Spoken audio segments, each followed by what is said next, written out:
Moin, ihr lieben Landratten. Und hier sind wir schon wieder, Hamburg Hafen Live. Ja, einige von euch haben wahrscheinlich noch nicht mal den Stream von heute Morgen zu Ende geguckt, aber es geht schon weiter im Hafen. Es ist einiges los heute Abend. Und gestern hatten wir das schon angekündigt. Wenn was los ist im Hafen und wenn wir aufgebaut haben, dann gehen wir einfach live. Und ja, hier kommt auch schon, ich glaube, ein Bulker. Welches Schiff das genau ist, weiß ich gar nicht. Ich habe jetzt noch nicht aufs AIS geguckt, aber mit dem hatte ich nicht gerechnet. Ich dachte mir aber, da drückst du einfach mal den An-Knopf. Ja, Sabrina schreibt, oh je, scheint kalt zu sein. Ja, ich habe den Wind so ein bisschen unterschätzt. Also es ist in der Tat ein bisschen windig. Deshalb habe ich hier diese dicke Kapuze auf. Aber ansonsten geht es eigentlich. Also es sind irgendwie 4 Grad oder so. Also wenn der Wind nicht zu stark pustet, dann geht es. Ja, schauen wir mal, wie lange ich es heute so aushalte. Wir haben jetzt einmal diesen Bulker hier und dann haben wir als Aufkommer die MSC Anisha Air. Wir haben außerdem als Aufkommer die One Humber. Dann geht raus die One Innovation, 400 Meter, Pretty in Pink. Es geht dann noch raus der Cosco. Müsst ihr mir helfen? Cosco Shanghai vielleicht oder irgendwie so. Irgendeine Cosco geht raus. Und die MSC Preziosa, die möchte auch raus. Und das wäre so das Programm für heute. Schön, dass ihr dabei seid. Ich freue mich und ja, drückt mal die Daumen, dass das mit dem Wind nicht zu schlimm wird. Und ja, ich nicht aufgrund von Erfrierungen frühzeitig abbrechen muss.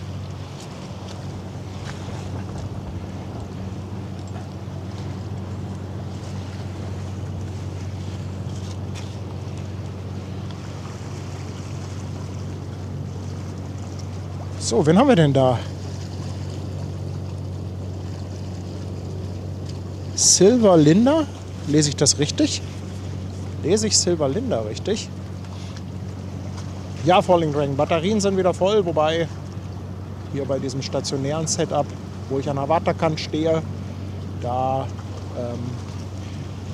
kommt ja eine andere Kamera zum Einsatz und deshalb ist das dann akkumäßig auch ein ganz anderer Schnack.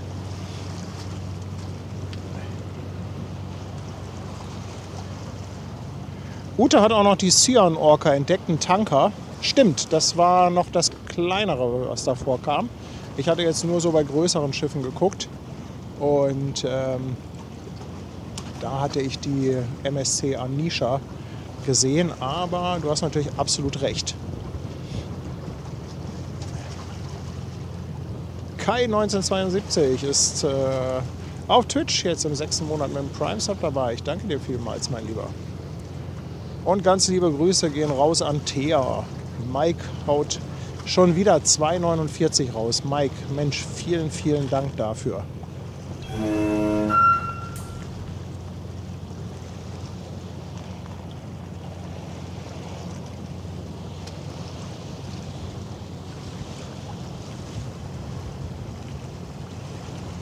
Ja, und was natürlich auch ganz cool ist, noch so ein bisschen Restlicht. Also nachher die One Innovation und die MSC, da wird es dunkel sein, aber ach, mal so ein bisschen hier streamen, wenn Licht da ist. Wobei heute Morgen war das ja auch schon klasse. Aber halt so das Schiffe gucken. Am schönsten ist es natürlich so in der Dämmerung. Einen tollen Sonnenuntergang haben wir nicht, aber immerhin doch recht schickes Licht. Anja will weg. Wo willst du hin? Und Thorsten bleibt hier. Hallo. Und Anja will weg. Und Uli ist auch hier, ja. Und Uli ist auch dabei. Ja, cool. Schön, dass ihr da seid. Unsere Anja will weg. Was kommt denn noch? Also hier der Bulker, dann haben wir gleich MSC Anisha Air, One Humber, One Innovation geht raus, irgendeine Cosco, glaube ich, und dann noch der Kreuzfahrer MSC.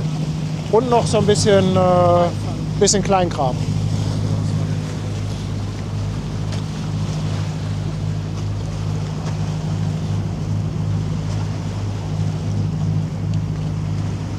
Seid ihr auf Fototour einfach so ein bisschen ohne... Den verbotenen Weg da lang.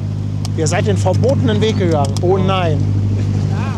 Anzeige ist raus. Endlich, das stimmt nicht, da können wir schon was von.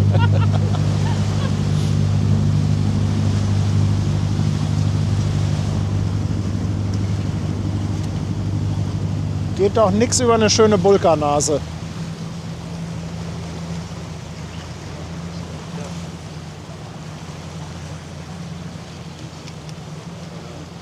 Yoshi, ganz lieben Dank für 5 € Superchat. Und er sagt, er wünscht mir im Juni viel Spaß auf meiner ersten Kreuzfahrt. Eine Woche später ist er da. Ja, das ist ja sehr cool. Ich freue mich auch schon, bin auch ehrlich gesagt schon ein klein bisschen aufgeregt. Schauen wir mal, was das gibt. Paddy auf Kreuzfahrt. Wer hätte das gedacht? Wer hätte es gedacht?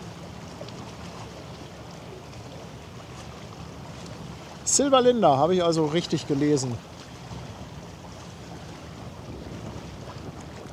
Ach, fürs Bild ist das ganz schön, wenn die nicht voll sind.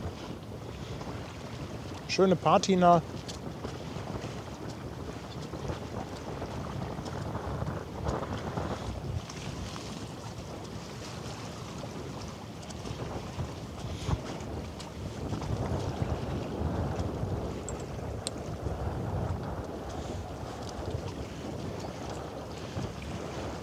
Ach, unsere Moderatoren sind auch schon wieder da. Ja, und Remo war ein bisschen ungeduldig heute. Remo hatte Zeit, lag auf dem Sofa und hat schon mit den Hufen gescharrt. Nur für Remo habe ich also jetzt schon mal den Stream angeschmissen. Bedankt euch bei ihm.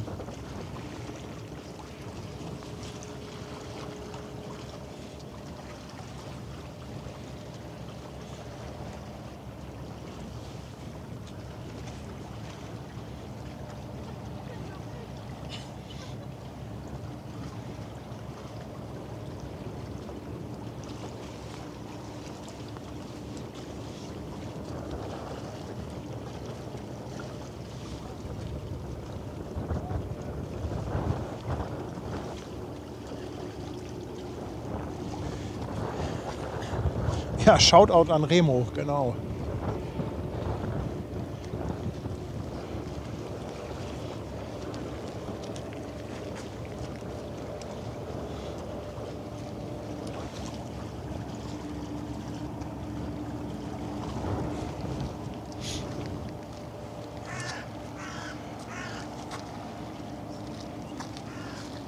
Da hinten ist auch schon ein Fairplay-Schlepper unterwegs. Mensch, ist richtig was los hier heute. Java, mein schöne Patina, ist sehr schmeichelnd. Ja, also im Grunde genommen ist das in der Tat so. Viele Schiffe sehen äußerlich ein bisschen demoliert aus, aber das ist letztendlich einfach nur Farbe. Und ja, das ist halt beim Anlegen, Ablegen und so weiter, da sieht das halt ganz schnell so aus. Und mir hat ein Kapitän gesagt, du kannst davon, wie das äußerlich aussieht, kannst du in keinster Weise auf den Zustand des Schiffes schließen. Denn ja, diese äußerlichen Maintenance-Arbeiten, die kann halt die Crew nicht mal eben nebenbei machen. Und alles, was auf dem Schiff selber ist, das Schiff selbst, das können die halt pflegen, putzen, Rostkloppen und so weiter. Und das muss man sich halt angucken und nicht nur äußerlich. Don't judge a book by its cover oder so ähnlich.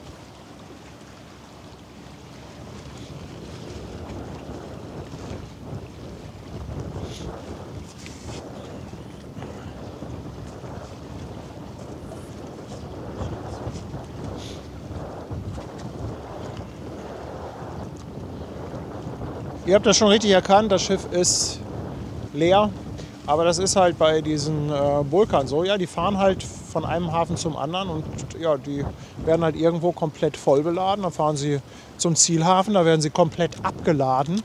Und das ist halt ja, bei dieser Fracht äußerst selten, dass die beim Zielhafen dann auch direkt wieder etwas haben, was sie mitnehmen können. Susanne fragt, wann die Preziosa rausgeht. 20 Uhr ist meine Info. Falls ihr noch eine andere Info habt, immer her damit. Immer her damit. One Innovation hätte ich ja gerne gesehen bei Tageslicht. Du magst auch die pinken, oder? Und Magenta, das hatten wir doch schon. Ja, aber wir werden uns da auch nie einig, Anja. Das sind pinke Schiffe. Okay, Für dich ist es Magenta, richtig. für mich ist es ein Barbie-Dampfer. Aber man kann sich dabei einigen, dass das eine wunderschöne Farbe ist. Ich finde es auch, ja. Aber selbst Ocean Network Express sagt Magenta, richtig. Obwohl diese von dem März, diese richtig schöne Blau, das sieht auch geil aus. Das sieht auch, ja. Ich mag sowieso die Schiffe, die ein bisschen Farbe haben. Wobei auch das Klassische von Hapag-Lloyd mag ich mir auch gerne angucken. Die haben ja bunte Boxen drauf, das macht die Farbe. Genau.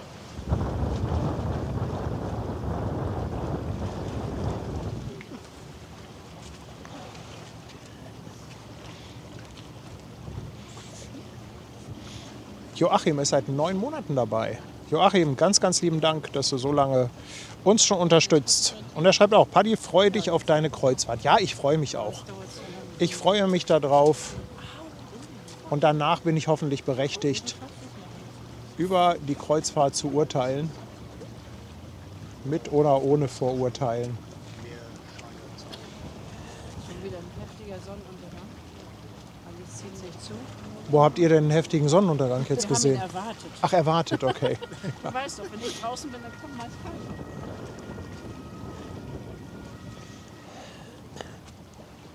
Wie soll ich die nächste Woche werden? Schön oder nicht so schön? Zumindest habe ich für nächste Woche, glaube ich, nichts groß mit Regen gesehen.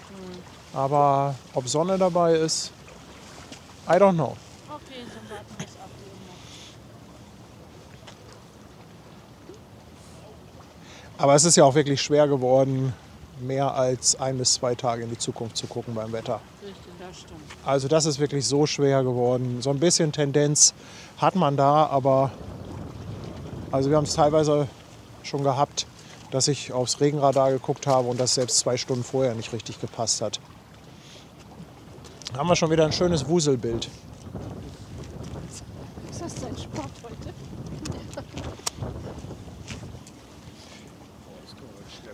Annette Wasner, herzlichen Dank für 2 Euro Superchat. Und der Frank-Film lässt auch nochmal 5 Euro da. Dankeschön. Annette schreibt für die Kreuzfahrt im Juni Anzahlung. Herzlichen Dank. Und der Frank-Film sagt, es macht einfach gute Laune, euch zuzusehen. So viel Mühe gebt ihr euch. Herzlichen Dank, Frank. Das freut mich wirklich sehr, dass du das honorierst. Welcher Schleppi ist das denn? Hat das schon jemand entdeckt? Peter. Nein, das ist nicht Peter. Nein, die haben doch eine Fifi-Anlage drauf. Das muss Fairplay sein. Das ist 95, 96 oder 91, würde ich sagen. Guck mal, Hamburg Hafen Live ist live. Ich bin mir sicher, dass die Info gleich im Chat kommt.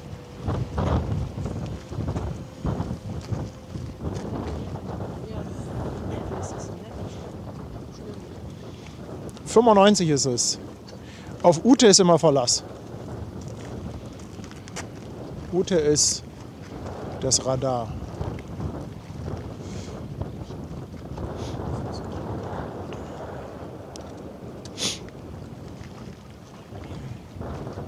Aber wir haben da hinten so ein schönes Wuselbild. Ich kann gar nicht die ganze Zeit hier auf dem Fairplay-Schlepper bleiben.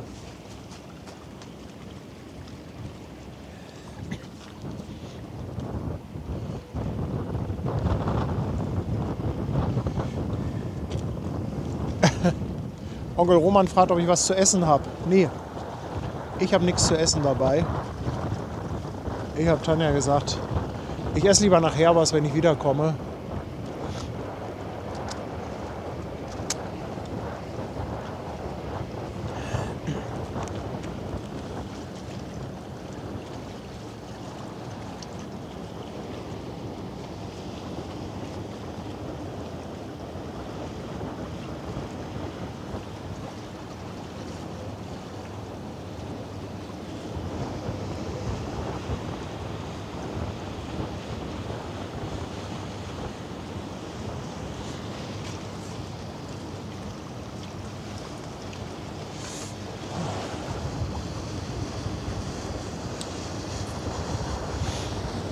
Raylander, herzlichen Dank für dein Prime Sub. Nein, kein Prime Sub, ist sogar ein richtiges Sub auf Twitch und das im 5. Monat. Ganz lieben Dank.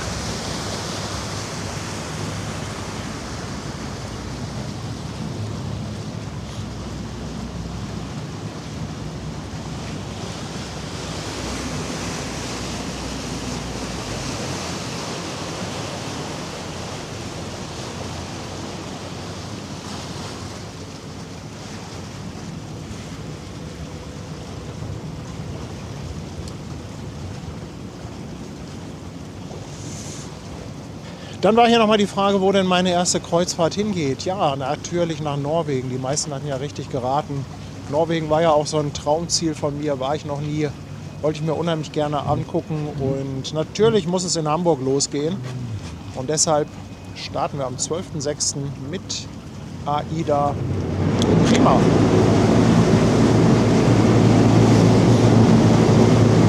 Zehn Tage Norwegen.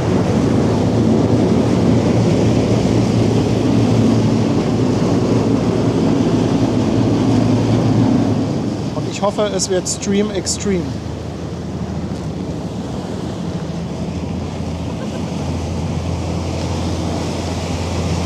Olaf Meissner, herzlichen Dank für 2 € Superchat.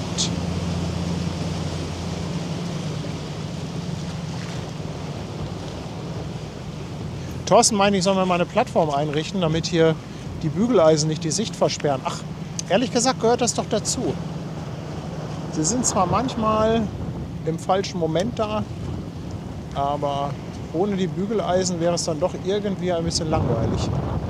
So, jetzt habe ich hier gerade schon wieder irgendwelche Flackerbilder. Es kann doch nicht sein, dass ich hier irgendwie jede Woche ein HDMI-Kabel verschleiße. Das ist bestimmt irgendwas anderes. Vielleicht ist das irgendein Stecker.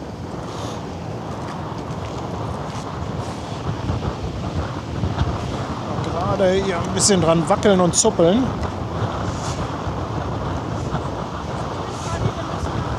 Ja, tschüss.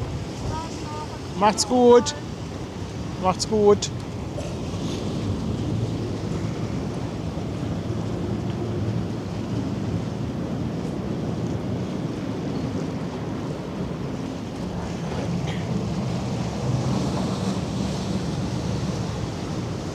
Sag mal, das gibt's doch nicht, dass ich jetzt hier... Ich muss gleich mal ein neues Kabel rausholen. Wir haben ja ein bisschen Zeit.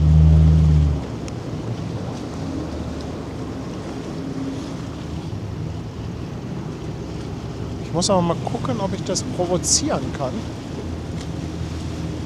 Dieses Flackern. Wenn ich das provozieren kann, wüsste ich vielleicht, ob es eher ein Stecker ist oder ein Kabel. Natürlich kann ich es nicht provozieren.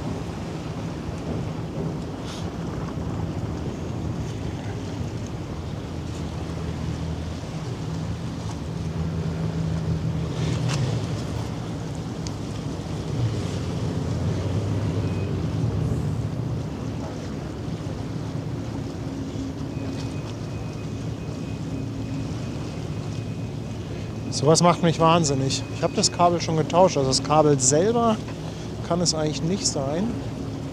Entweder ist es irgendeine ganz bescheuerte Störung, mit der ich so überhaupt nicht rechne, oder es ist irgendwo eine Buchse, Stecker-Buchse-Verbindung.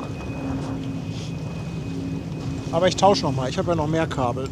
Ist ja nicht so, dass wir an Kabelarmut leiden.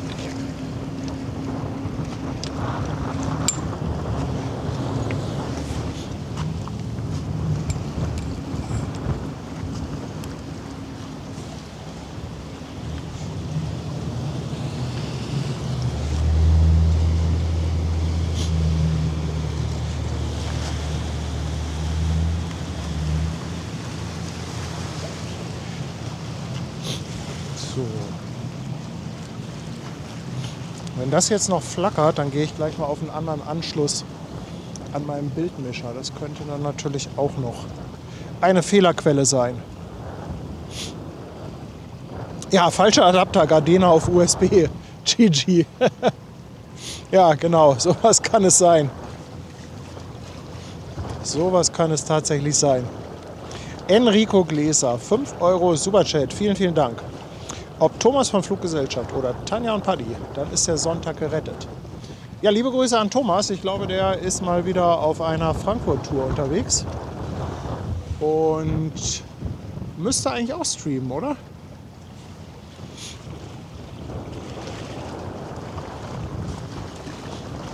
So, jetzt will ich aber nochmal zurück, denn wir können dem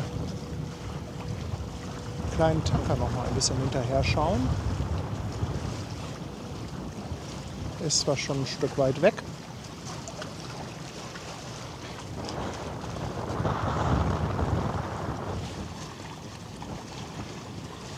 Captain Plauzes Frau möchte gerne wissen, ob es Neuigkeit bezüglich des Hafengeburtstages gibt. Also Neuigkeiten insofern, dass es da ja die Hamburg Hafen Live Lounge gibt auf der Dachterrasse vom Gin Hotel zur Einlaufparade und wohl auch zur Auslaufparade. Das kann ich euch schon mal sagen, aber es gibt noch nichts Konkretes jetzt, wo man sich anmelden kann. Das müssen wir jetzt tatsächlich mal demnächst in Angriff nehmen. Achtung, Ohren zuhalten, Paddyhorn kommt.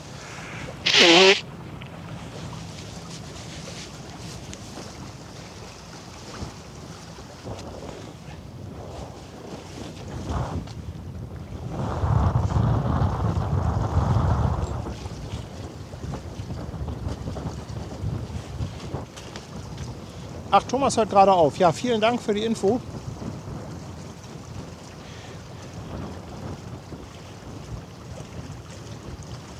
Markus schickt schöne Grüße aus Hildesheim mit 2,49 Superchat. Dankeschön.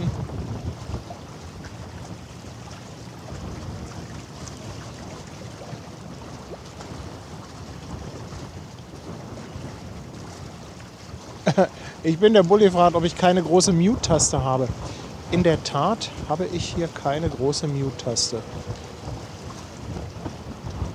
Und dann wäre, also was ich halt auch immer so ein bisschen seltsam finde, wenn ich das mute, ist ja der Ton komplett weg. Also auch der Umgebungssound. Boah, jetzt kommt aber Wind auf. Hört ihr das? Sag mal, was ist denn jetzt hier los, Digga? Hier kommt eine richtig fette Brise. Holla, die Waldfee.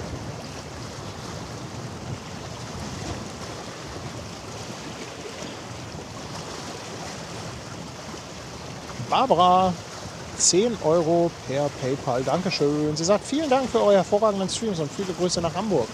Danke, danke, Barbara. Liebe Grüße zurück. Oh, und Thorsten bleibt hier. Thorsten war gerade noch da.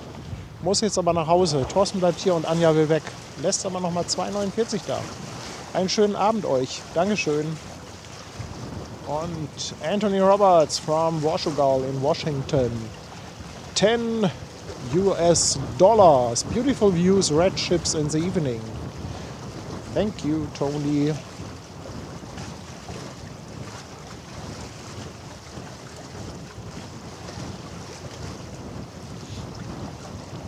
Gigi schreibt hier gerade noch mal rein, weil mal die Frage aufkam, ob es einen Schlepper als Klemmbausteinbausatz gibt.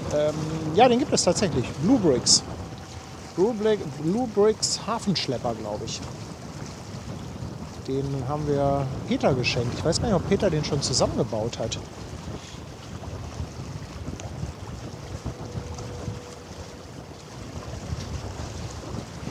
Frank Borchert verschenkt eine Mitgliedschaft. Herzlichen Dank. Und auf Twitch kommen die Fluggesellschaft darüber, die gerade fertig sind. Herzlich willkommen, ihr Lieben. Mit 142 Raidern hüpfen sie hier rüber. Ganz, ganz liebe Grüße an alle, die in Frankfurt zugeschaut haben. Schön, dass ihr hier seid. Vielleicht mögt ihr ja einen Moment bleiben, bevor es dann etwas später bei Thomas wieder weitergeht.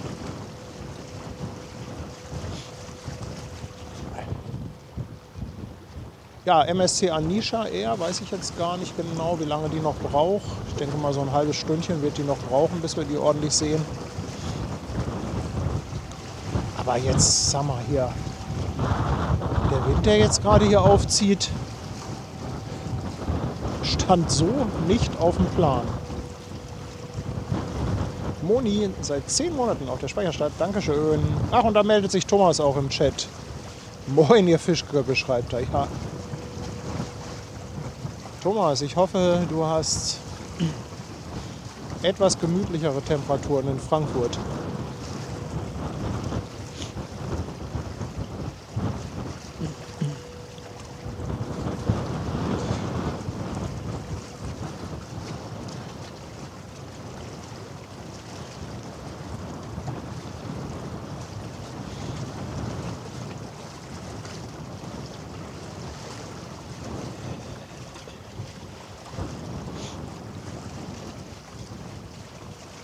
Hat jemand mal Lust irgendwie, obwohl das kann ich auch selber machen, mal gerade bei Windy reinzugucken, was die App denn so sagt?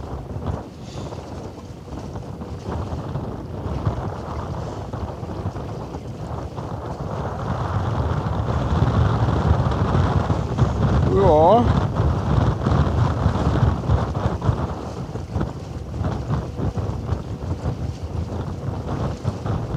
Also schon so an die 20 bis 25 km/h.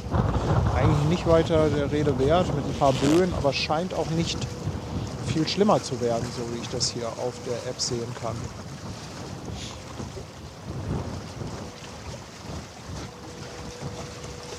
Ruhrpott-Transporter schreibt, ich hätte jetzt keine Lust da zu stehen. Du, weißt du was?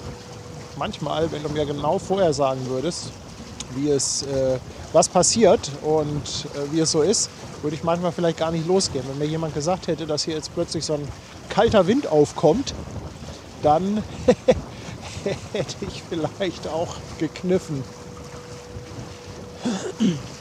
Also manchmal ist es vielleicht auch ganz gut, gar nicht zu wissen, was einen erwartet.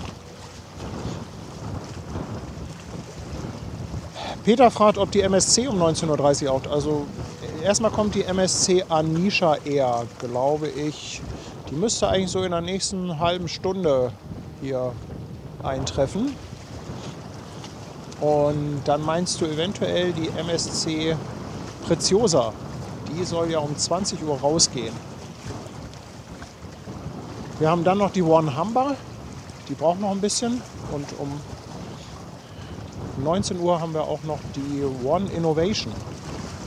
Also es steht ein bisschen was auf dem Plan. Wie lange ich wirklich jetzt durchhalte, ist ein bisschen von den Temperaturen abhängig. Können wir mal sehen, wie gut meine Klamotten sind, die ich mir hier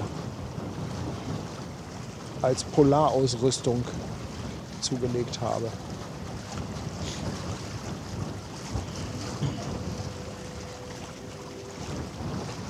Malte ist auch da, unser Kanalsteuerer. Moin Malte.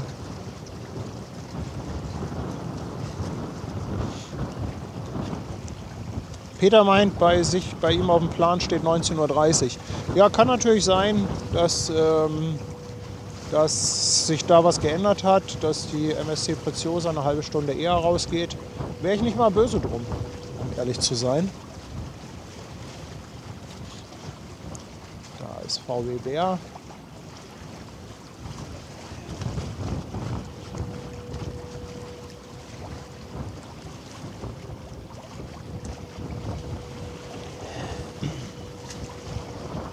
Thorsten fragt, ob ich nicht noch auf Deck 7 wechseln kann. Nee, das ist ja quasi in der Stadt. Also wenn ich jetzt hier abbaue und darüber fahre, locker eine Stunde.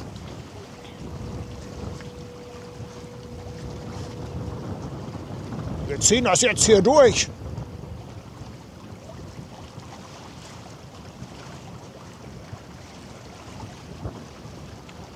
Sonst sagen nachher alle, ich würde mich immer auf Deck 7 verkrümeln. Dann muss ich mir wieder Weicheiwitze anhören.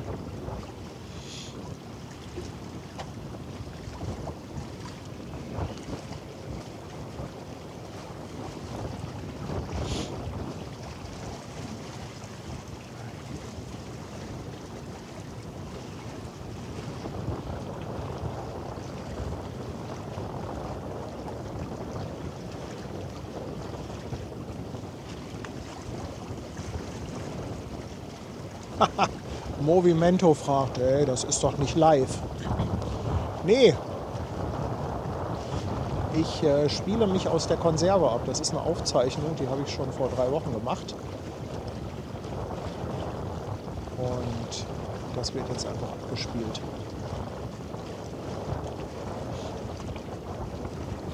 Aber Movimento, ich meine jetzt mal ehrlich, jetzt mal unter uns. Warum denkst du, das wäre nicht live? Also es würde mich jetzt einfach mal interessieren. Was lässt sich darauf schließen, dass das nicht live ist?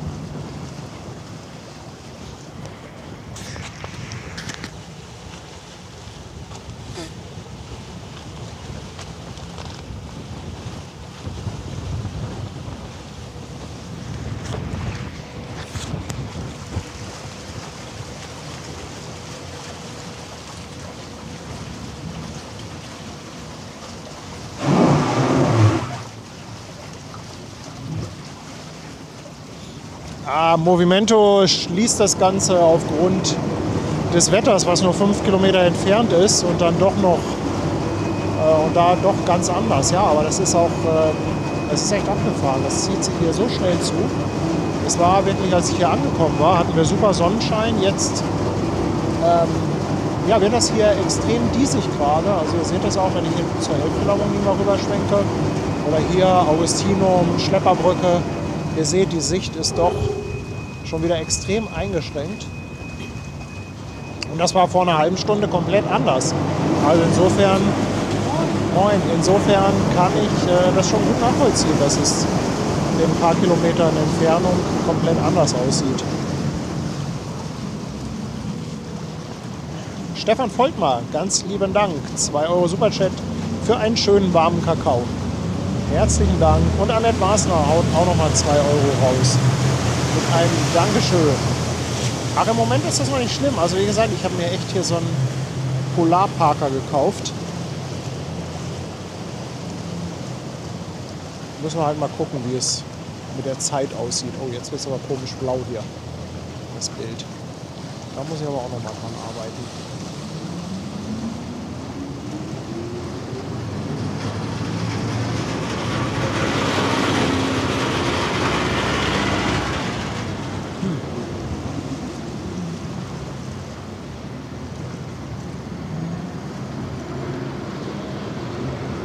Doch nicht. Gehen wir erstmal auf die andere Kamera.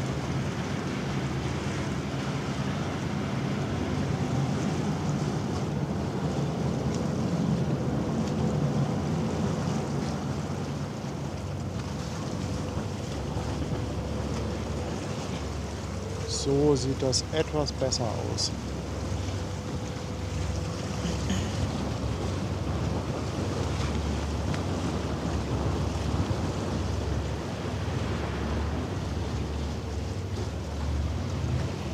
Sonja, Dankeschön.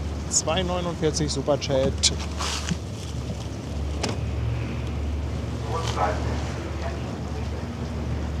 Und Analogon ist mit 100 Bits auf Twitch dabei.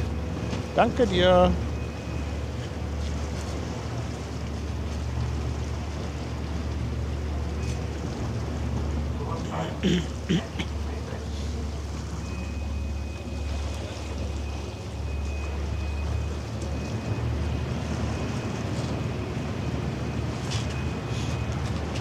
Na, wie geht's dir? Gut. Alles gut? Ja, wollte ich jetzt nicht zu sehr unterbrechen haben. Ja. Ja, ich bin hier gerade so ein bisschen mit der Kamera beschäftigt. War jetzt wegen dem Sonnenuntergang. Ich hätte jetzt eigentlich auch nicht geschafft. Ja, das mit dem Sonnenuntergang, das fällt definitiv mal aus. Also da passiert irgendwie so gar nichts. Ja, Susanne schlägt vor, ein Aldi auf der Fähre. In der Tat, so ein kleiner Aldi-Kiosk wäre eigentlich eine ganz coole Sache. Es gab auch Und es gibt auch Kioske auf den Fähren. Die sind aber schon seit einiger Zeit nicht mehr offen. Also früher konnte man dann auf der Fähre auch teilweise sich eine Bockwurst holen, einen Schnickers, Cola.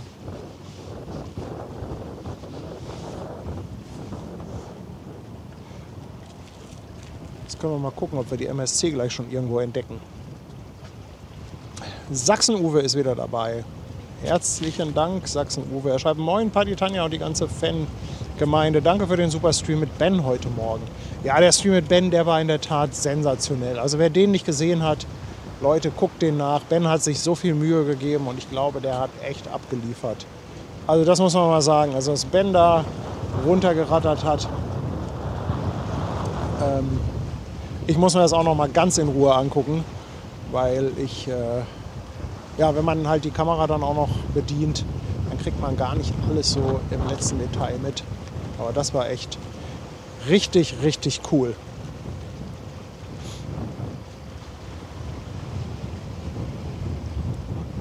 Ist das schon die MSC da hinten, die wir da neben den beiden Schornsteinen sehen?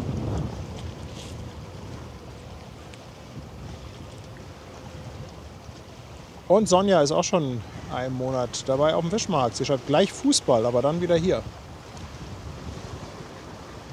Was gibt es denn beim Fußball heute?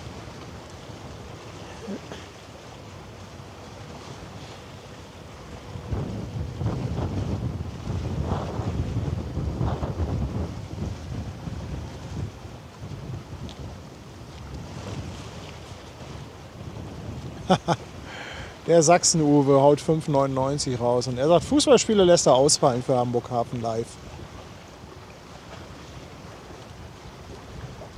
Ich glaube, es kommt immer darauf an, was das für ein Fußballspiel ist. Wobei, es gibt ja auch ganz viele, die mit Fußball wirklich nichts am Hut haben. Kann ich auch verstehen. Aurelius fragt, wann kommt der nächste Pod? Hier kommt der nächste. Ist allerdings noch ein bisschen entfernt.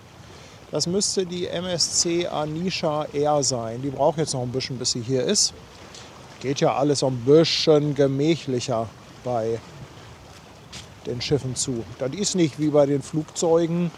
Zack, weg.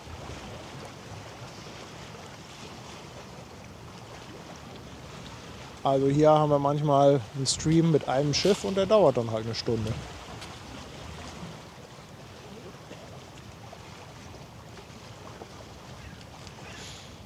Stefan Voltmann meint, dass die Argus eventuell vom CTT auslaufen könnte. Die haben wir ja gestern reinkommen sehen.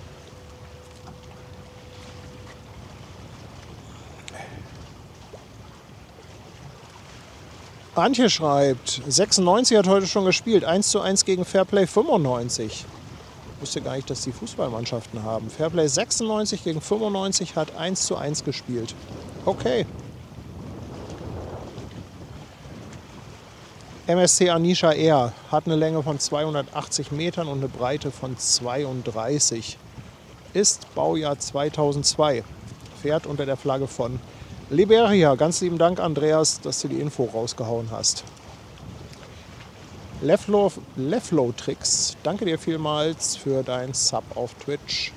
Und Paul Siedler, willkommen an Bord. Also es könnte übrigens, also für alle, die Twitch gucken, könnte übrigens gut sein, dass ich morgen Abend bei Druckverlust im LKW mitfahre.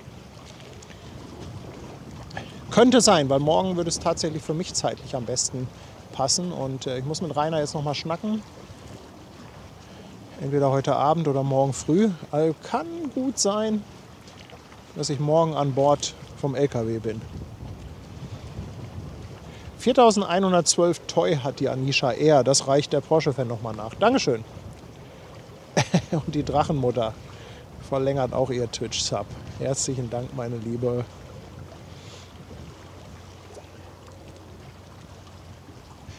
So, jetzt ist es aber gerade wieder ein bisschen entspannter mit dem Wind. Eben war einmal ganz fies. Und Cornelia bedankt sich auch nochmal für den Stream heute Morgen. Ja, könntet.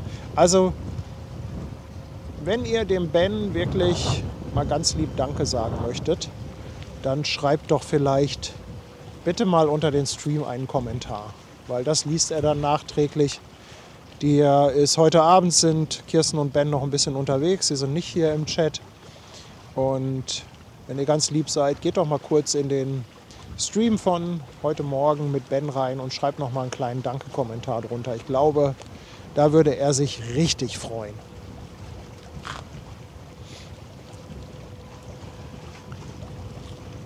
Maxwell TV fragt, ob es bei MSC auch so große 400-Meter-Schiffe gibt. Ja, ich glaube schon. Natürlich. Immerhin ist MSC die größte Reederei der Welt. Aber die 400-Meter-Schiffe, ich weiß gar nicht, ob wir schon mal eins hier in Hamburg hatten. Also ich glaube, die 366 war das größte, was ich hier von MSC gesehen habe.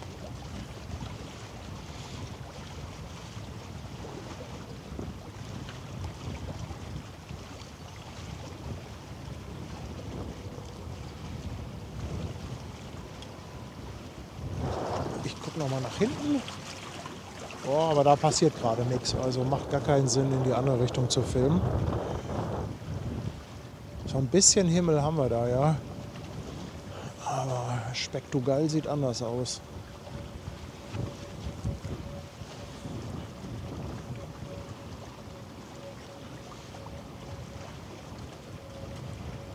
Virtual, ganz lieben Dank. 6 Monate schon dabei. Und Eierpfeile, 3 Monate beim Prime Sub. Herzlichen Dank und schreibt auch klasse Stream heute Morgen.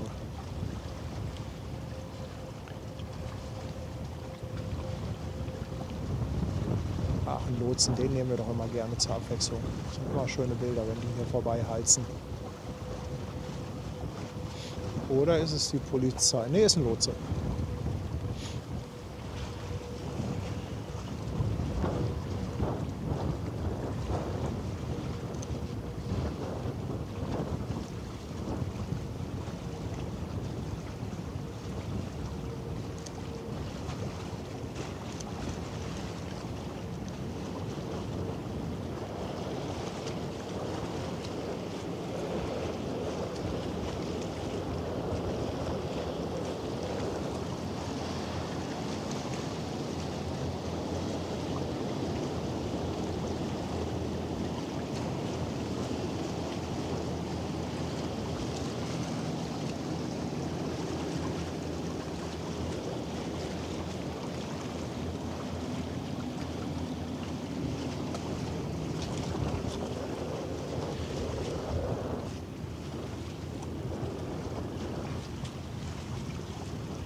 Ja, langsam kommt sie näher. Sicht leider nicht so der Knaller.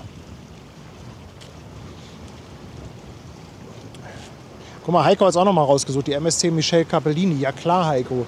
Jetzt fällt es mir natürlich wie Schuppen von den Augen. Die MSC Michel Capellini ist ja sogar das größte Containerschiff der Welt, wenn sich das nicht in der Zwischenzeit geändert hat. Zumindest was die Transportkapazitäten angeht. Also die MSC Michel Capellini und MSC, die hat noch Schwesterschiffe. War das Irina? War Irina noch baugleich damit?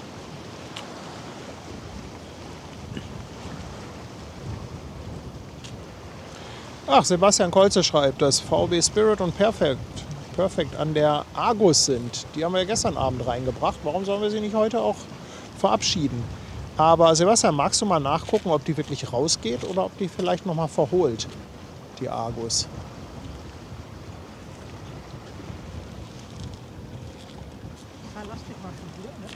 Alles klar, einen schönen Abend. Tschüss.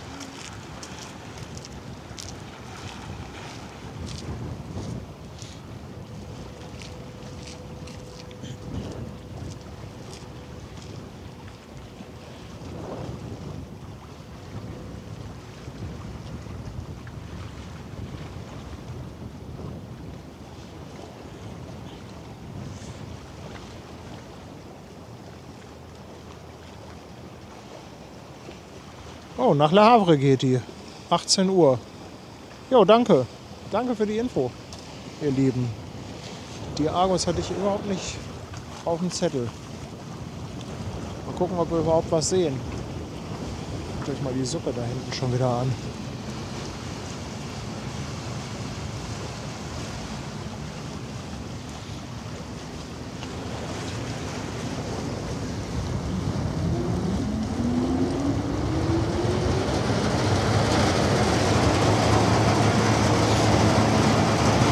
MacGame.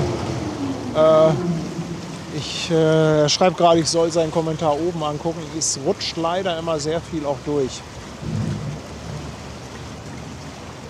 Wenn ich hier stehe, Kamera mache, kann ich halt nicht permanent auf den Chat gucken. Von daher übersehe ich auch sehr, sehr viel.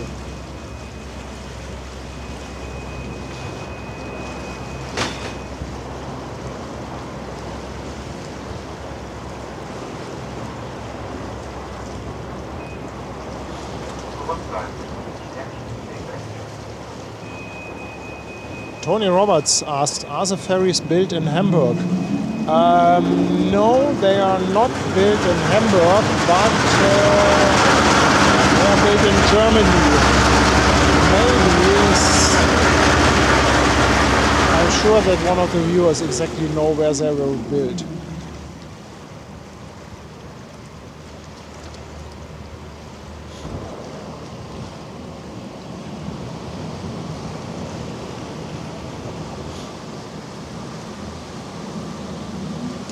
Ach, da fährt der Saturnus rum. Ein sehr schöner Schlepper.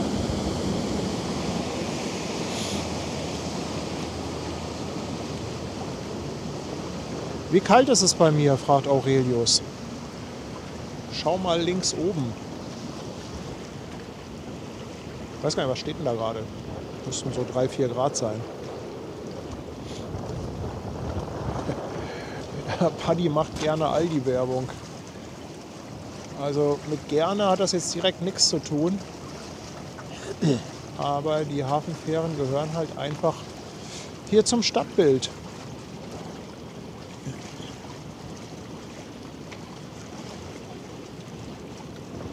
(5 Grad steht da oben. Okay, ja, das passt. Aber halt leider ein bisschen windig dazu. Ja, ich finde aber auch, die könnten so einen kleinen Werbeobolus hier bei Hamburg Hafen Live noch abdrücken, oder? Also ich finde, wenn Aldi hier einfach nochmal jeden Monat ein bisschen was da lässt. Oder nicht nur Aldi, auch die hier. Ich finde, die können auch.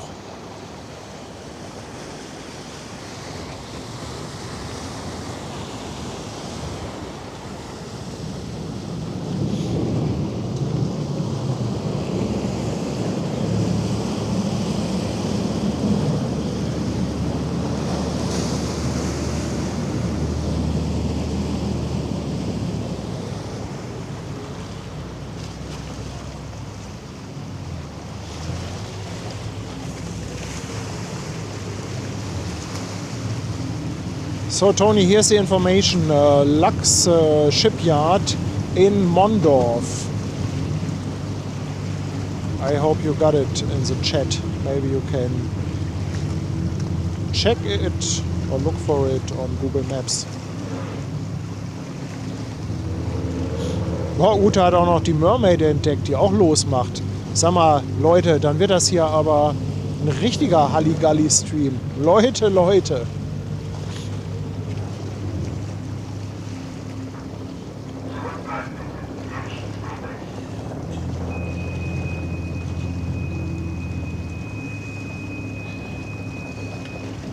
Sonic ist jetzt auch auf dem Fischmarkt dabei. Sonic, welcome on board. Und es kommen noch ein paar Grüße aus Wasserburg von Danny und Anja. Dankeschön für die 2 € Superchat.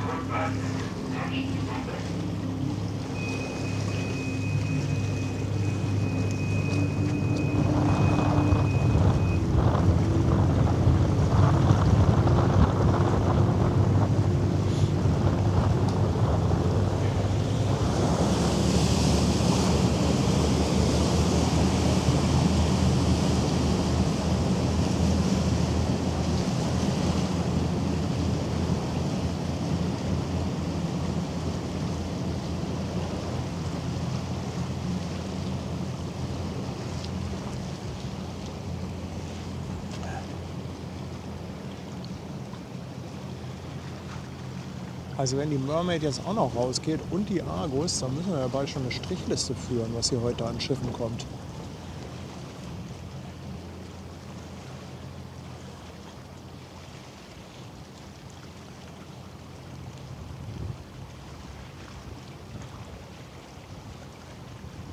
Sophia fragt oder sagt, ich hatte doch eine dritte Kamera oberhalb vom Bubendai-Ufer. Das war eine super Übersicht. Ja, die hatte ich da. Allerdings gab es da, also es gab keinen Ärger, aber es gab eine Fotografin, die sehr oft hier am Bubendai-Ufer ist. Und ja, die hat mich halt gebeten, dass ich die Kamera dort nicht aufbaue, weil sie hier oft rumläuft und ist halt ständig da reingelaufen und das mochte sie nicht so gerne. Und dann habe ich gesagt, hey, pass auf. Das ist hier für alle, das soll hier für alle sein und niemand soll sich hier irgendwie gefilmt fühlen. Und dann habe ich gesagt, ich muss die Kamera nicht zwingend haben. Ich baue sie wieder ab. Muss man einfach auch respektieren, wenn jemand sagt, hey, wäre schön, wenn du das nicht machst.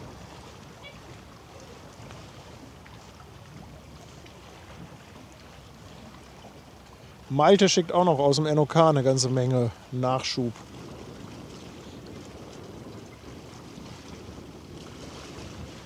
Ja, mal gucken, was da noch so kommt.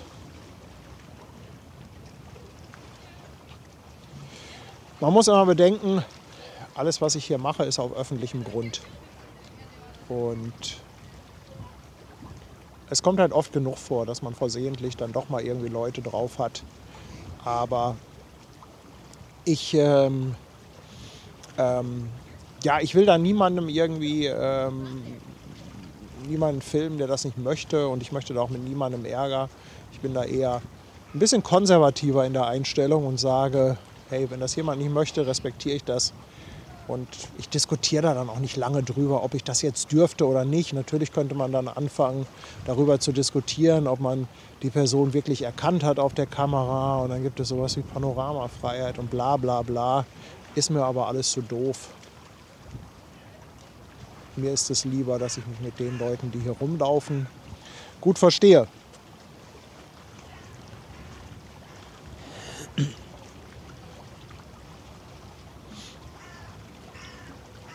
1,3 Knoten, die Mermaid, meldet Sabrina. Dankeschön. Malte fährt nachher auch noch.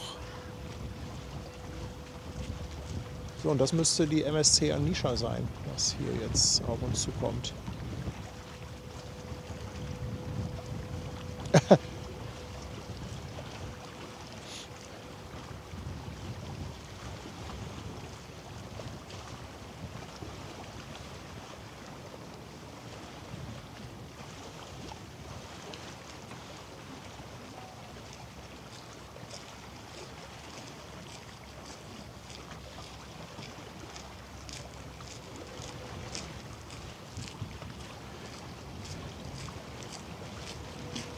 Moin.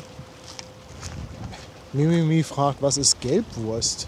Wie kommst du denn da jetzt drauf? Oder war das irgendwas im Chat, was ich nicht mitbekommen habe? Also ich glaube, Gelbwurst ist im Grunde genommen sowas wie Fleischwurst, oder? Und ich meine, das wäre eher so in Süddeutschland ein Begriff.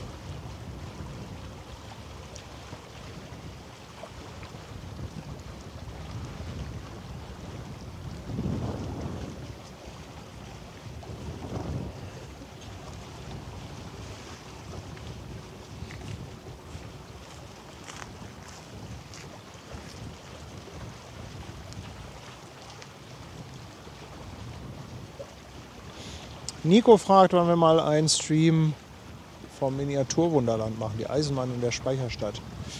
Ist nicht geplant. Gab es schon mal. Es gab schon mal einen Stream damals mit Robert. Der ist aber leider nicht mehr online. Weil nachdem der Robert ausgestiegen ist, hatte er darum gebeten, dass wir einige Videos offline nehmen. Und danach haben wir das mit dem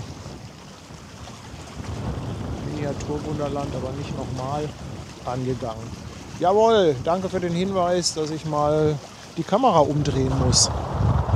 Leute, ihr seid echt besser als ein Rückspiegel. Da kommt doch gerade was richtig Schönes.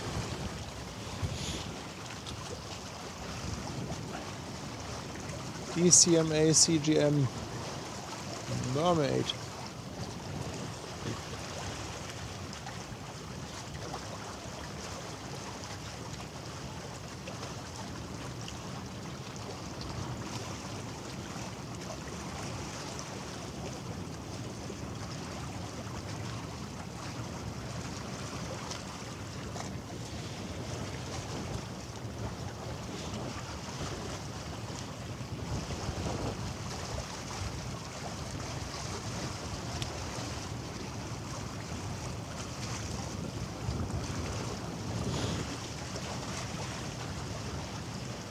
Ob man uns beim Film zuschauen kann? Ja, natürlich, Florian. Klar, aber es ist halt immer schwer planbar. Also wenn du musst im Prinzip spontan vorbeikommen, wenn du halt siehst, dass wir live gehen und dann musst du halt gucken, wo wir stehen, dann kannst du gerne vorbeikommen. Wir können das immer schwer vorher sagen, komm dann und dann dort und dorthin.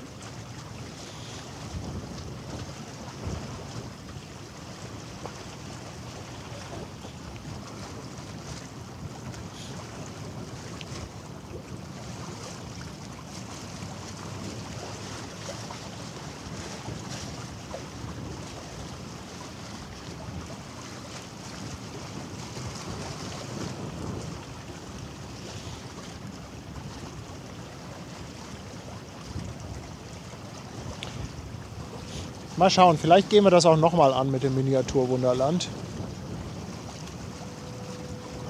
Wäre eigentlich eine schöne Sache.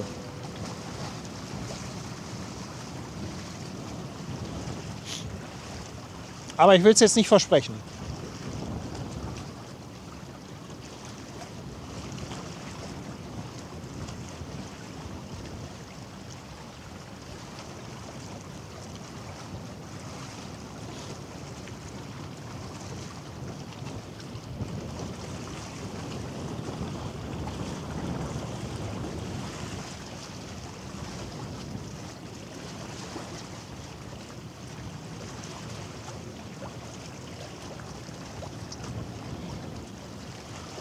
Anthony Roberts, $10. Thank you very much. Ich liebe es, Hamburg Hafen live zu sehen. Thanks, Tony. Your German is getting better. Ja, Mario schreibt, die schönste Meerjungfrau, die er je gesehen hat. Du, dann warte mal ab, wenn Schwester Hansen ihr Meerjungfrau-Kostüm angezogen hat und zum Fotoshooting mit Kanalsteurer Malte aufläuft. Dann wirst du deine Meinung aber ändern.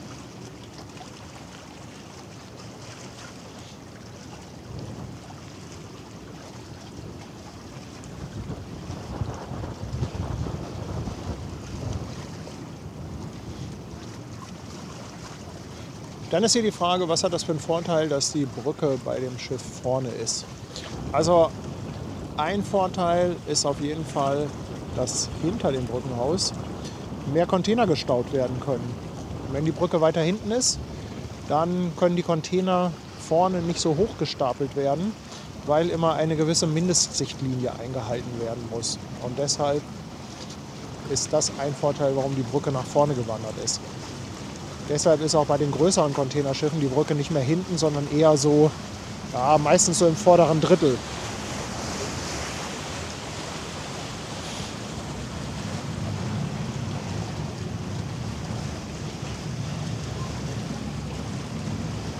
Oh Nico, ganz lieben Dank für das Lob, das habe ich gelesen. Danke, danke, danke.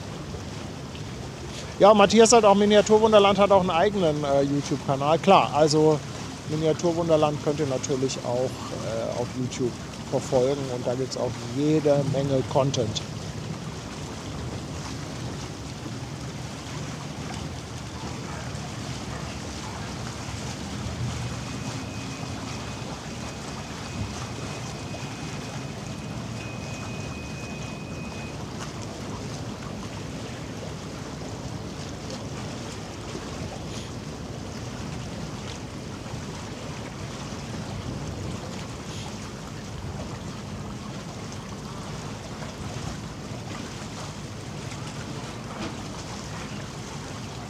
Ja, richtig cool, dass wir die auch noch hier sehen. Mensch. Geht ja richtig zur Sache hier heute im Stream.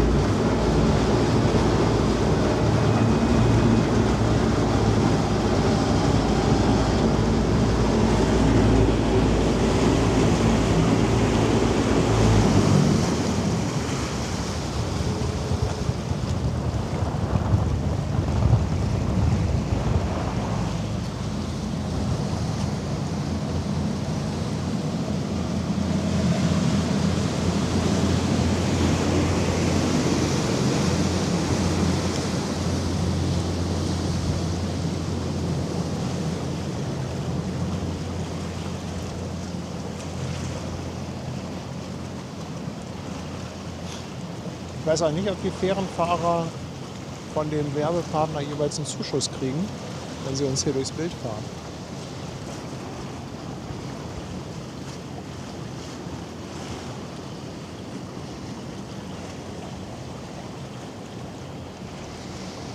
Ach, ich mag die neuen CMA-Schiffe. Ich mag die.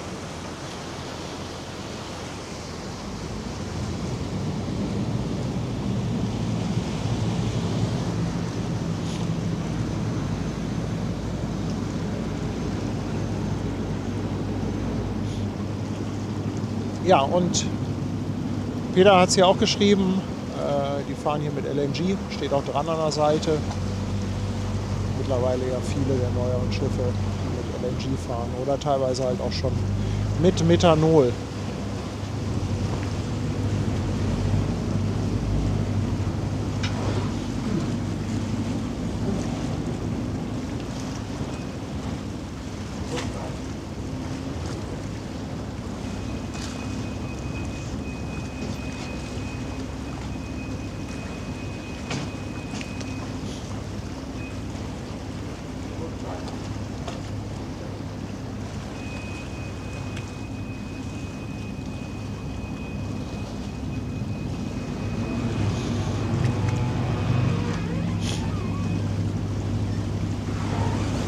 Ja, ich finde auch, dass die Haddock uns ein bisschen Provision zahlen sollte.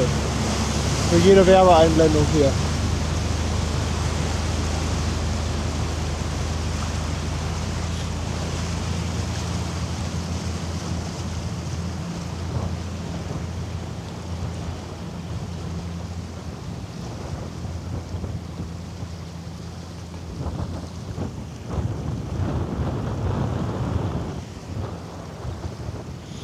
Jinx fragt, wie viele Kameras im Einsatz sind. Es sind nur 2. Es ist nicht wie bei Rainer von Druckverlust, der in seinem LKW 11 Kameras laufen hat. 11 Kameras in seinem LKW. Mensch, Rainer.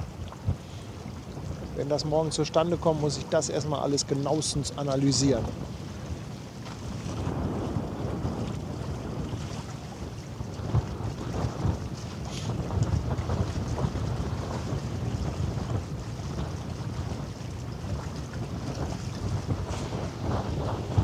Ach, ist heute Abend Dschungelcamp-Finale.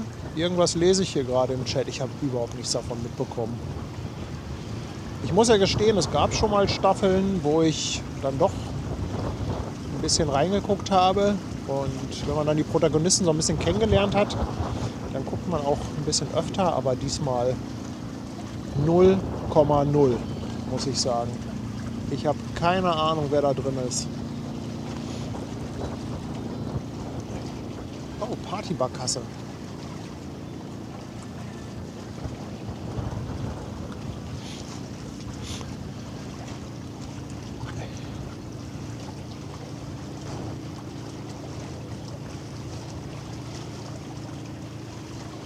Ja, ihr könnt ja, also wenn ihr auf Twitch seid, könnt ihr dem Rainer mal ein Follow dalassen. Ich weiß gar nicht, ob wir das dann morgen nur bei ihm streamen oder ob ich vielleicht seinen Stream anzapfe und das auch bei mir laufen lasse. Also wenn, dann auf jeden Fall wird das nur bei Twitch laufen.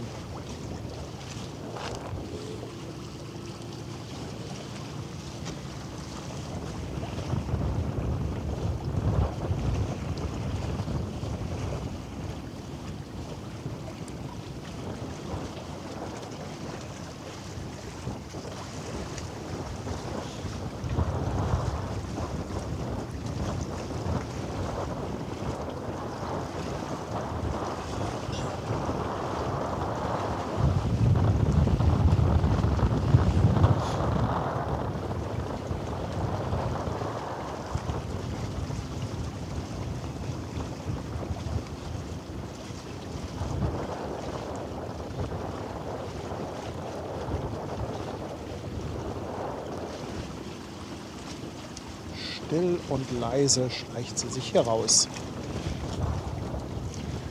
Und neu auf dem Fischmarkt. Oh, Hamburg Hafen Live Ankerbengel. AHL Ankerbengel. Wie cool. Ein Account nur zum Hamburg Hafen Live gucken.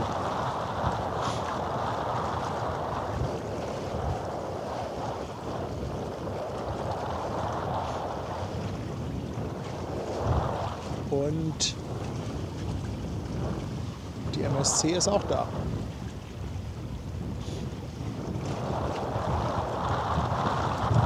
Leute, meine Nase läuft. Meine Nase läuft. Ich bitte euch echt um Entschuldigung.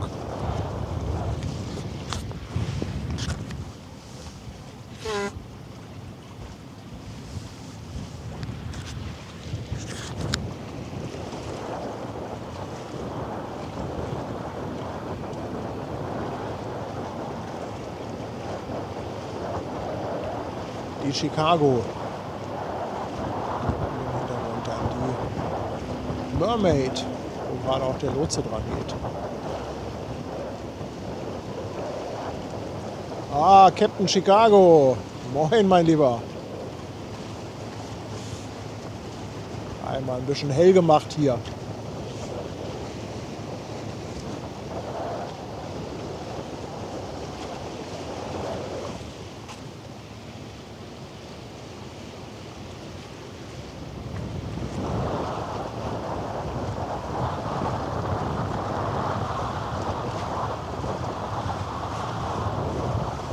Geht gerade der Lotse von Bord.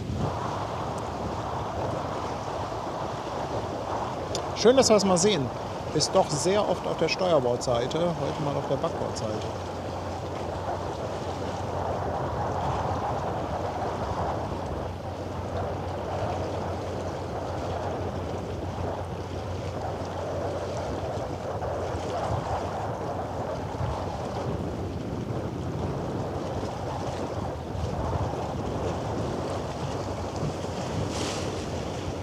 So, und Achtung, jetzt Rendezvous mit der MSC. Ja,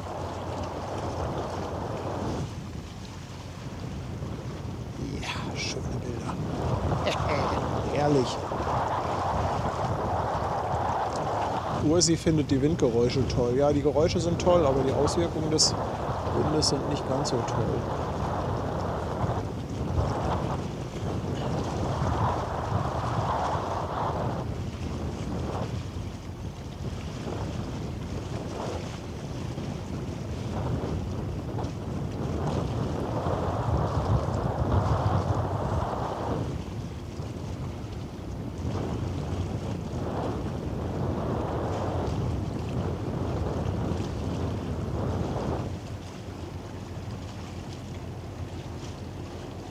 Und nach dem Stream-Marathon heute, Leute, ich sag euch was, morgen ist Montag, da schlafe ich aus.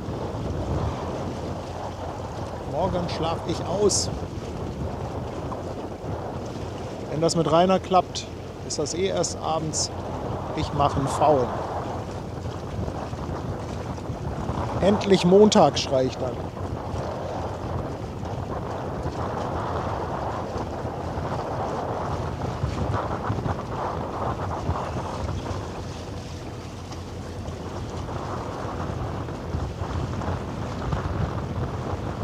Mensch, Dunkelheit hat schon was oder Dämmerung.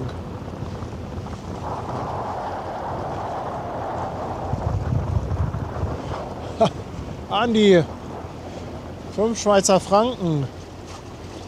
Wir brauchen einen Paddy-Pfand als Emoji. Du meinst, weil meine Nase so oft läuft? Oh, falscher Knopf wieder mal. Jetzt bin ich aber gerade etwas zu hell. Das rauscht etwas stark, passt aber überhaupt nicht.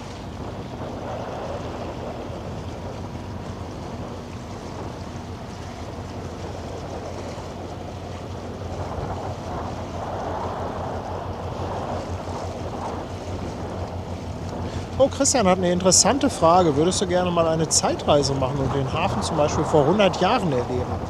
Christian, absolut. Also Da hätte ich in der Tat richtig Bock drauf. Den Hafen so vor 100 Jahren. Oh, ich glaube, das wäre richtig, richtig cool. Gibt da sicherlich auch vieles, was aus heutiger Sicht Kacke war. Da wurde natürlich richtig geschuftet, richtig geackert. Da waren ganz andere Arbeitsbedingungen, aber ich glaube, das wäre schon echt toll, mal eine Zeitreise machen zu können und den Hafen von früher zu sehen. Schöne Frage.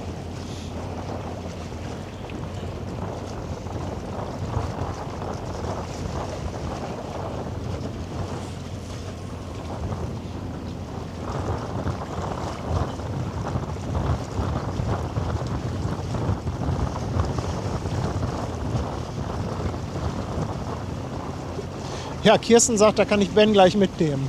Oh ja. Oh ja. Das kann ich mir vorstellen. Das wäre auch was für Ben.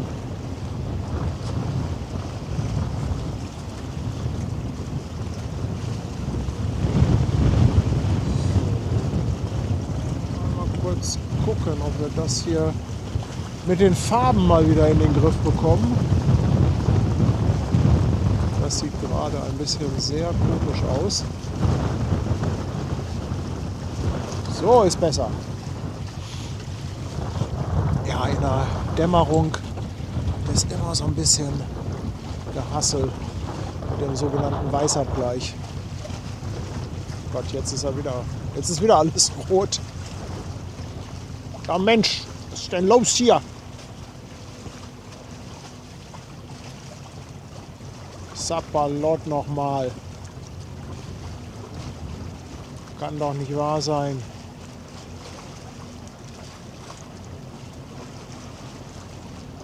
So.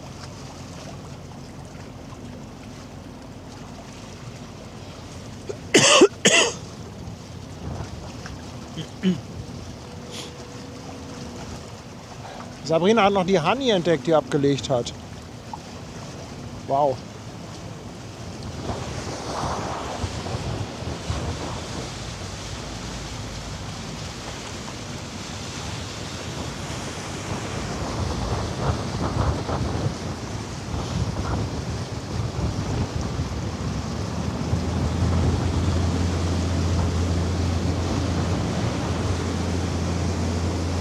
$2,49 kommt nochmal von Annette. Dankeschön. Sie sagt, darauf hätte sie auch Lust. Ja. Ach Mensch, Zeitreisen wären, glaube ich, wirklich was Cooles, oder?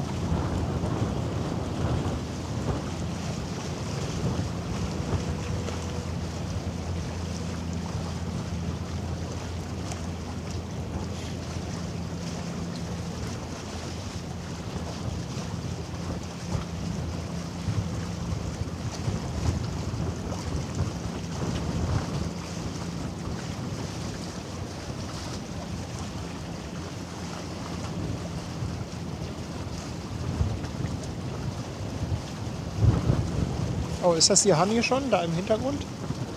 Könnte sein. Headhunter Novi schlägt vor, ich gehe ins Dschungelcamp. Nein, Paddy geht nicht ins Dschungelcamp. Also ich muss euch sagen, ich finde ehrlich gesagt diese Grundidee ja ganz cool. Zu sagen, man geht irgendwie mal eine Woche oder 2 zu so einem Survival in den Dschungel. Das finde ich ehrlich gesagt schon ganz geil. Was ich daran überhaupt nicht geil finde und was ich auch absolut nicht könnte, sind diese ganzen Essensgeschichten. Da wäre ich also absolut raus. Und was mir beim Dschungelcamp-Format halt einfach nicht gefällt, was aber an allen Reality-TV-Formaten ist, dass es natürlich immer alles auf Beef ausgelegt ist und so geschnitten wird, dass möglichst irgendwer bei der ganzen Geschichte schlecht aussieht und dann ordentlich Quote macht.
Argus hat auch abgelegt.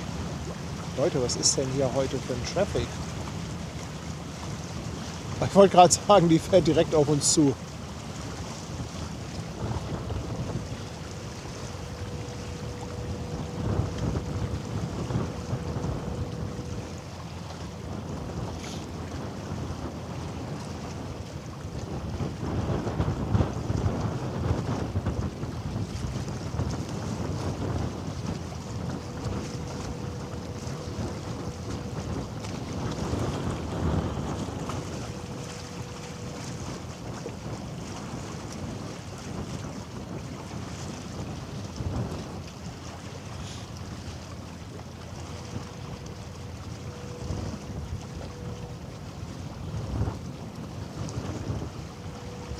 Dennis ist auch da von der Elbcam.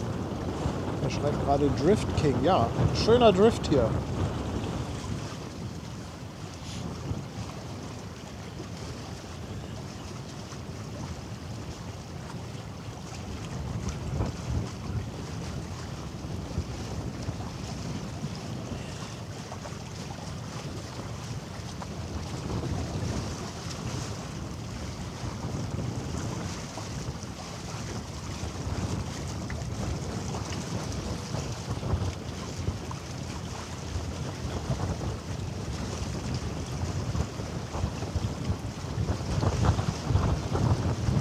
Boah. Leute. Was ist denn das jetzt hier wieder mit dem Wetter? So war das nicht abgemacht.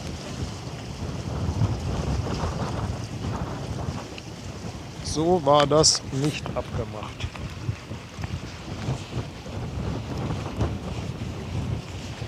Ob ich noch ein bisschen alles hier dichter machen kann. So.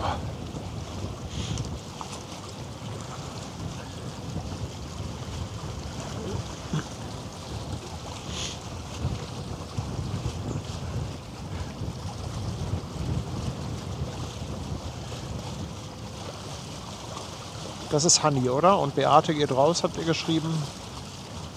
Sehr, sehr cool. Könnt ihr mal bitte nachschauen, ob die One Innovation noch auf 19 Uhr steht? 19 Uhr Abgang.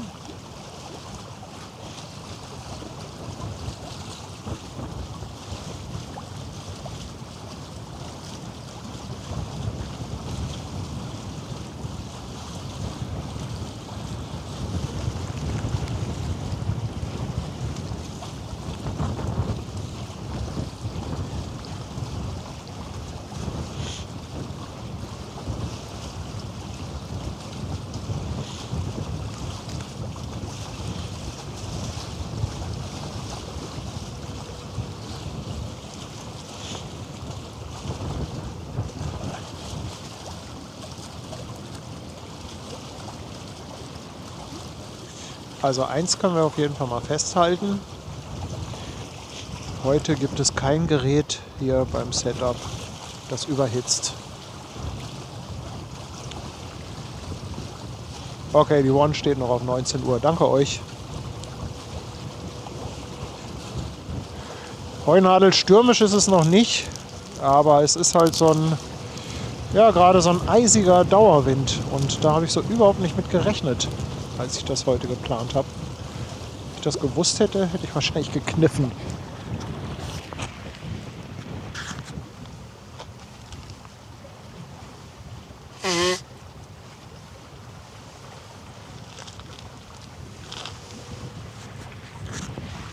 Haben wir Geburtstagskinder?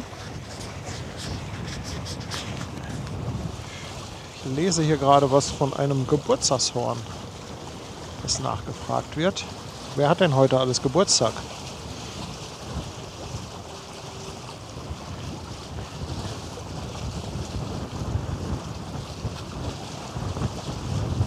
Ich sage auf jeden Fall mal Happy Birthday an alle Geburtstagskinder.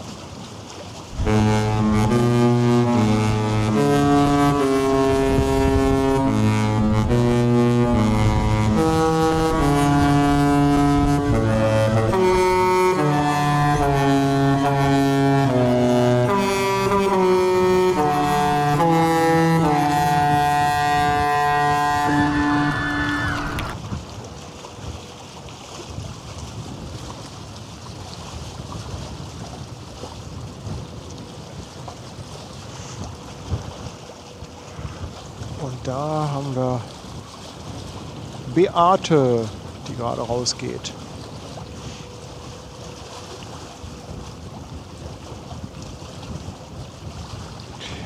Aber cool, dass ihr hier diesen Sonntagabend mit mir verbringt. Das motiviert dann ja doch, wenn ein paar Zuschauer dabei sind. Richtig, richtig klasse.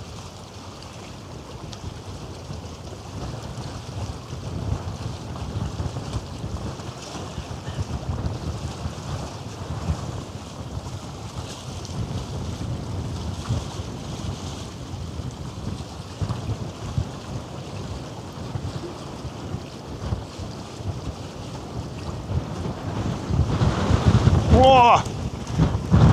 Jetzt kommt hier auch noch so eine Höhe. Aus. Wind aus.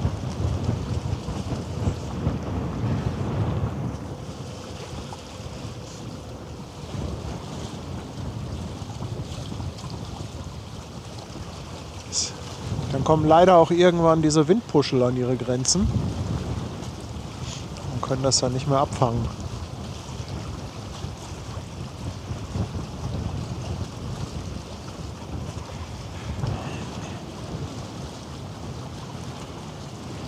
Ja, Beate, wo geht denn Beate hin? Geht Beate zum CTA, Container Terminal Altenwerder, oder zum CTT, Container Terminal Tollerort?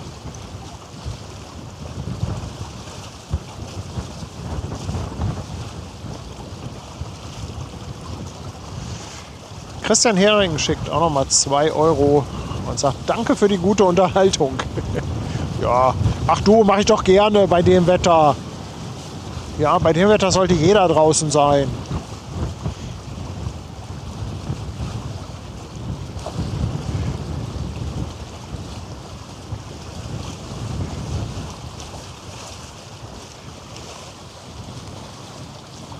Aber im Bild sieht das irgendwie alles gar nicht so dramatisch aus. Also es ist doch schwer, die Kälte dann rüberzubringen. So rein bildtechnisch.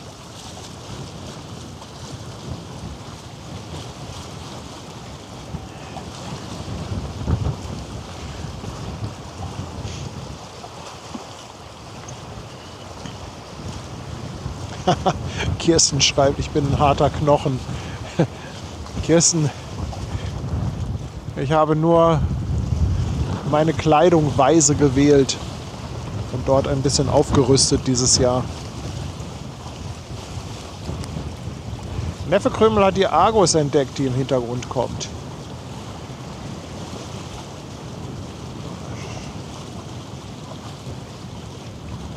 Da schauen wir doch mal. Sag mal, ist die Argus komplett leer? Die haben wir doch gestern gesehen, oder? Die ist doch gestern reingekommen. Das sieht aus, als ob die komplett leer ist. Aber schaut mal, wie schön das Bild mit der Elbphilharmonie, mit den Schleppern im Vordergrund. Ich hoffe, das kommt gut rüber. Eine richtig tolle Szene hier gerade.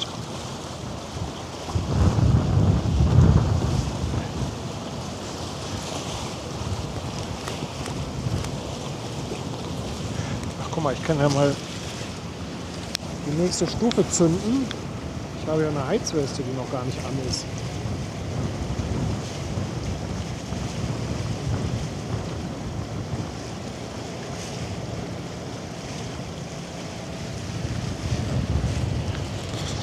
So.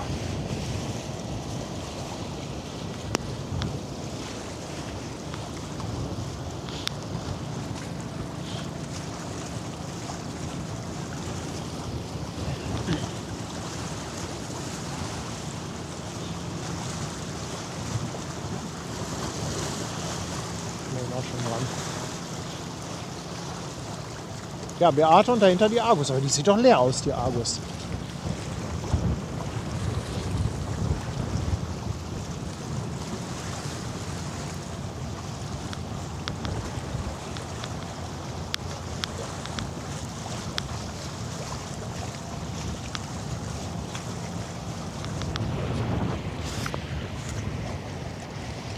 Irgendwie habe ich ja gerade Probleme, das Mikrofon ordentlich unterzubringen.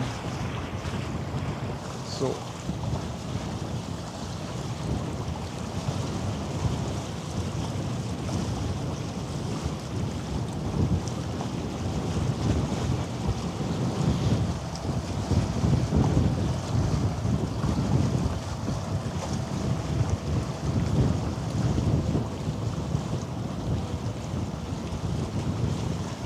Ist das wirklich das gleiche Schiff, das wir gestern Abend gesehen haben? Haben die vielleicht heute über Nacht komplett leer gemacht und heute am Tag? Vielleicht geht die in die Werft.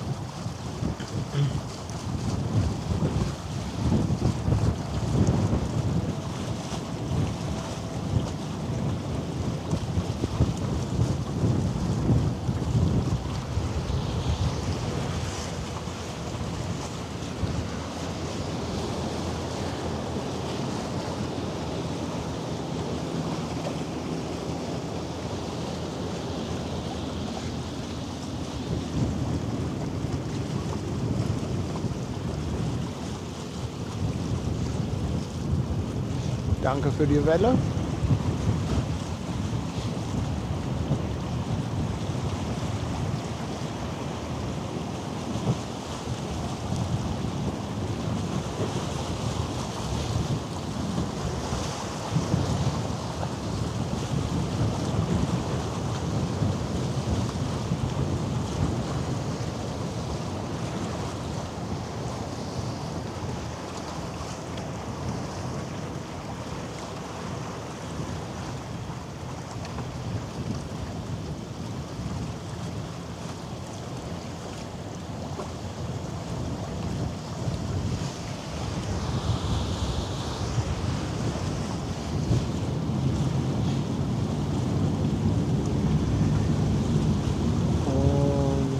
Links, das scheint die Louisiana Star zu sein, das blau leuchtende.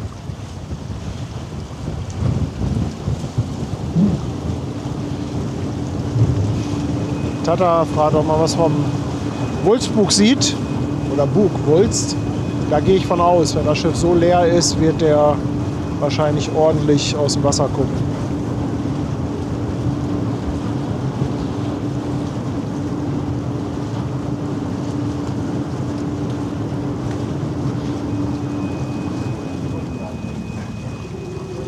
Thomas Gatterer, herzlichen Dank für deine Treue. 5 Monate schon auf der Reeperbahn dabei. Und Virtual schickt 5 € Superchat und schreibt, ich komme auch wieder zum Bubendei-Ufer. Aber erst, wenn es wieder wärmer ist. Okay, dann halte ich für dich die Stellung hier.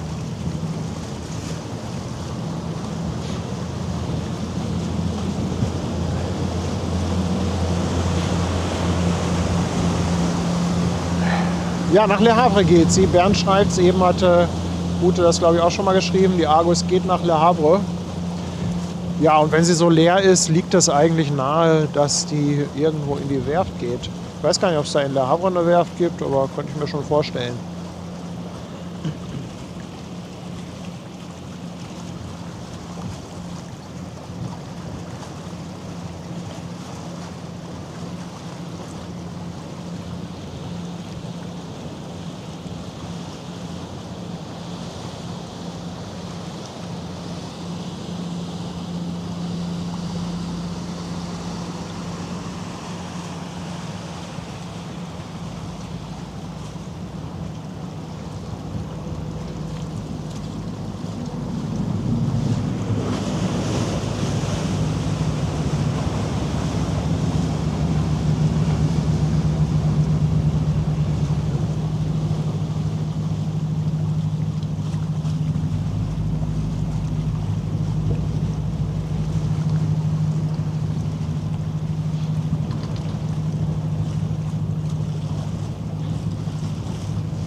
Gigi, ganz herzlichen Dank für eine verschenkte Mitgliedschaft auf YouTube.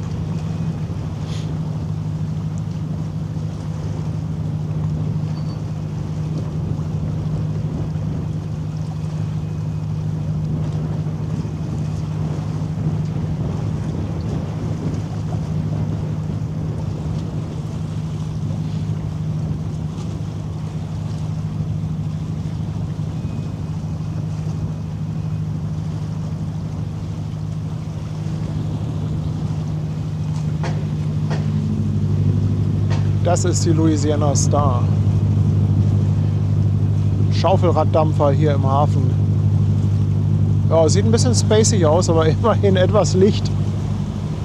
Also jetzt sieht das aber auch wirklich unwirklich aus, wenn die hier durchs Bild fährt.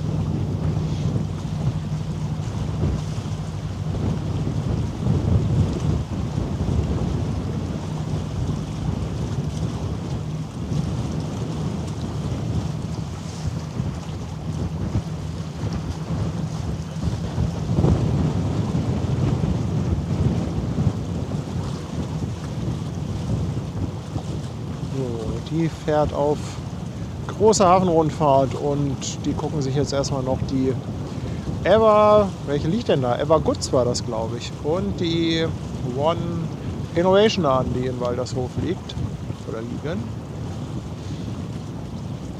Und wir schauen uns hier diese unscheinbare Argus an, die sich aus dem Hafen schleicht. 100 Bits, danke an Schläferzoline. Okay, Schläferzoline. Ja, dankeschön. Mit Servus aus Niederbayern. Mein erster Versuch. Hat super geklappt. Ganz hervorragend. Ich danke dir vielmals. Carsten, eine Mitgliedschaft noch auf YouTube. Herzlichen Dank. Ja, der Wind nimmt irgendwie nicht ab. Aber es geht in der Tat noch. Ich glaube, das Schlimmste ist gerade das Mikrofon. Da bläst es natürlich ordentlich rein. Ihr könnt ja mal sagen, wie schlimm das ist, ob das noch geht mit den Windgeräuschen im Mikro oder ob das schon eine Vollkatastrophe ist.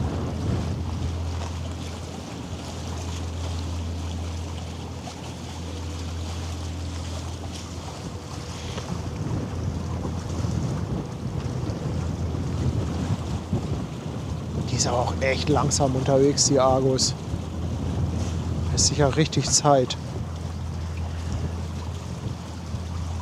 Okay, ist noch gut. Ja, ich könnte jetzt eh nichts gegen machen, gegen den Wind. Also.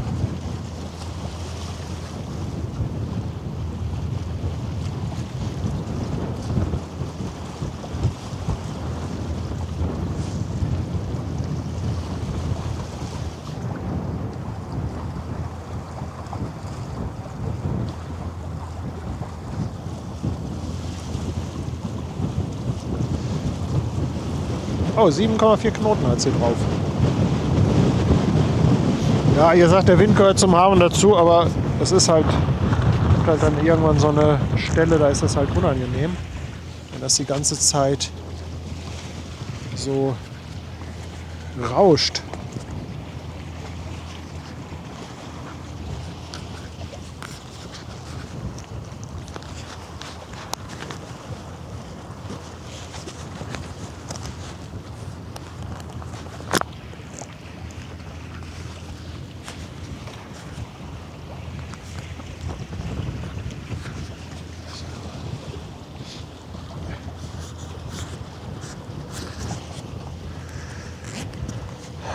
Ja, ich finde auch keine bessere Stelle fürs Mikro.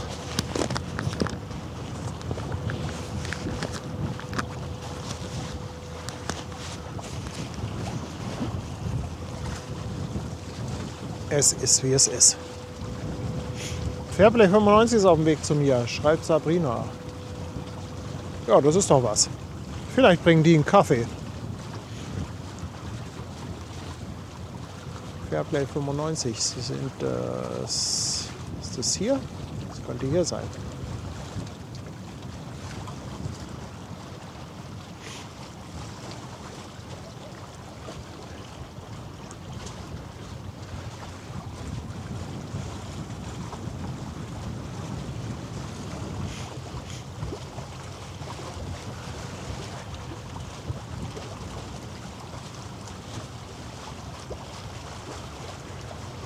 Doch, ich habe ein Puschel-Mikrofon, aber auch diese Puschel kommen halt irgendwann an ihre Grenzen. Sonst müsste man halt einen noch größeren Puschel haben. Also auf Deck 7, da haben wir ja so ein Wombat gekauft, aber das ist ja wirklich so ein Mega-Puschel. Das ist schon kein Katzenfell mehr, das ist halt wie gesagt ein Wombat. Und das ist wirklich für extremsten Wind. Aber diese Ansteckmikrofone, die ich hier benutze, da ist halt der Puschel dann auch verhältnismäßig klein und irgendwann kommt er halt an seine Grenzen.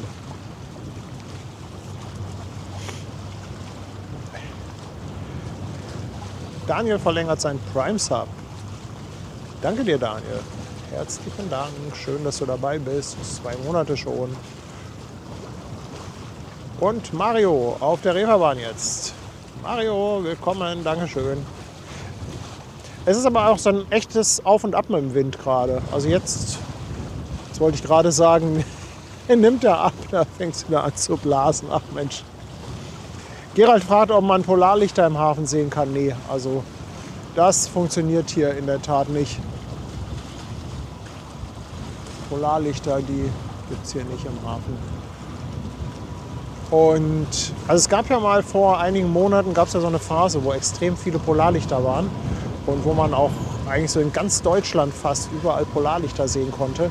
Aber man braucht da natürlich schon so ein bisschen, ja, man braucht vor allem Dunkelheit, ne? Also man muss schon so ein paar Voraussetzungen haben. So, ich schwenke noch mal hier schnell rüber. Einmal ein Hallo zu den Jungs von Fairplay.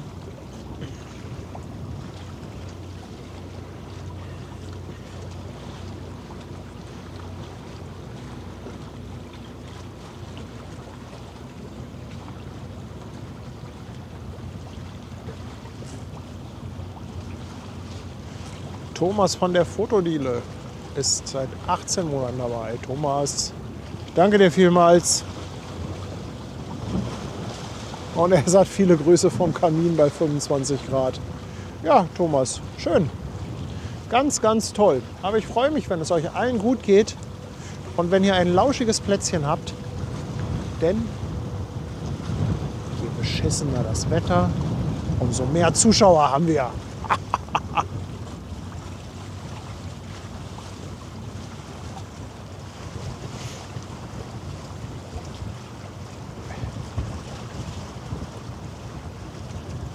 One gifted membership again from Tony Roberts. Thanks, Tony. Ja, die One Humber müsste auch so langsam in Sichtweite gleich kommen. Ich meine, irgendjemand hat eben was von Blankenese geschrieben.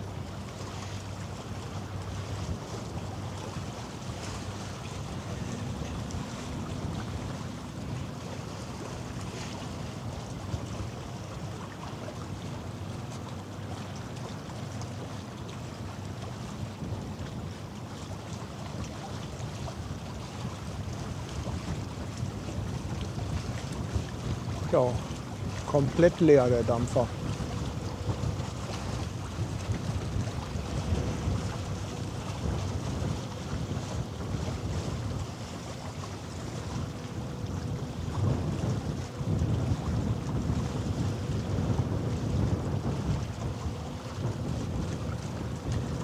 Ist echt so ein bisschen surreal, oder? Das ist echt irgendwie, ja.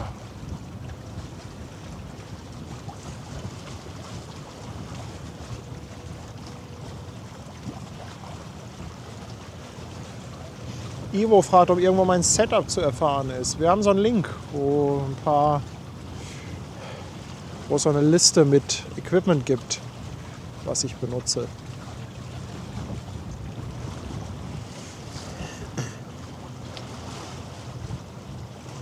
Abi, jetzt auch auf dem Fischmarkt. Willkommen an Bord.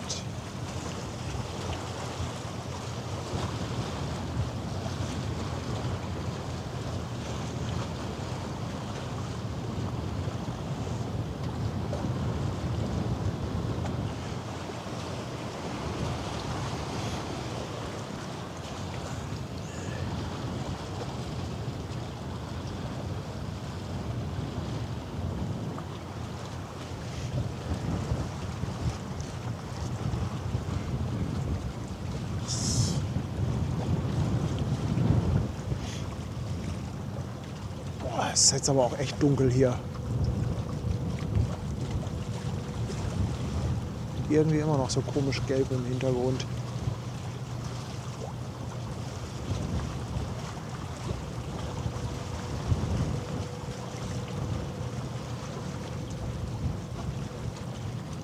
Muss noch mal gerade was probieren. Gehen wir mal auf die Automatik. Könnte etwas besser passen jetzt.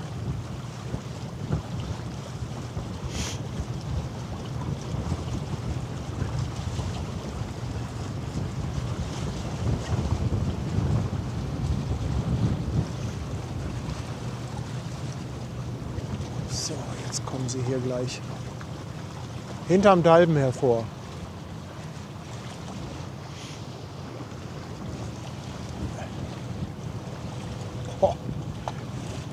Ich versuche mal das Bild ein bisschen aufzuhellen.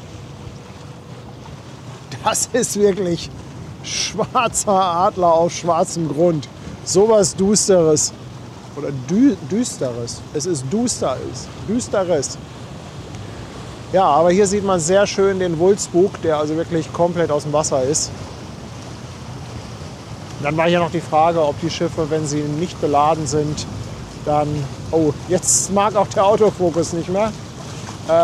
Ob die dann Ballastwasser haben. Also Ballastwasser haben sie ja eh an Bord, um... Ich muss mal gerade wegschwenken von der Fähre.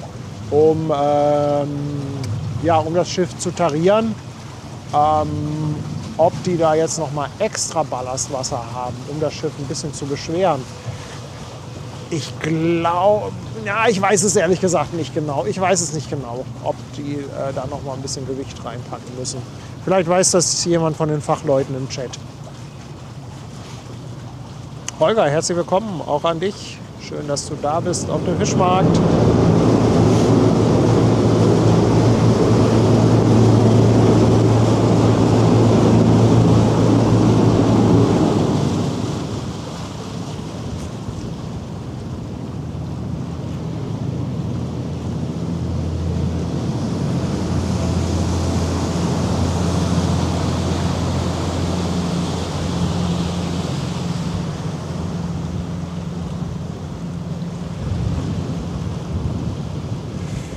Also, ich sag mal, Containerschiffe gucken bei Nacht ist auch so ein ganz spezielles Hobby.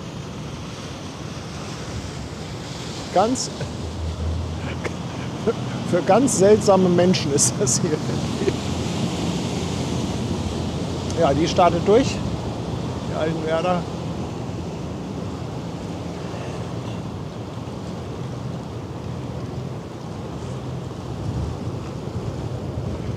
Ja, ihr wollt mal sehen, ob man die Schraube sieht. Leute, das ist so düster da unten. Also ich guck mal, was hier geht. Aber da ist der Fokus auch echt am Anschlag. Also das Bild ist natürlich jetzt eine Katastrophe, aber das ist so dunkel da drunter. Ja, es kann natürlich sein, dass die nach hinten ein bisschen geballastet haben, damit die Schraube nicht so weit rausguckt. Also man sieht auch, dass das Schiff hinten tiefer liegt als vorne.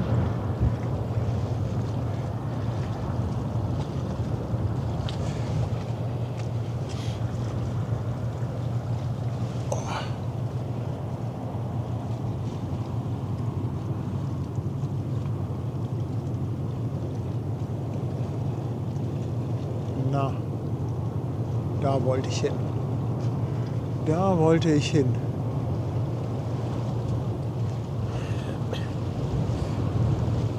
Ja, es macht unheimlich Spaß, seltsamen Leuten zuzugucken, ja.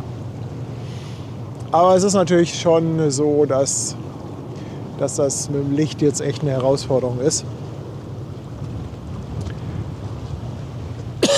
Die MSC, wenn wir die noch erwischen, wenn ich so lange durchhalte, die ist natürlich dann schön bunt erleuchtet.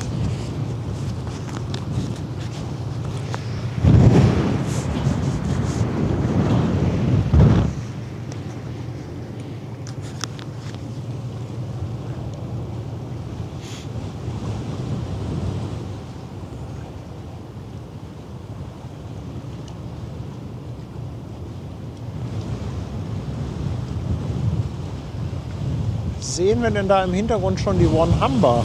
Wow. Böe, eine Böe. Abi fragt, wie lange ich heute noch mache. Ja, gucken wir mal. Es kann jederzeit passieren, dass ich sage, ich habe keinen Bock mehr. Finn, danke dir im 6. Monat mit einem Prime Sub dabei. Und er wünscht sich das MSC Preziosa Horn. Habe ich denn das Preziosa Horn eigentlich? Ich meine ja, natürlich.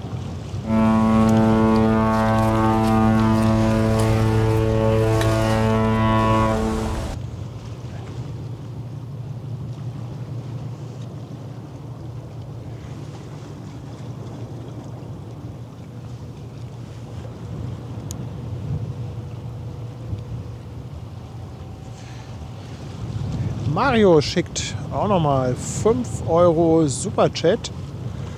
Und er schreibt, leide seit Jahren an Depressionen. Dein bzw. euer Stream hilft enorm, ruhig zu werden. Ach Mario, Mensch, das freut mich aber, wenn das so ein bisschen hilft. Dann dir auf jeden Fall alles Gute.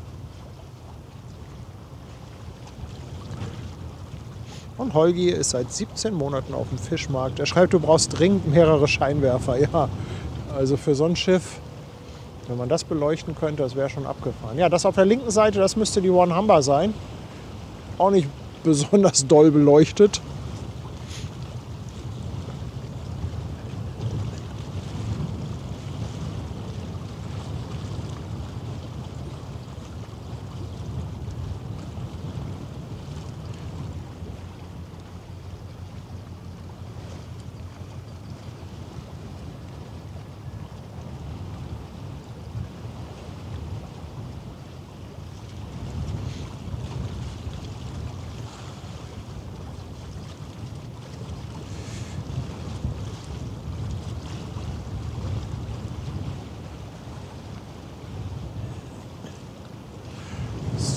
Nochmal nach hinten. Ich glaube aber, wenn ich so rumstehe, dann schirme ich das Mikrofon etwas mehr ab.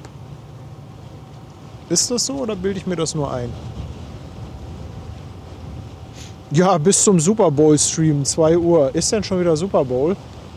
Das ist zum Beispiel was, wo ich gar nichts mit anfangen kann. Also hier bei dem ganzen American Football Thema, da bin ich ziemlich raus.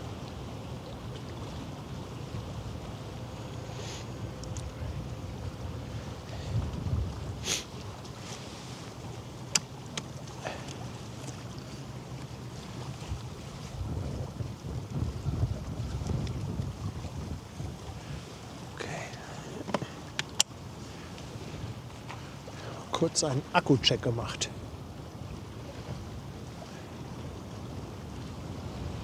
Da kommt die One.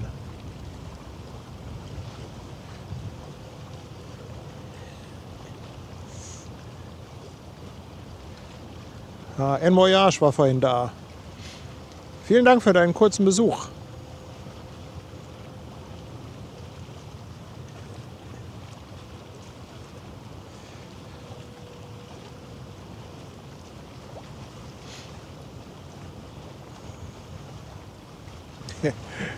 Die Rea schreibt Lichtsparabend im Hamburger Hafen.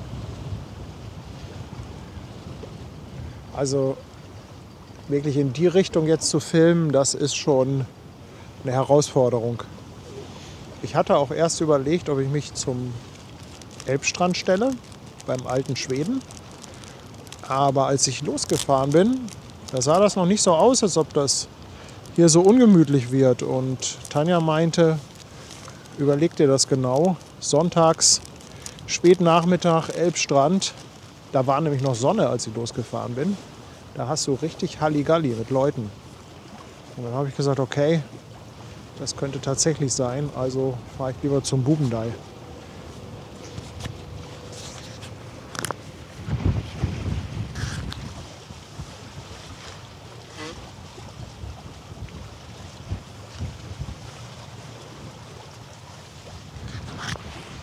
Aber wisst ihr, was das Beste an diesem Wetter ist? Es ist absolutes Ofenkäsewetter.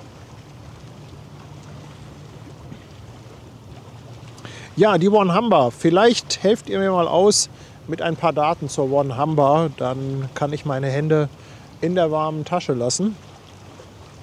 Müsste eigentlich so, ja, was hat die? 330 oder ist es 360 Meter? Haut gerne mal raus. Ich denke, einige von euch, die sitzen ja am AIS. Enano haut 2 Euro Superchat raus und wünscht sich das Horn der Gorch Fock. Hatten wir auch schon lange nicht mehr. Ganz lieben Dank für deine Unterstützung.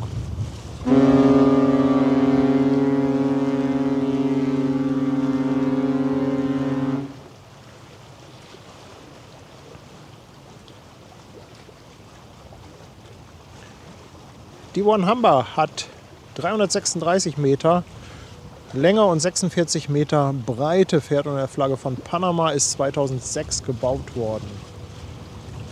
Danke, Andreas. Wie viel Toy hat die? Habt ihr das auch noch? Wahrscheinlich irgendwas so um die 8000, würde ich jetzt mal tippen.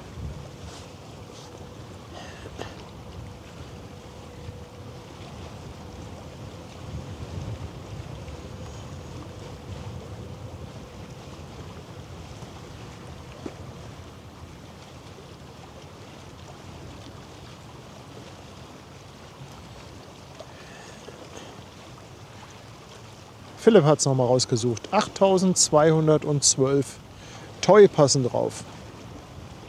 Auf die One Humber. Und die soll pink sein, beziehungsweise magenta, wenn ich mit Anja weg darüber streite. Diese pink-weiße Farbgebung oder magenta-weiße Farbgebung, die es ja streng genommen ist inspiriert durch das japanische Kirschblütenfest.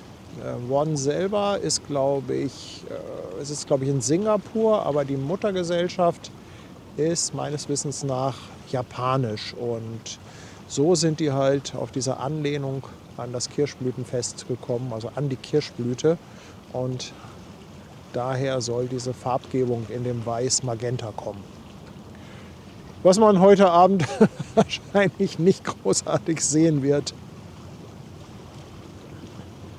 Neffe Krümel, ganz lieben Dank, 2 Euro Superchat. Und er schreibt Anzahlung Hamburg Hafen Live. Ja, Werbespot beim Super Bowl. Ach ja, ach komm Leute, hier einmal einen schnellen Schwenk rüber. Und da bei den Lotsen, da ist wenigstens auch richtig Licht und Attacke.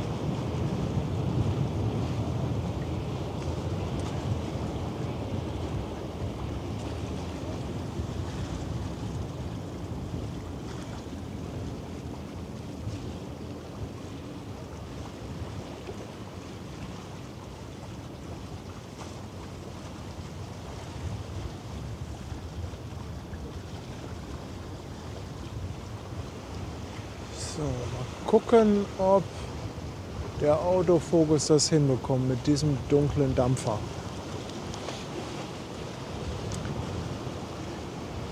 Katharina schickt nochmal 5,99 Superchat. Danke Katharina, und sie schreibt wie immer, ein richtig toller Stream. Vielen Dank dafür und einen schönen Sonntagabend an alle. Das wünsche ich dir auch. Der Nordlicht, auch an dich ein Dankeschön für eine verschenkte Mitgliedschaft. 2,49 kommen dann nochmal für die Kasse von Andi Borchardt. Herzlichen Dank. Ja, also so schlimm wäre das auch nicht, wenn irgendwann dann mal der Frühling losgeht, wir vielleicht mal so 15 Grad haben und ja, und dann auch mal wieder länger Licht haben. Wobei, das merkt man ja jetzt schon. Also ein bisschen länger Licht, das wäre schon nicht schlecht.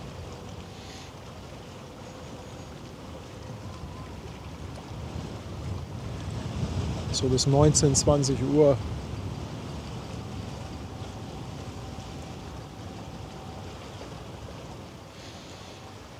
Tony, I would rather watch Hamburg Hafen Live than the Super Bowl. And he lives in the USA. I'm sure not every US citizen is fan of the Super Bowl, as well as not every German is a soccer fan.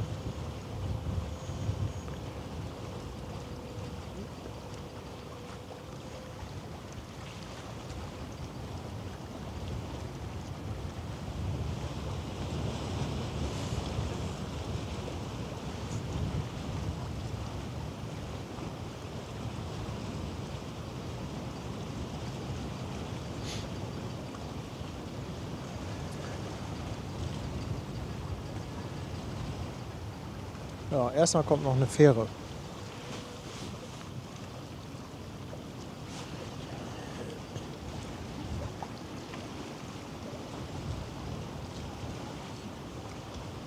Oh, Thomas meldet, dass im Norden jetzt erstmal Schnee kommen soll.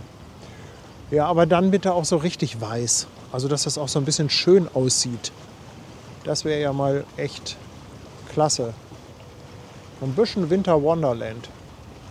Das würde mir noch gefallen.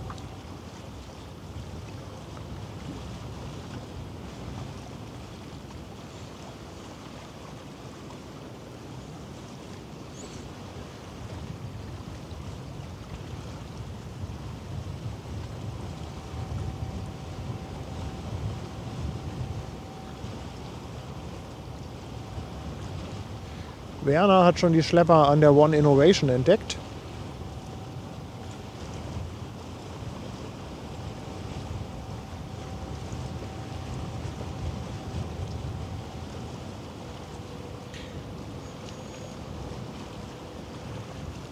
Prime Sub im 6. Monat kommt vom Ribbelbobo auf Twitch. Dankeschön. Und du hast bestimmt auch noch mal die Windböe geschickt. Jetzt haben wir erst noch mal eine Fähre hier, die uns ein bisschen die Sicht nehmen möchte.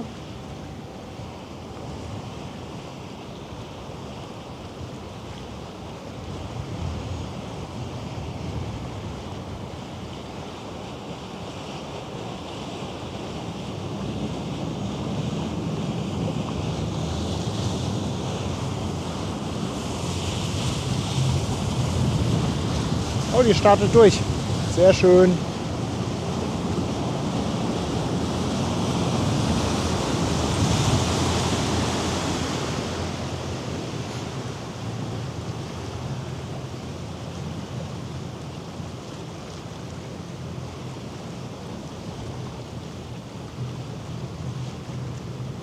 Holgi schickt auch nochmal 5 Euro. Holgi, ganz lieben Dank. Er schreibt, irgendwie hat der Titel auf RTL ab 20:15 Uhr mit dem Programm auf dem Ersten und ZDF zu tun, oder?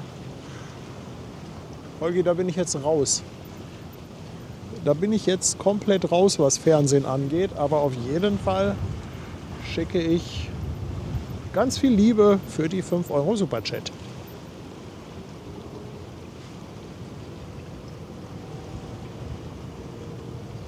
Jetzt kann man auch so ein bisschen die Farbe erahnen. Also dieses Pretty in Pink.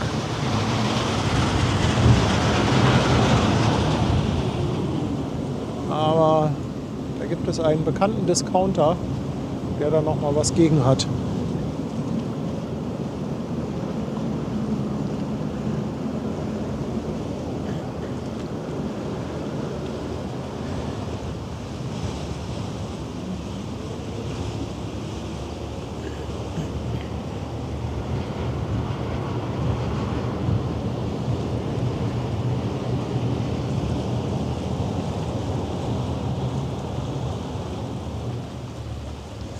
Und Frank schreibt auch nochmal, der Stream heute Vormittag war sensationell.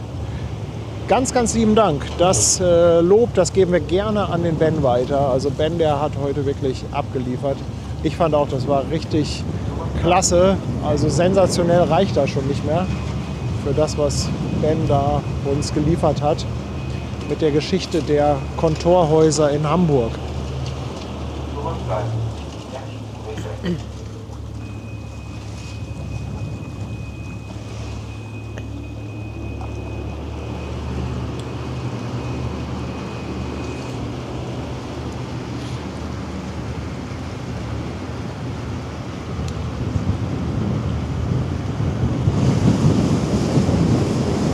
Ach so, ist heute nicht hier dieses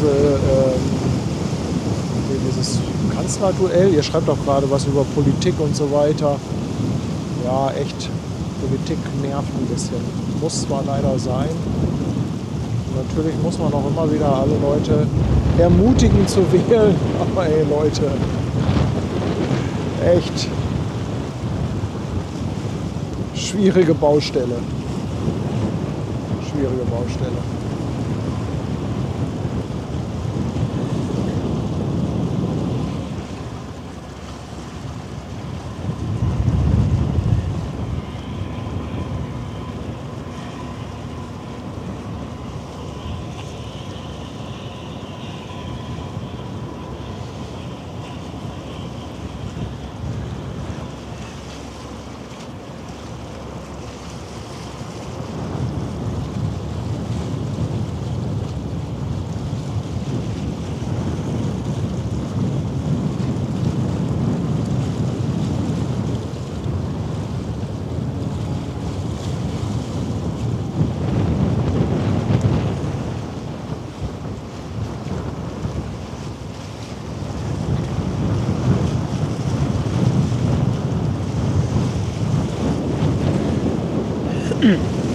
Ja, ich versuche ja hier Politik weitestgehend aus dem Stream rauszuhalten. Und freue mich auch, wenn ihr da nicht zu viel reinschreibt. Natürlich mal ein aktuelles Ereignis oder so. Das kann man natürlich immer gerne mal anreißen.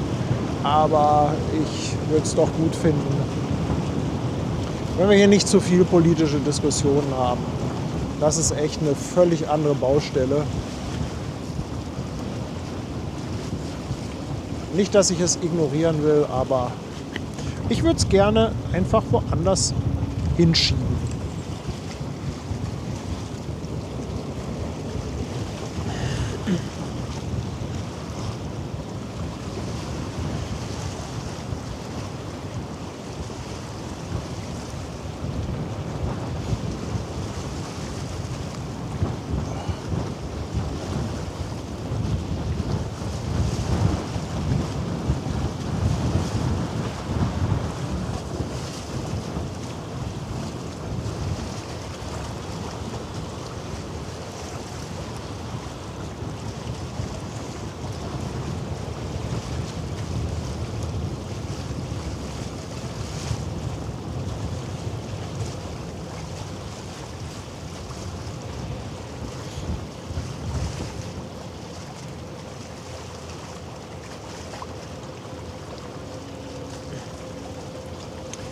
Ja, die One Humber geht zum Container Terminal Altenwerder.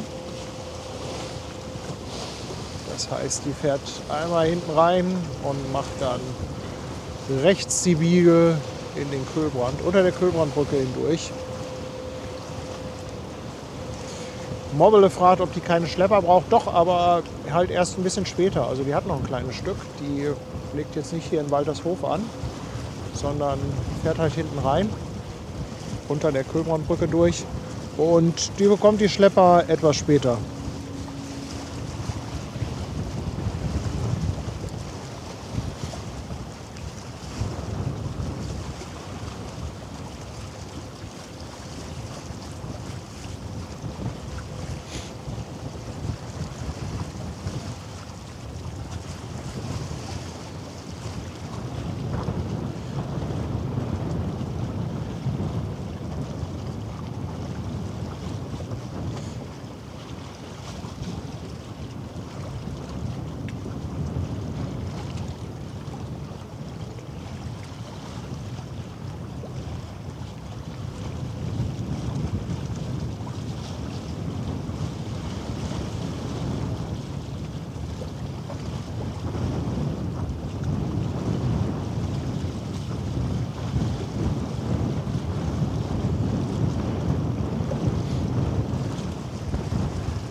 Ja, was macht denn die One Innovation? Da waren ja eben auch schon Schlepper dran.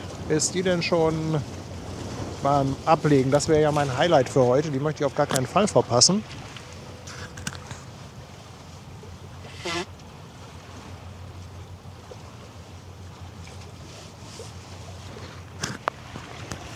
Also One Innovation soll auf jeden Fall mit. Und ich sehe auch gerade, ich muss mal Mikros tauschen. Das sind wieder die Temperaturen. Aber wenigstens sehe ich es mal, bevor ich weg bin.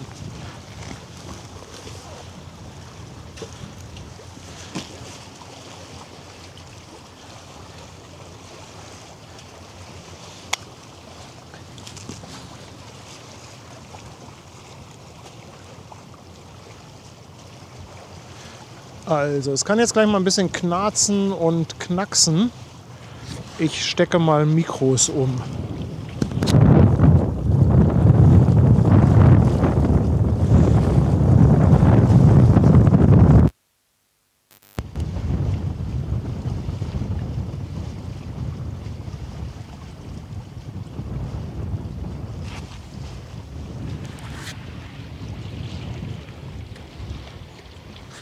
In der Ups.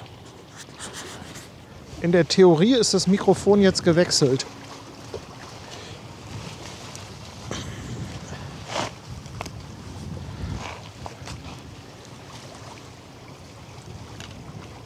In der Praxis auch.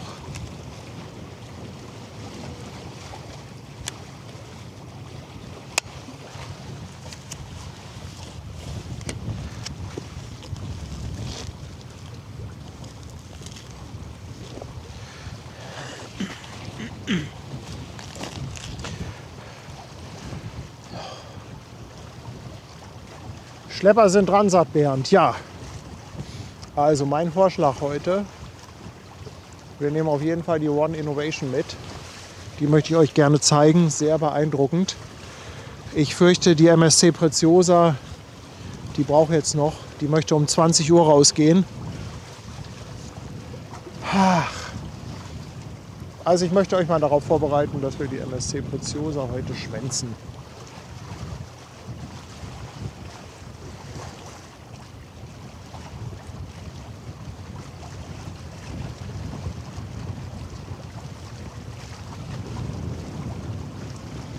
Ja, wenn der Schlepper schön leuchtet, dann sieht man auch die Farbe von dem Schiff.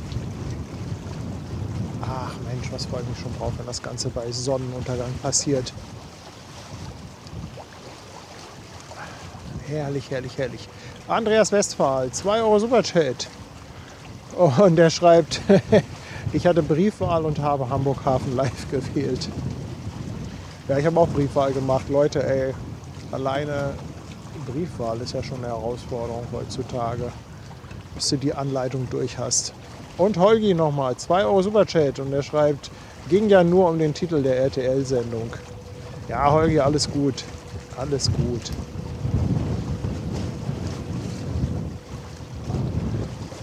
Und dann kommen nochmal 100 Bits vom Horst auf Twitch. Horst, ich danke dir vielmals.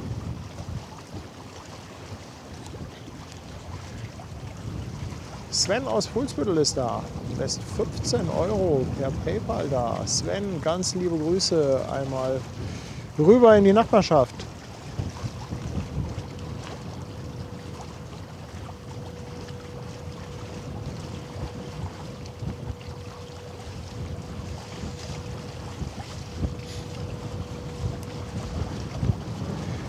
Und ich höre gerade, ich muss noch mal ein Geburtstagshorn raushauen. Und zwar für die liebe Steffi, die auch schon so lange bei uns ist. Nachträglich, die hatte nämlich am 6. Steffi, an dich auch noch mal ganz, ganz dickes Dankeschön, dass du so lange dabei bist und Happy Birthday.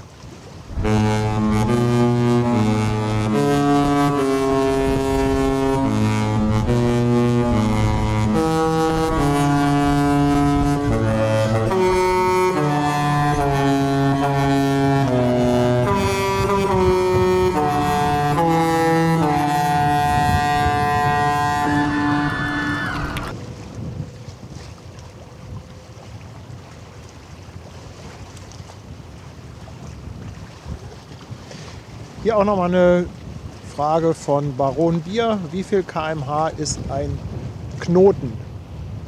Ein Knoten hat, was kommt denn da von hinten? Stockduster, ich glaube, das ist die Polizei. Ein Knoten sind 1,852 km/h.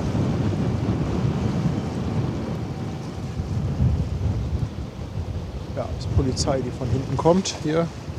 Die schleichen sich da gerade an. Und ich kann euch auch mal versuchen zu erklären, wo diese krumme Zahl herkommt. Man wundert sich ja sicherlich 1,852 und das hat ja auch nichts irgendwie mit Meilen oder Ähnlichem zu tun. Ja, doch schon mit Seemeilen, aber nicht mit den Landmeilen. Das kommt einfach daher, dass man den Erdumfang nimmt. Was hat der Erdumfang? 42.000 Kilometer? Oder 40? 42.000? Oh Mann, Paddy. Und das teilt man dann durch 360, also 360 Grad. Und diese 360 Grad, die teilt man dann wieder durch 60. Da hat man dann, glaube ich, eine sogenannte Bogenminute. Und wenn ihr diese Rechnung ausführt, also ist es 42 oder ist es 40.000 Kilometer? Müsst ihr mir mal helfen. Auf jeden Fall, wenn man das durch 360 und dann nochmal durch 60 teilt, dann müsstet ihr auf diese 1,852 kommen. Erdumfang, was hat er denn? Ich meine 40.000, oder? 42 war was anderes. Das war die Antwort auf alle Fragen.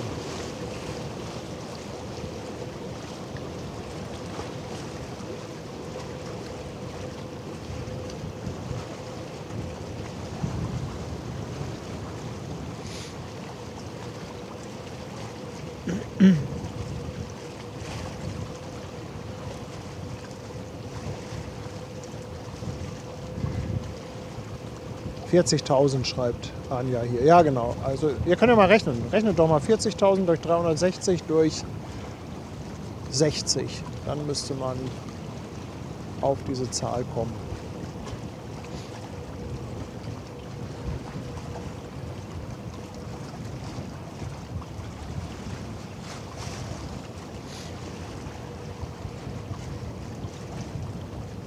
Ja, und gleich sehen wir die One Innovation. 400 Meter, 62 Meter breit, mit einer Kapazität von fast 24.000 Standardcontainern. Noch gar nicht so alt, ich glaube die One Innovation ist 2023 in Dienst gestellt worden, meine ich, Ende 2023. Ach, und ich mag die total gerne. Die One Humber, seht ihr, legt jetzt hier einmal das Ruder auf Steuerbord und dreht ab in den sogenannten Kühlbrand, den Elbe-Seitenarm. Polizei macht noch ein kleines Polizeiballett hier. Komm Jungs, machen wir ein 360. Ein bisschen Licht an und noch eine schöne Drehung. Dann kommt ja auch ein bisschen Stimmung auf. Ja, und fährt da hinten dann zum Containerterminal Altenwerder.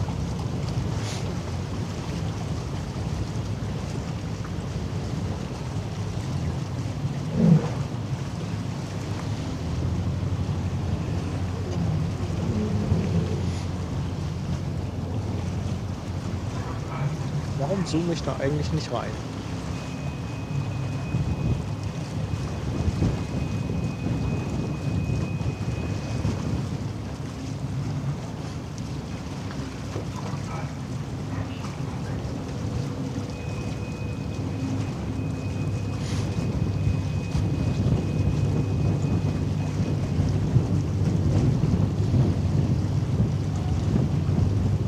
Ha, Pirata Bernie meint, man könnte auch einfach jetzt einen Knoten mal 60 mal 360 rechnen. Ja, wenn man den Knoten kennt, also 1,852 mal 60 mal 360, müsste dann den Erdumfang ergeben.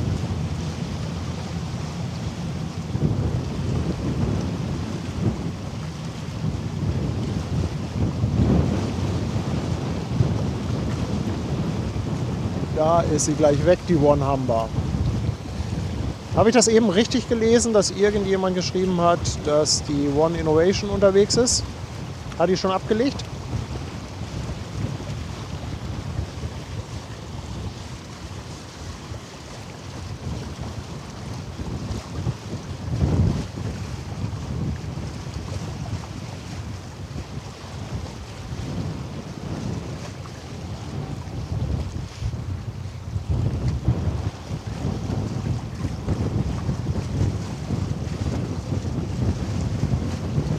Nicht abgelegt. Okay.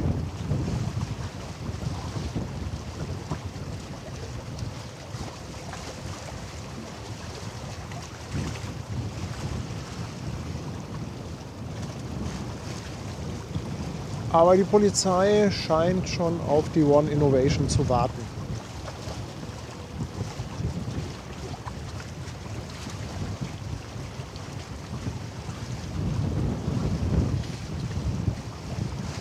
2 Euro kommen nochmal vom Wookie und er sagt, am 25.02., 1.03. und 6.03. sollen 3 One-Containerschiffe, 3 One-400-Meter-Schiffe kommen. Dankeschön. Ja, schauen wir mal.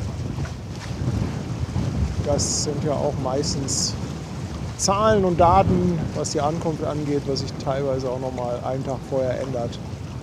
Aber ich gucke auch in der Regel eigentlich fast täglich mal in die Segelliste rein.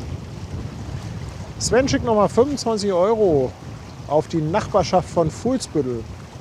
Ja, also hier ist es ja jetzt nicht direkt Nachbarschaft, aber da, wo wir wohnen, das ist gar nicht so weit weg von Fuhlsbüttel.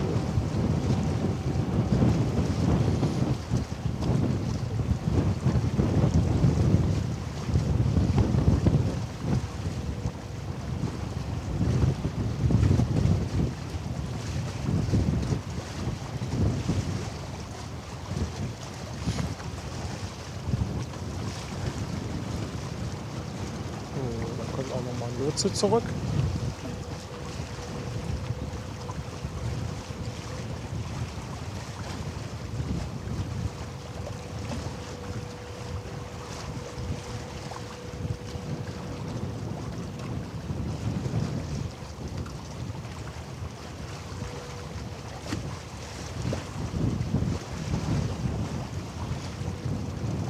Und nun heißt es warten. Die One darf gerne ablegen und sich an ihren Zeitplan halten.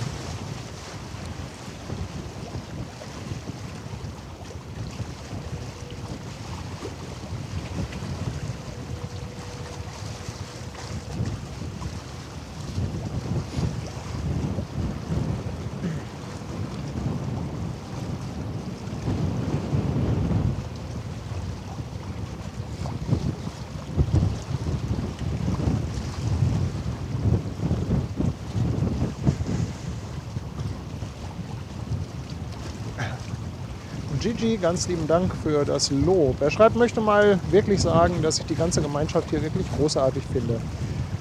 Herzlichen Dank. Das Lob geht natürlich an alle, die hier mithelfen und die auch im Chat sind. Da ist noch eine MSC, die zuerst raus will, meldet ihr.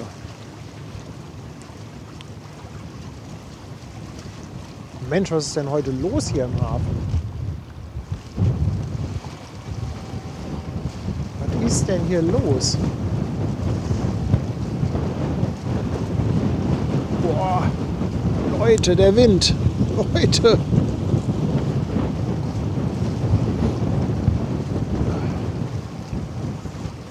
Schiebt mal ein bisschen an bei der Innovation.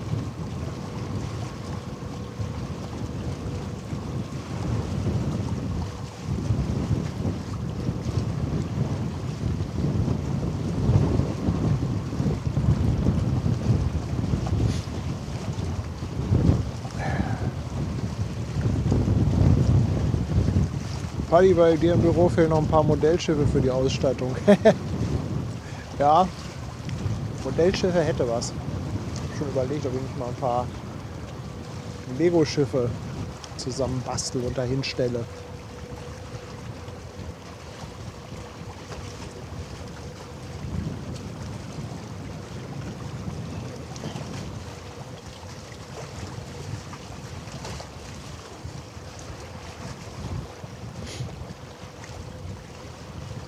Ja, Dietmar meint, die Preziosa startet bald. Dietmar, du hattest, glaube ich, vorhin schon geschrieben, dass sie um 19:30 Uhr heute schon raus will.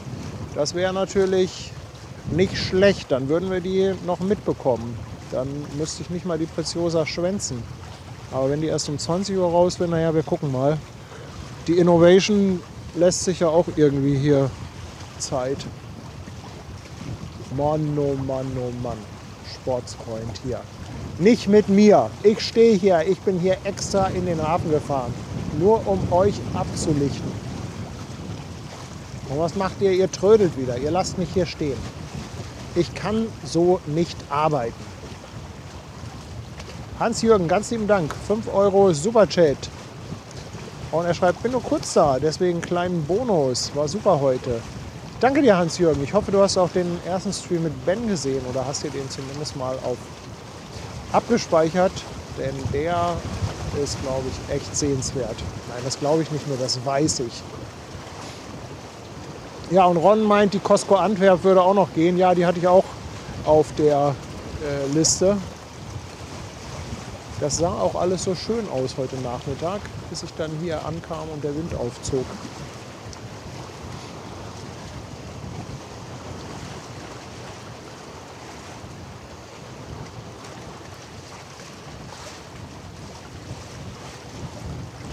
Ja, Malte, klar, immer noch live. Malte, was ist mit dir? Gehst du heute auch noch live?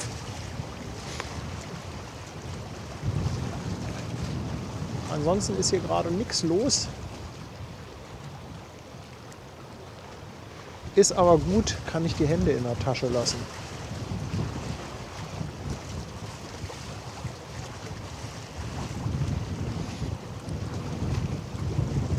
Ach, der Hans-Jürgen hat ja geschrieben, war super heute Morgen. Paddy muss auch Sätze zu Ende lesen.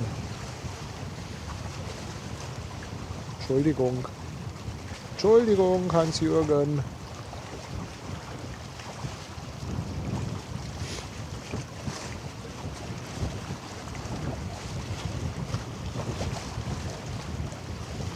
Oh, kein Livestream heute beim Kanalsteurer Malte.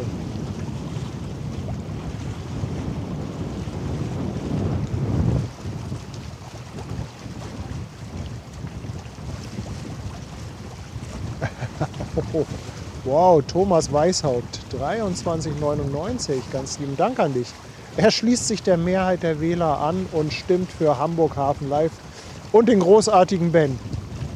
Ja, aus Ben können wir, glaube ich, einen super Kanzler machen.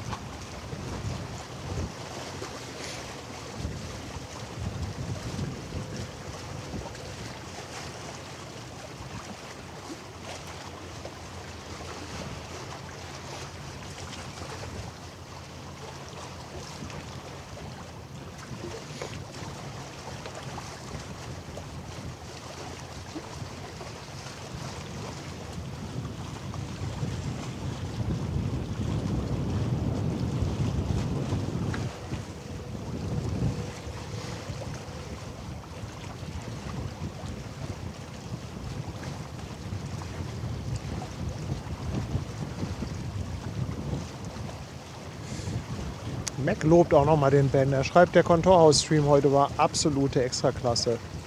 Ihr habt Niveau und Qualität erreicht, die leider nur selten sind. Ganz lieben Dank, Mac.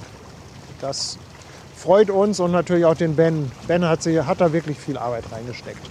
Das muss man mal sagen. Der hat sich da echt so festgebissen, so eingelesen. Und das hat er auch wirklich verdient, dass er ihn ein bisschen lobt. Ganz lieben Dank dafür. Auch Dankeschön an Andrea Strickliesel, die auf Twitch nochmal 200 Bits raushaut. Dankeschön.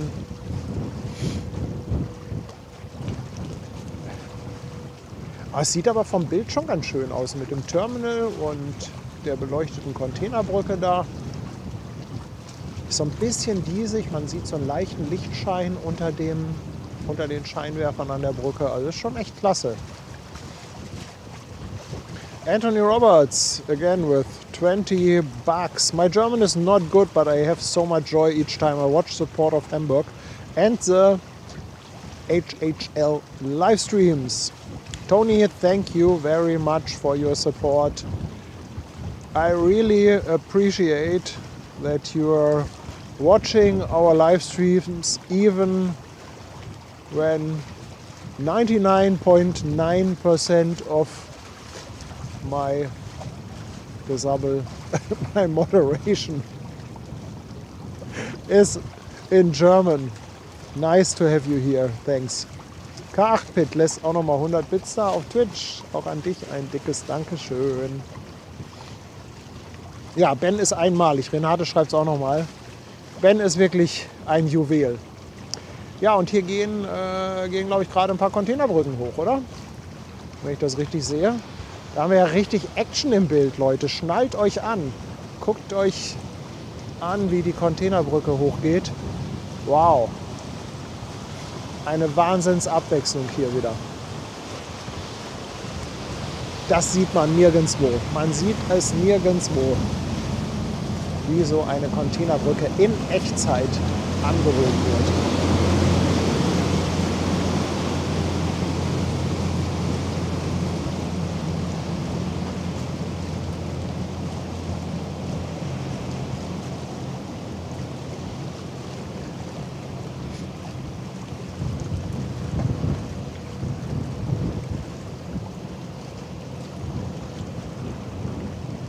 Timo, nein, das sind noch keine von den Containerbrücken, die ferngesteuert werden. Die werden gerade noch aufgebaut am Containerterminal Altenwerder.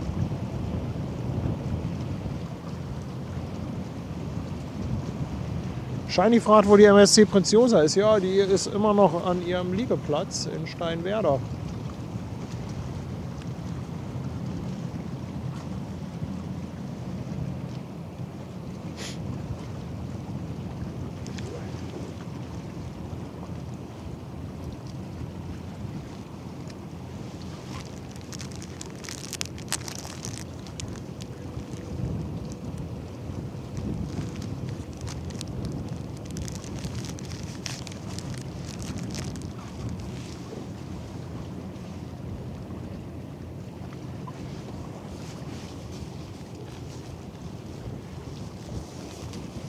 Achtung.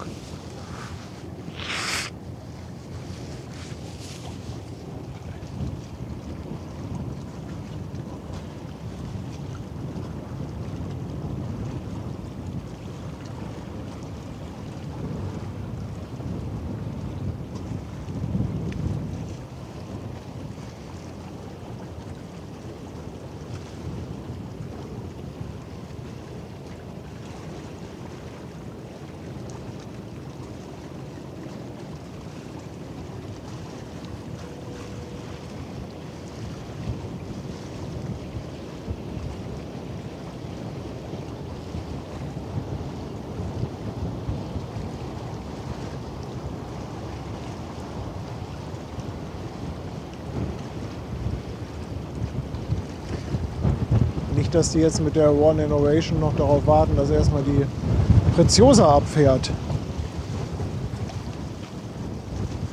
Macht keinen Quatsch hier, Leute.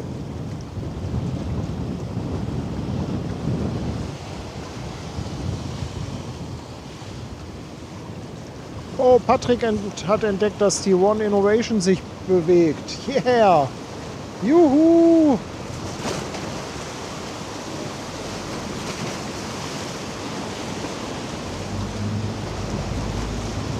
I like pink vessels.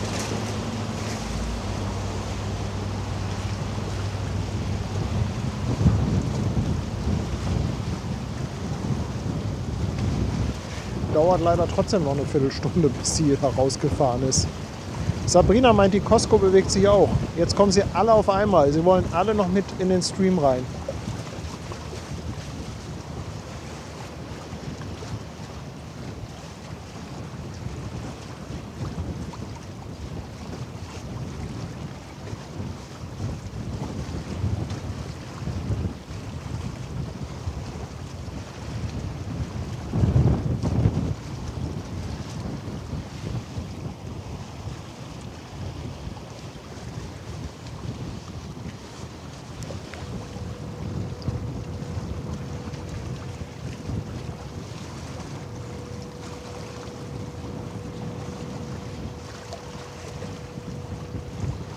Was, und Jason sagt, die Preziosa jetzt auch? Ist die auch in Bewegung? Sag mal, kommen die jetzt alle auf einmal hier raus? Das gibt's doch nicht. Ja, und die Containerbrücke ist auch wieder runtergefahren. Das kann, also ich kann das jetzt aus dieser Perspektive schwer sagen, aber vielleicht mussten sie die eventuell anheben, um am Schornstein vorbeizukommen oder so. Ich habe jetzt nicht hingeguckt. Vielleicht hat das jemand von euch gesehen. Und die One Innovation mit 4 Schleppern. Ja, bei dem Wind, bei dem Wetter, das macht Sinn. Das ist echt das ist wirklich ein Brocken, das Teil. Das ist ein überdimensionaler Schuhkarton.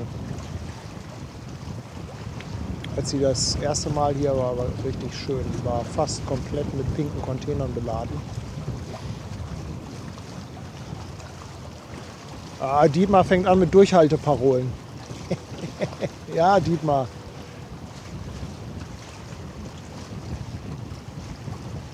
Schauen wir mal. Also die One Innovation gucken wir uns auf jeden Fall an. Und dann schauen wir, ob da irgendwas direkt hinterkommt. Wenn die aber alle trödeln, dann sind sie raus.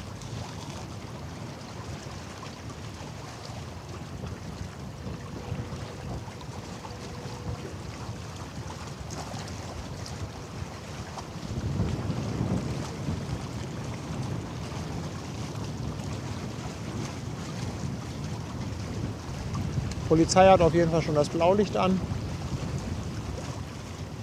Ist bereit, dann gleich hier die Elbe zu sperren.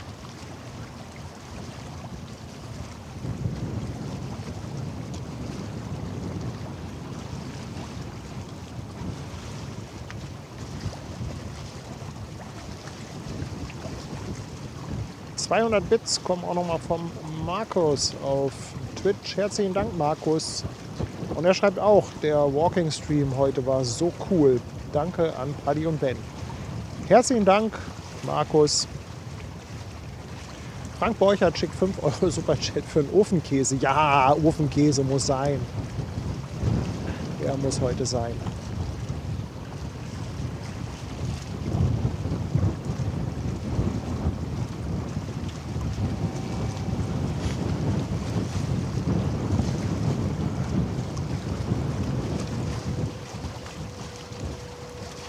Aber Leute, glaubt mir, es lohnt sich zu warten. Bleibt dran, haltet durch. Verschickt jetzt nochmal den Link an all eure Freunde, an alle WhatsApp-Gruppen. Sagt ihnen, Leute, hier könnt ihr gleich live ein 400 Meter Containerschiff in Pink sehen. Ich behaupte mal, dass viele in euren Kontaktlisten das noch nie live gesehen haben. Verschickt jetzt den Link an alle, die ihr kennt.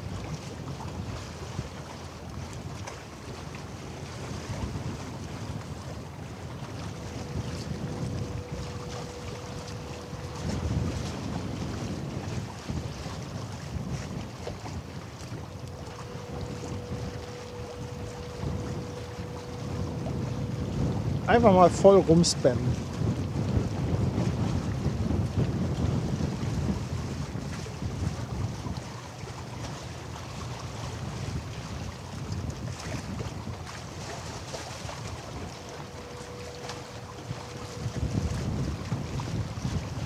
Es ist spannend. Es ist so spannend.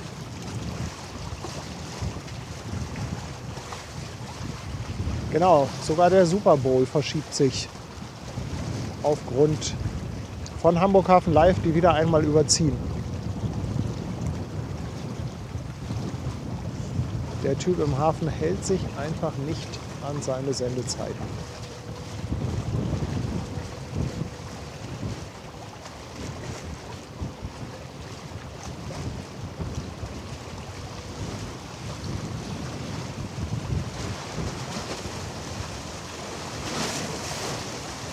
Ja, Thomas, schön, dass du bei 25 Grad vor dem Kamin sitzt. Ich gönne dir das total.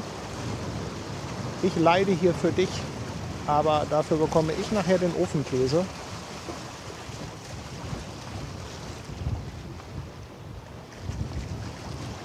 Und solange du weiter zuguckst und einschaltest, seien dir die 25 Grad gegönnt. Aber ganz ehrlich, 25 Grad, ich würde eingehen. Wir haben ja viel zu warm.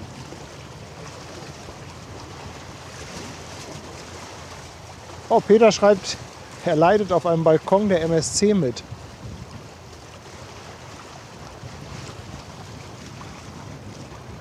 MSC Preziosa.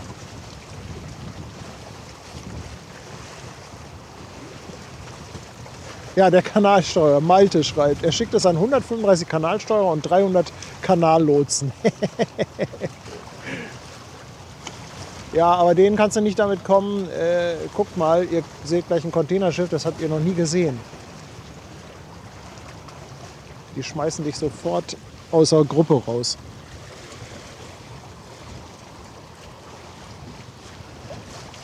Was ich in den Ofenkäse dippe, ja, am liebsten Brot. Was sonst?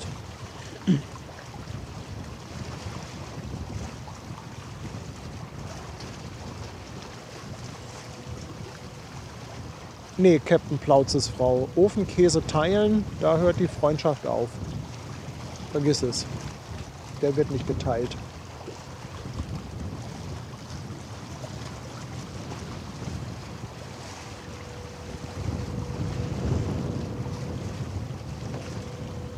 Gebt mir doch gerne mal eine Statusmeldung, wie weit die One Innovation ist.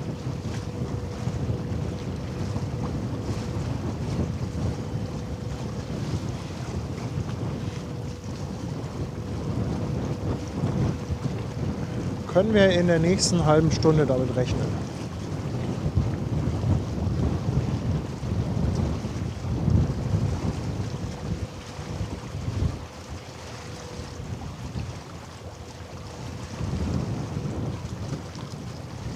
Patrick meint im Wendebecken, ja, im Parkhafen. Okay, also das Wendebecken heißt Parkhafen. Das ist quasi der vorgelagerte Hafen. Also dann dauert es nicht mehr so lange.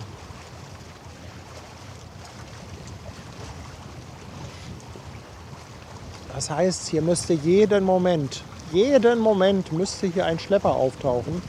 Auf der Position 1 am Bug von der One Innovation. 400 Meter, Pretty in Pink, 400 Meter.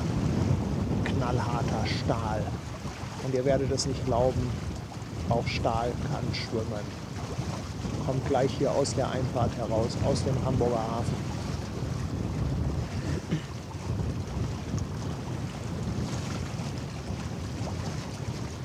Leute, haltet euch fest.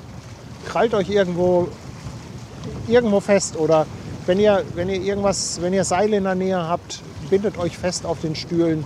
Nicht, dass ihr gleich völlig ausflippt und irgendetwas kaputt macht oder euch verletzt bei diesen Bildern. Ich verspreche euch, es wird sensationell. Ich lehne mich jetzt mal aus dem Fenster und sage, das wird gleich ein richtig tolles Bild.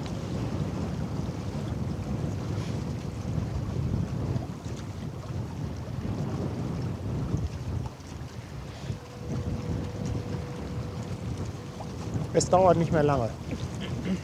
Es dauert nicht mehr lange.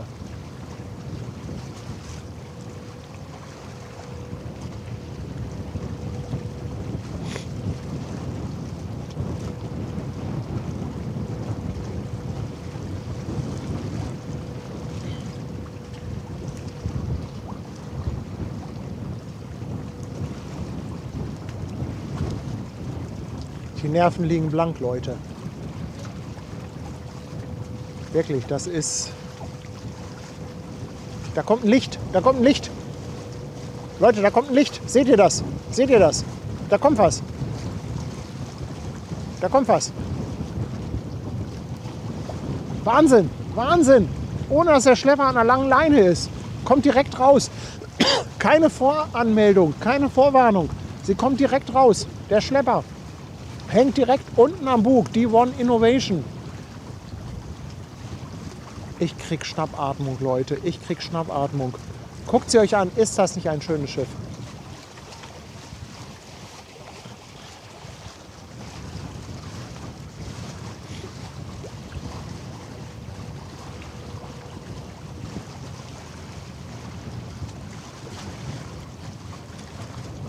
Selbst die Klüsenspülung ist an. Da kann der Schlepper noch mal eine Runde duschen.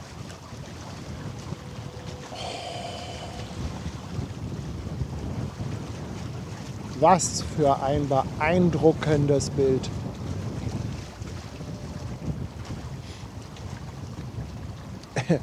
Andi, der Sattelschlepper, auch noch mal mit 5 Schweizer Franken, Dankeschön. Und ich soll noch mal schnell die Herztropfen nehmen. Ach, ein bisschen Spaß muss sein. Leute, ein bisschen Spaß muss sein. Da kommt sie raus, die One Innovation.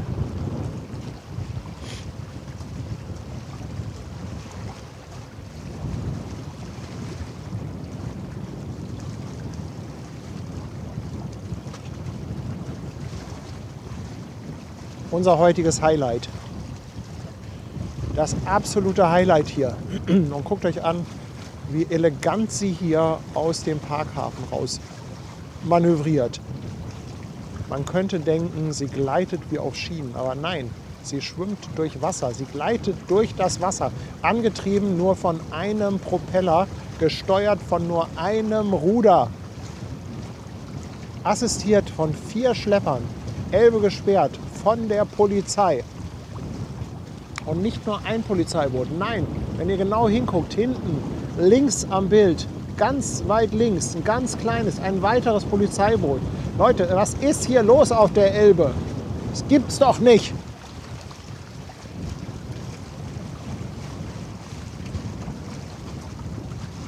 Das ist wirklich geil. Es sieht wirklich geil aus. Ich brauche meine Fotokamera. Mensch, ich habe noch nie ein Foto gemacht heute. Das glaubt mir doch sonst keiner.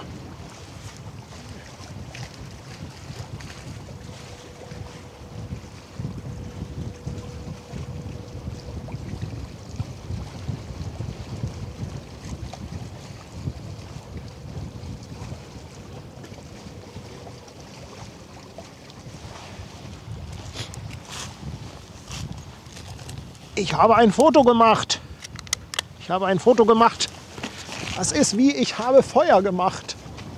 Ich habe ein Foto gemacht. Da kommt sie. Da kommt sie. Anja will weg. Ist auch jetzt im Chat. Anja, schade, dass du nicht mehr da bist. 21 Monate ist sie schon dabei. Und die Farbdiskussion, ja. Anja, die Farbdiskussion, die führen wir auch noch bis in alle Ewigkeit. 9 Monate auf dem Fischmarkt ist Emily. Herzlichen Dank. Sie schreibt, Paddy eskaliert wieder. Ja, nun, man muss sich doch ein bisschen begeistern für so viel Schönheit. Guckt euch diese Ästhetik an. Ja, wie kann bitte ein Quadratklotz so schön sein? So ästhetisch aus dem Hafen gleiten. Es ist einfach sensationell. Enrico lässt auch noch mal 2 Euro da für Paddy's Football. Herzlichen Dank, Enrico. Und Nilsi, 2 Euro Superchat, besser als jedes Sportprogramm. Ja, das mit den Herztropfen, das brauche ich. Die sollte ich mir vielleicht tatsächlich gönnen.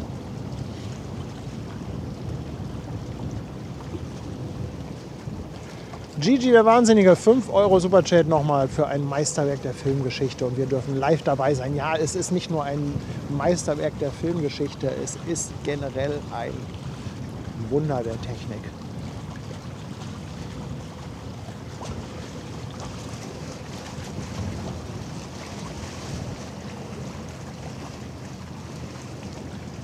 Guck, und die Zuschauerzahlen gehen hoch. Vorhin haben wir die ganze Zeit locker unter 2000 gedümpelt, jetzt auf YouTube über 2000 Zuschauer, auf Twitch über 800 Zuschauer. Leute, was ist denn bitte ein Wahlkampfduell? Die haben doch garantiert nicht mal die Hälfte an Zuschauern.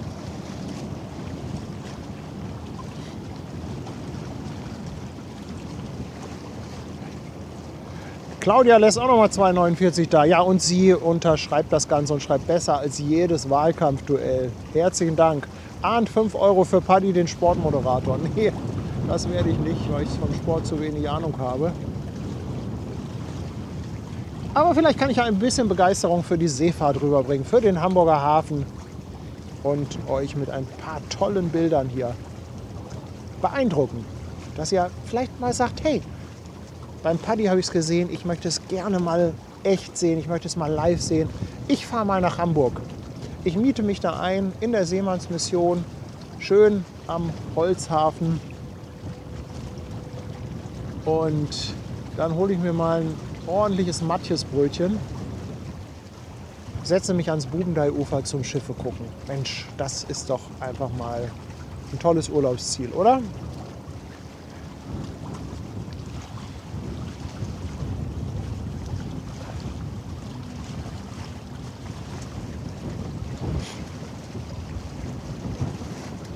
Ja, Dirk schreibt auch, der Like-Counter läuft heiß. Ja, drückt hoch, wie bei so einem Spielautomaten. Der Like-Counter, der muss hochgehen. Los, komm, 5000, macht mal 5000 Likes hier. Unter denen gehe ich nicht nach Hause. Ach nee, das sollte ich jetzt nicht sagen. Das geht in die Hose.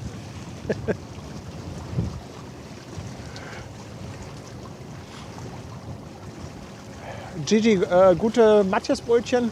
Oh, da gibt es jede Menge. Fischereihafen, da hatten wir doch mal den Walk gemacht. Da gibt es ganz tolle Matjesbrötchen.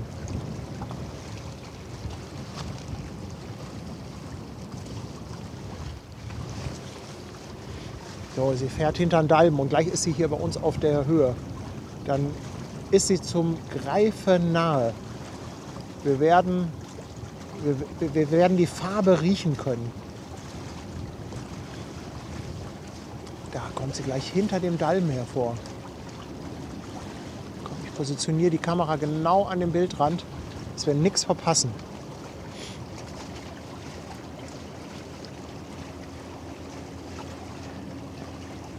Fabian war beim Ersteinlauf dabei. 5,99. Superchat schickt er und schreibt, er hat vom Ersteinlauf ein Bild im Büro hängen. Alles voll mit pinken Containern. Ja, das war cool. Das war richtig cool. Ich glaube, das haben wir sogar gestreamt. Ich weiß gar nicht, Anlauf oder als sie dann wieder losgefahren ist. Also irgendeinen Stream gibt es da, glaube ich, von. Und Sven schickt nochmal 20 € aus Fuhlsbüttel. Sven, ganz lieben Dank an dich. Sensationell deine Unterstützung. Das ist echt der helle Wahnsinn, wie ihr dabei seid, wie ihr mit mir mitfiebert.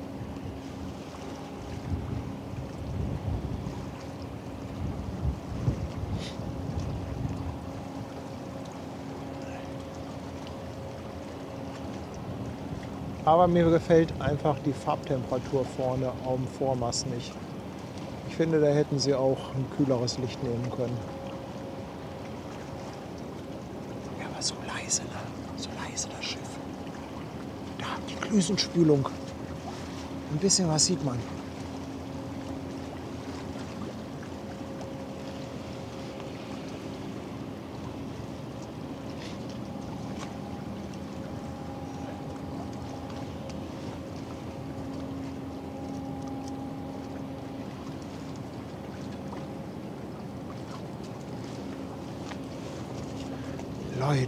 Leute.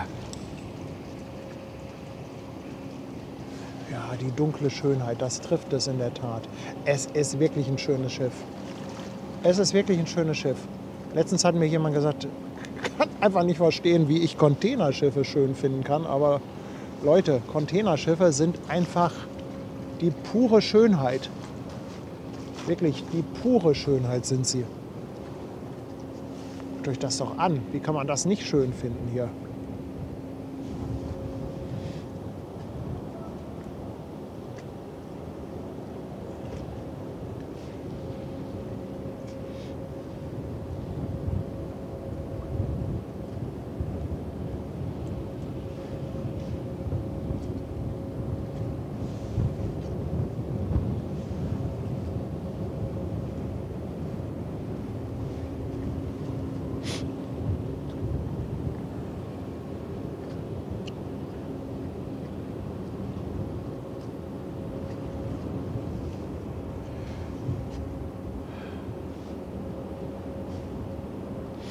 Remo meint, die Farbe kommt gerade nicht so rüber. Remo, dann nimm dir doch mal ein paar Filzstifte in der richtigen Farbe und mal das Schiff mal auf deinem Fernseher ein bisschen aus.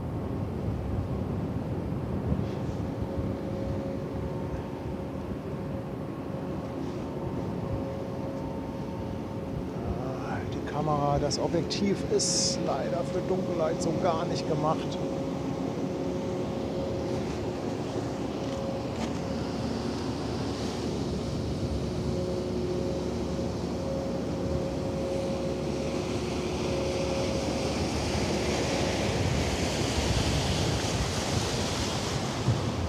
Ja, war ja klar.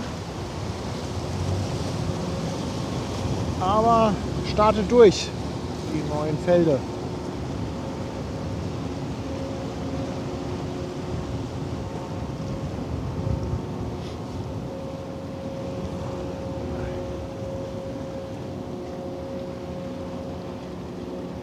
Mit einem extra Gruß für Anja will weg.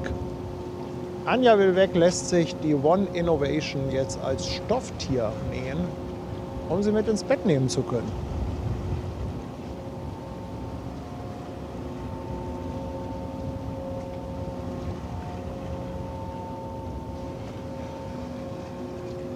Und irgendwann probieren wir das Ganze dann nochmal bei Tageslicht.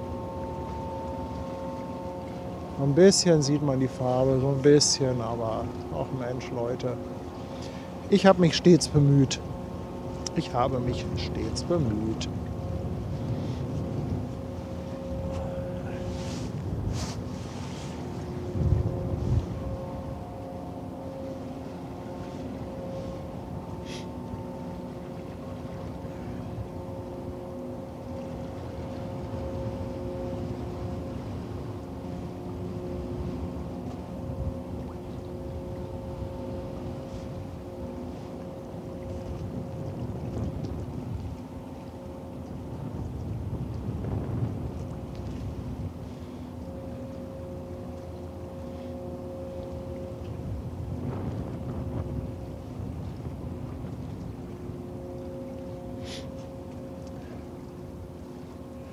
So, und Eddie spielt auch gerade mit seinem Leben. Digga, Eddie schreibt mir hier, warum das Bild heute so dunkel ist.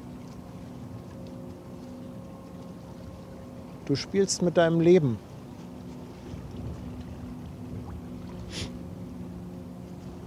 Ach, Leute, ist sie schön. Ein bisschen kann man die Farbe erahnen.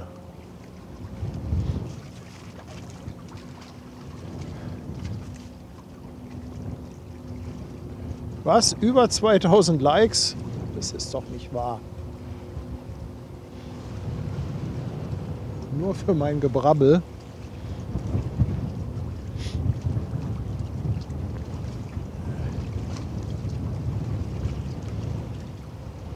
Ah, herrlich, ne? Guck mal, jetzt. Ah, jetzt hier von der Tonne, die Fahrwassertonne. Guckt euch das an. Das ist, Leute, das ist einfach nur schön. Guckt euch das an, die Fahrwassertonne, wie sie das Schiff von der Seite beleuchtet. Oh, Leute, das ist schöner als ein Regenbogen. Das ist einfach so, das ist so schön, so romantisch. So romantisch. Was passiert, wenn ein pinkes Schiff rot angeleuchtet wird?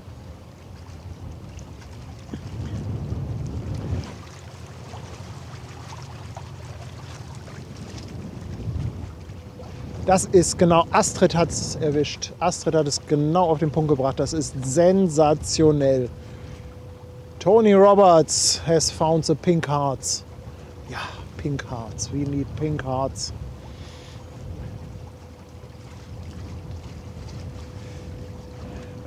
Es ist Hafenromantik pur. Holger schreibt auch ein Orgasmus. Ja, ein Orgasmus ist es. Das kommt der Sache wirklich in der Tat sehr, sehr nah.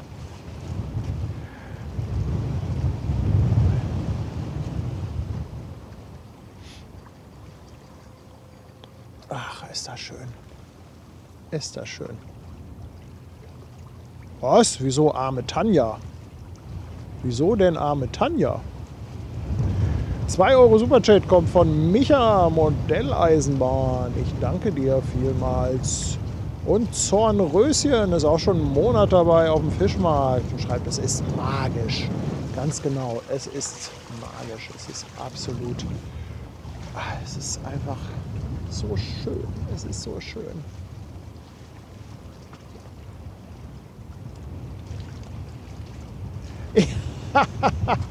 Noch nie hatten so viele Menschen einer einzigen Fahrwassertonne so viel zu verdanken. Ja. Ach ja, die Tonne ist wirklich klasse. Also die macht wirklich schönes Licht. Leider haben sie schon ein bisschen gedreht nach rechts, also Quatsch, nach Steuerbord. Und deshalb sieht man jetzt die Bordwand nicht mehr so schön. Das ist natürlich jetzt ein bisschen schade, aber wir hatten sie. Wir hatten unseren Höhepunkt. Einfach nur schön.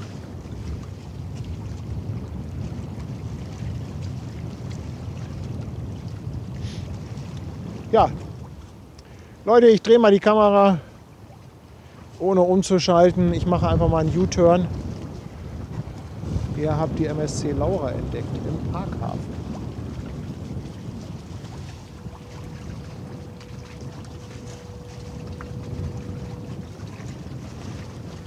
Gucken wir doch mal, was da so abgeht. Hansi ist auch begeistert. Mensch, das ist aber schön. 2,49 von Familie Hansi und Mike, Dankeschön. Rob schickt auch nochmal 2,99 und meldet auch die Laura. Und die Costco ist auch unterwegs.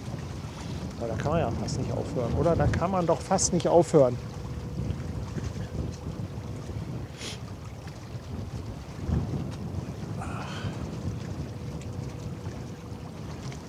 Da kommt der Schlepper. Da kommt der. Seht, da ist er.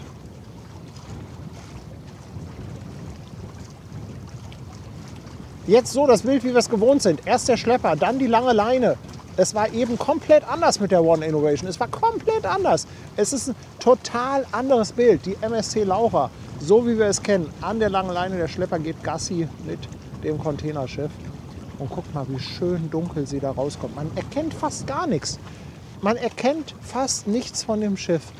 Das ist einfach toll. Traumhaft. Wenn man nichts sieht, dann sieht man auch nichts.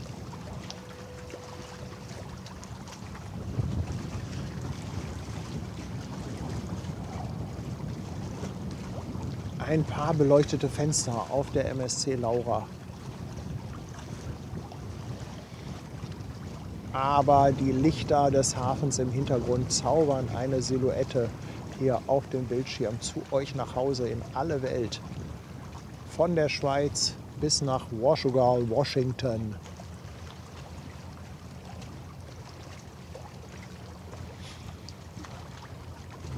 €15 kommen noch einmal von dem Sven. Und er schreibt, er muss leider weg. Euch noch einen schönen Abend. Sven, ganz liebe Grüße und vielen, vielen Dank für deine großzügige Unterstützung. Dir einen schönen Abend.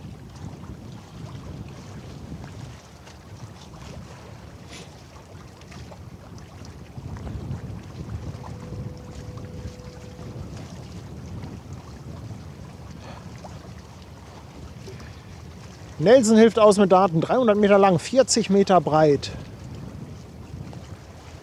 Auch ein schönes Schiff.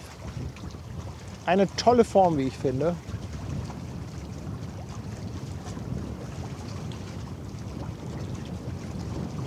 Sehr klassisch. Aufbauten noch hinten. 300 Meter. Einfach eine handliche Größe. 336 Meter lang, 42 Meter breit. Noch eine schöne handliche Größe.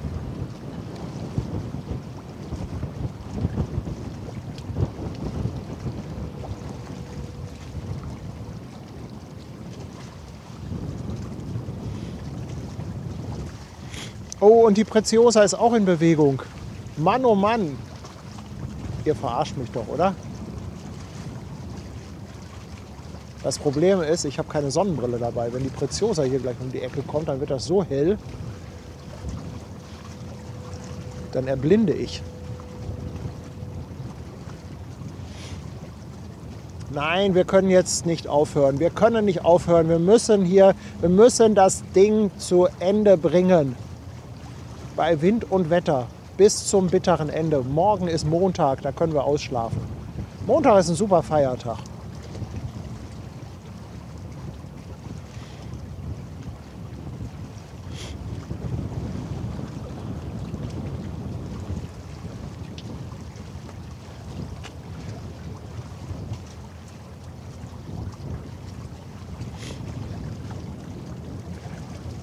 Jetzt müsst ihr aber den Link noch mal ein bisschen teilen. Komm, holt noch mal all eure Freunde hier rein.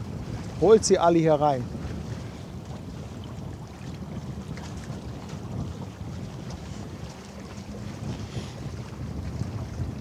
So, die Costco soll auch schon zu sehen sein, ja.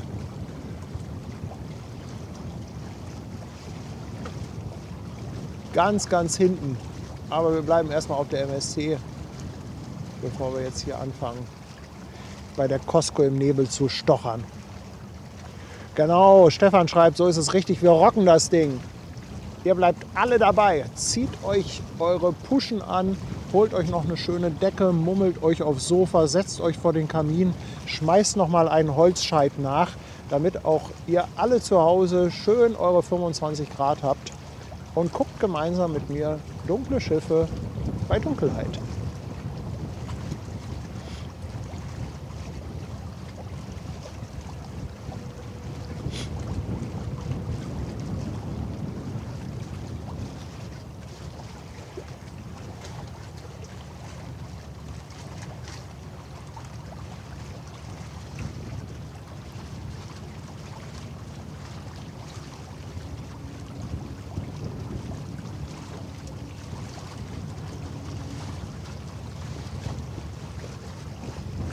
So, schnell am Dalben vorbei.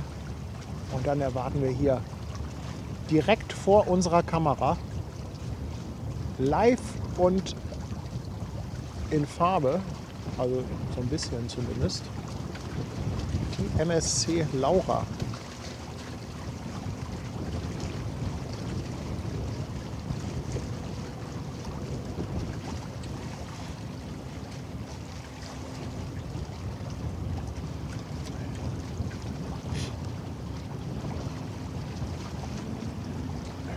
Der vordere Schlepper hat schon losgemacht.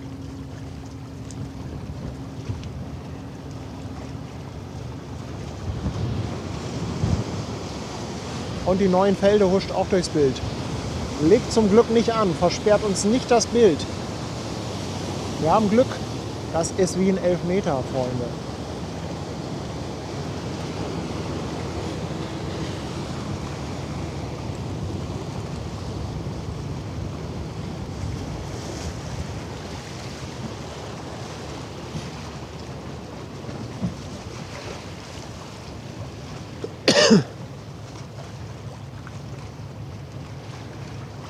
Dabei ist aber auch so dunkel.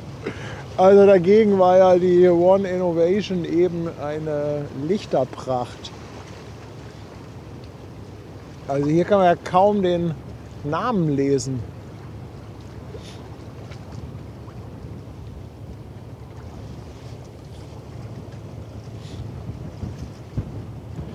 Stefan möchte mir einen Teller heiße Linsensuppe rüberwieben. Stefan, mit Linsensuppe kannst du mich jagen. Also einen schönen Erbseneintopf sehr gerne, aber bei Linsen, da bin ich raus.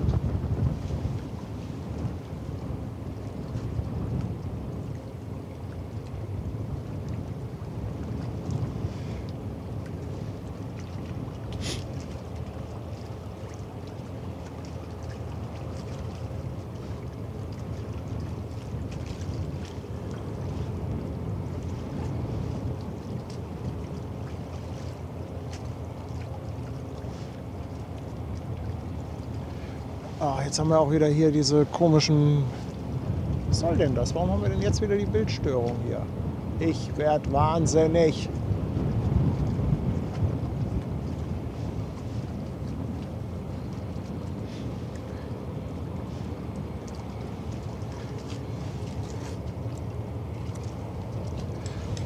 Stecke ich hier mal was um. Gucken, ob das daran liegt.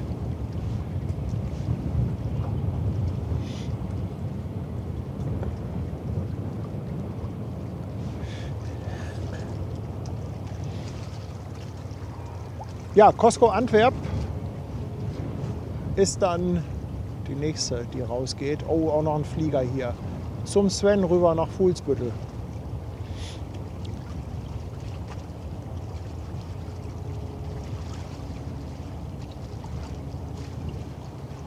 Ja, Glühwein wäre auch super. Glühwein-Eintopf.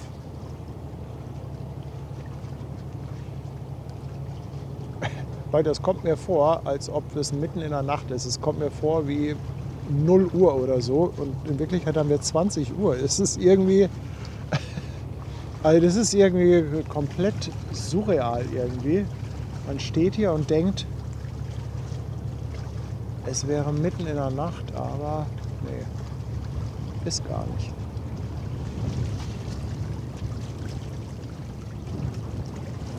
So, ich mache den schnellen U-Turn und wir schauen dann mal, was die Costco und die Preziosa machen. Wir nehmen sie beide noch mit, Leute, heute. Heute gibt es, wie viele Schiffe hatten wir? Wir hatten doch bestimmt 7 oder 8 tolle Schiffe. Die gibt es heute alle zum Preis von einem. In einem Stream alle Schiffe, alle mit drin. Alle Typen von Schiffen, alles Mögliche. Wir hatten Fähren, wir hatten Fieder, wir hatten Containerschiffe. Wir werden noch ein Kreuzfahrtschiff bekommen. Es ist heute alles dabei. Schlepper hatten wir. Alles. Alles in einem Stream. So, und ich mache den U-Turn. Mal gucken. Das müsste die Costco Antwerp sein, meine Damen und Herren. Der Tino sagt, ach Mensch, ich werde da auch mal Mitglied in dem Verein. Ist jetzt auf dem Fischmarkt bei uns auf dem Kanal. Tino, herzlichen Dank, dass dich mein Gesammel heute nicht abgeschreckt hat. Willkommen an Bord.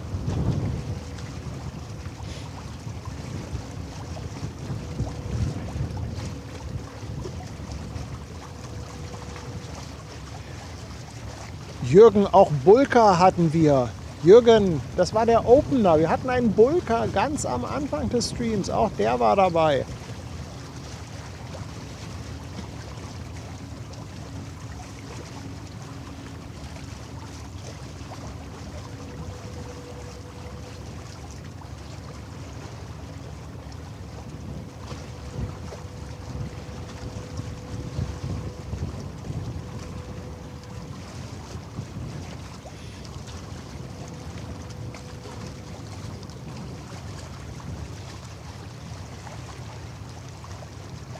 Hier Leute, das kann doch nicht sein. Das kann doch nicht sein. Da ist die Zuschauerzahl unter 2000 gerutscht bei YouTube, unter 800 bei Twitch. Hey, wir bekommen doch noch die MSC Preziosa. Bitte etwas mehr Respekt beim Dranbleiben. Etwas mehr Durchhaltevermögen.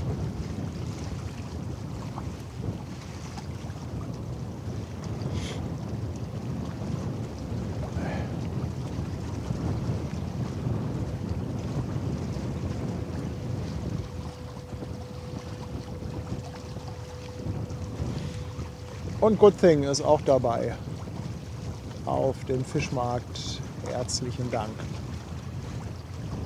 Aber morgen, wenn ich bei Rainer mitfahre, dann kann ich ja schlafen, oder? Da werde ich mich auf den Beifahrersitz setzen und dann werde ich im Stream ein bisschen schnarchen.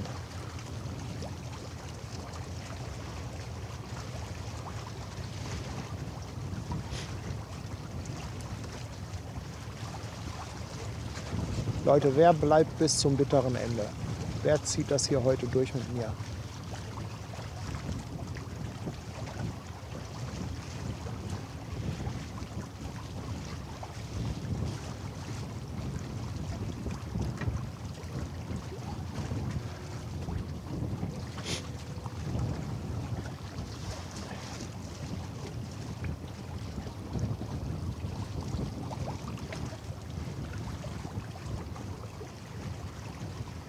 Genau, ihr bleibt alle dabei. Ach, ich hab euch so lieb, Leute. Ich hab euch so lieb.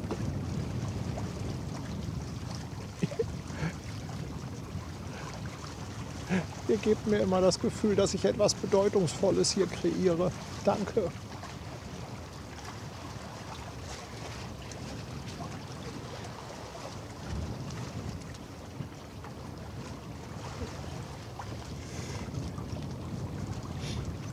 Durch bis morgen früh und sagen Bums Fallera. Ja, da kommt die Costco Antwerp. Was hatten wir da? 280 Meter, glaube ich.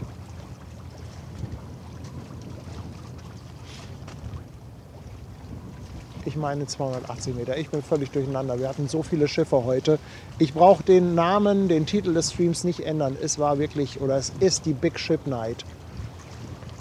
Und wenn wir die MSC Preziosa noch reinbekommen, dann muss ich überhaupt nichts ändern. Dann hatten wir die Highlights, dann hatten wir die One Innovation und die Preziosa. Oh, die Preziosa hat sogar 2 Schlepper, schreibt Sabine. Ja, Leute, da wisst ihr aber Bescheid, ne? Digga, was hier an Wind im Hafen ist. Preziosa mit 2 Schleppern. Sehen wir auch nicht jeden Tag. Jürgen M. aus Alto, 2,49, Dankeschön. Und er schreibt, er bleibt mit Erdnüssen und Milch. Erdnüsse und Milch? Okay.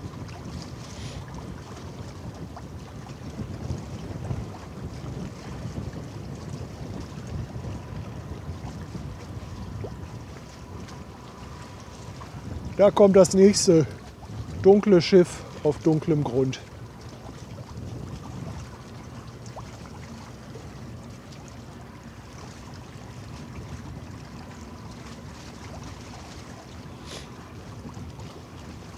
Der Sachsen-Uwe haut auch nochmal 2,49 raus und sagt, er ist bis zum bitteren Ende dabei. Ja, ich stehe hier am Anleger Bubendeiufer. Die Frage war gerade, Kann man eigentlich ganz einfach googeln. Oh Leute, jetzt muss ich aber mal gehen. Mann, oh Mann, ich muss mich aufputschen. Erstmal gleich ein Helbing. Schön Helbing mit Ofenkäse.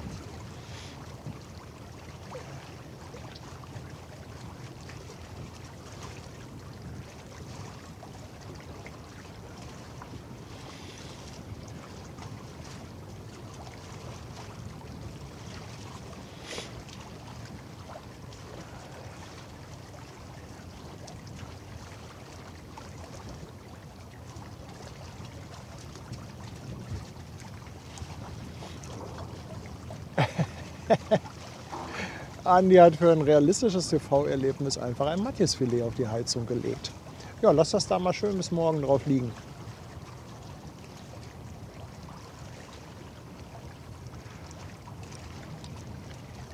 Ich habe leider keine Lindkugeln dabei.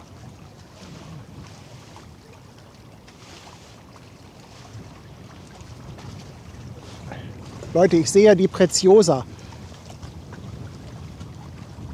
Guckt es euch an. Wow, ich brauche die Sonnenbrille. Mensch, gleich mal ISO in den Keller drehen. Die MSC Preziosa. Guckt euch das an. Ein Licht geht auf. Endlich mal etwas filmen, was man auch sehen kann.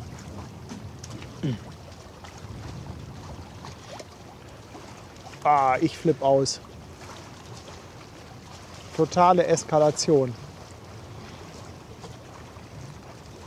Wer möchte, kann sich aber auch gerne noch mal die dunkle Costco Antwerpen hier angucken. Boah, Digga, da ist aber auch jetzt so überhaupt kein Licht drauf an.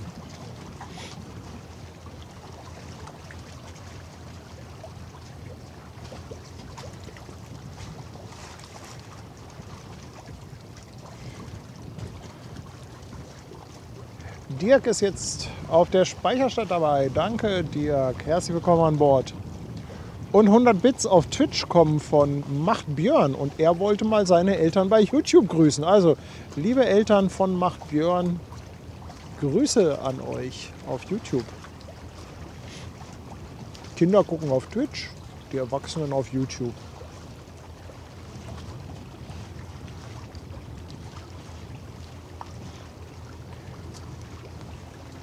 Es ist einfach romantisch, so ein Schiff. Leute, jetzt mal ehrlich, oder? Wenn ich euch jetzt vor die Wahl stelle, einmal um die Welt fahren, mit dem Schiff oder mit dem da hinten? Also ihr seid doch voll bei mir, oder? Dass das Schiff hier viel, viel einladender aussieht. Das riecht doch nach Abenteuer, nach Entdeckung. Das ist auf den Spuren von Christoph Kolumbus.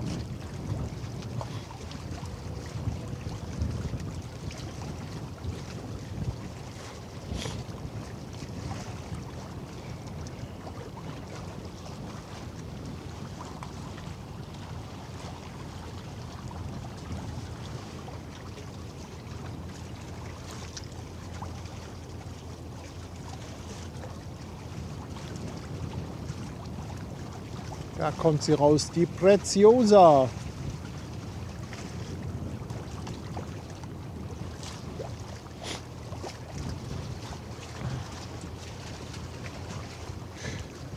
Genau, die Frage lautet Kammer oder Kabine?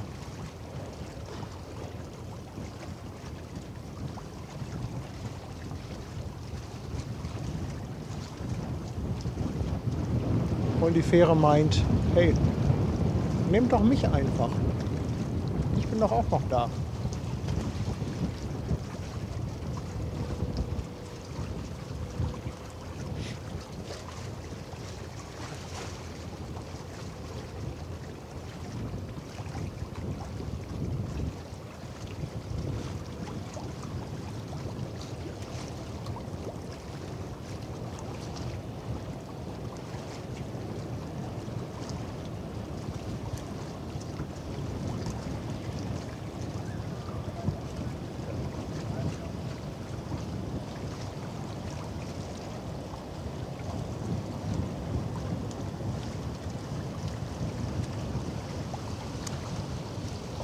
mal, wie der Schlepper da hinten das Licht auf der Bordwand der Preziosa malt. Ein Gemälde, ein Lichtgemälde, Lichtmalerei, Light Painting nennt man das in der Fotografie, was der Schlepper da hinten macht.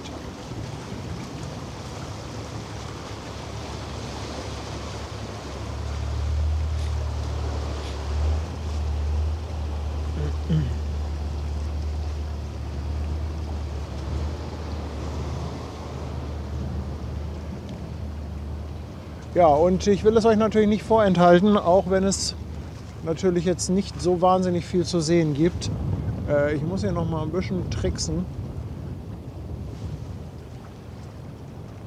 Ja, da verabschiedet sich die Costco Antwerp mit einem Heizergruß.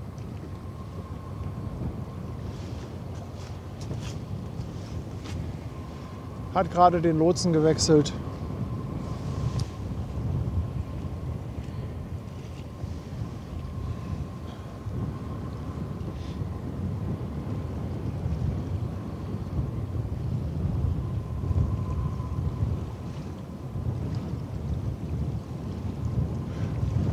Ich weiß gar nicht, ob die ganzen Akkus hier noch durchhalten. Gut, das ist dunkles Schiff auf dunklem Grund. Ich gehe zur Preziosa. Da haben wir wenigstens noch ein bisschen Beleuchtung.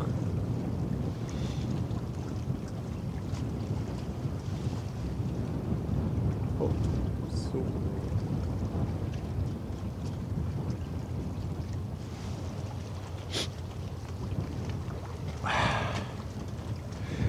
So, ihr lieben Kreuzfahrtfans, da kommt die MSC Preziosa.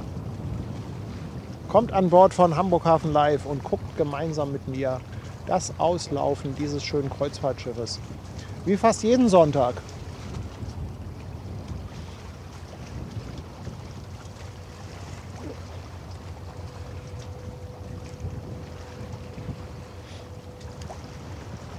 Sieben Monate auf dem Fischmarkt ist der Stefan B. aus HL und schreibt: Liebe geht raus, Mitglied seit 7 Monaten. Herzlichen Dank. Caro ist dabei und schickt Grüße von dem lieben Ares mit 5,99 Superchat. Ganz herzliche Grüße und ein dickes Dankeschön an euch beiden. Ich küsse eure Augen. Nelson da Silva, 2 Euro Superchat. Und er schreibt, die Fairplay 94 kommt mit der MSC. Ja, ob die bis hier hinkommt, da glaube ich ja ehrlich gesagt nicht dran, weil die helfen der nur so ein bisschen da aus dem Hafen, haben wahrscheinlich einfach ein bisschen Geleitschutz gegeben, weil es dann doch ein bisschen windig ist. Aber das kann sogar sein, dass sie gar nicht festgemacht hatten. Das habe ich jetzt nicht gesehen, aber wenn wir mal einen Schlepper gesehen haben bei den Kreuzfahrern, haben wir auch oft gesehen, dass die gar nicht die Leine festgemacht haben, sondern dass sie nur so ein bisschen nebenher eskortiert haben.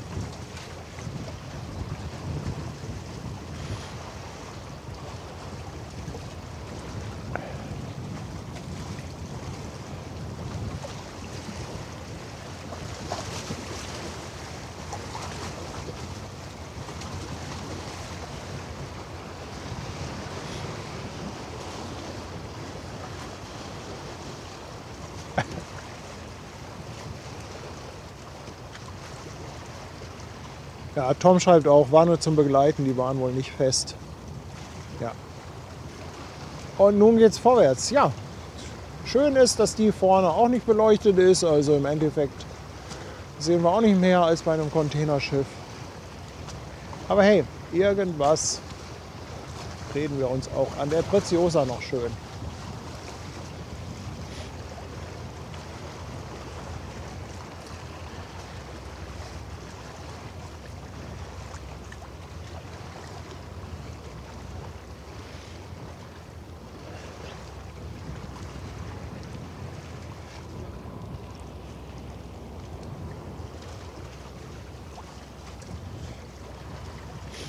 Gigi fragt, ob denn niemand von den Gästen an Bord hier im Chat ist. Doch, es waren 1 oder 2 waren hier.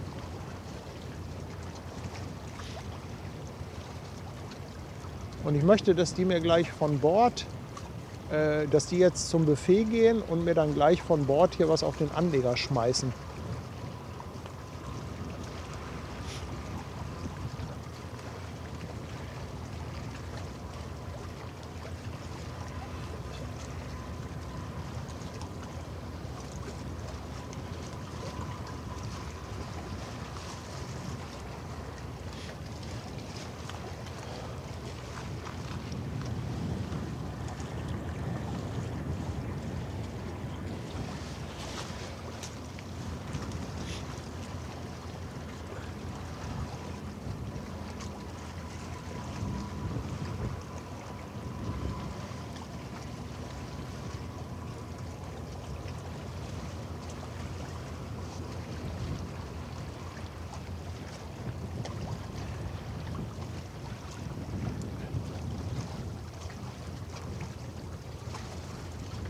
kommt sie angedampfert.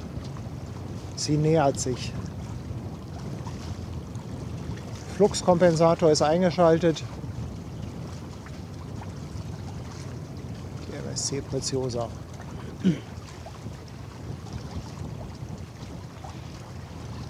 Oh ja, eine Landstraße. Das ist eine sehr gute Idee.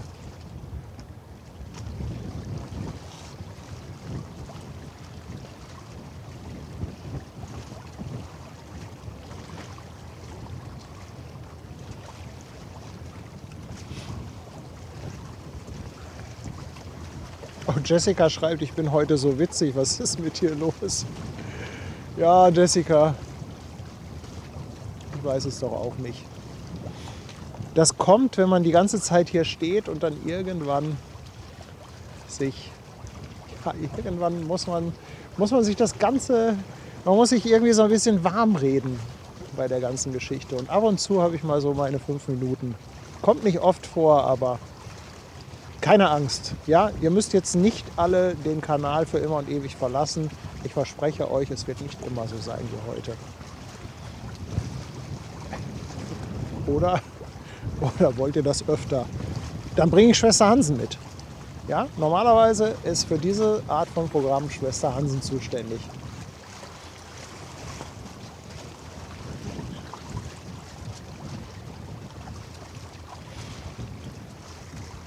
Ich sag euch, so im Sommer, wenn das so ein bisschen wärmer ist, dann mit den Mädels hier, Schwester Hansen hier mit auf dem Anleger, Tanja mit dabei, Leute, Kirsten Ben dabei.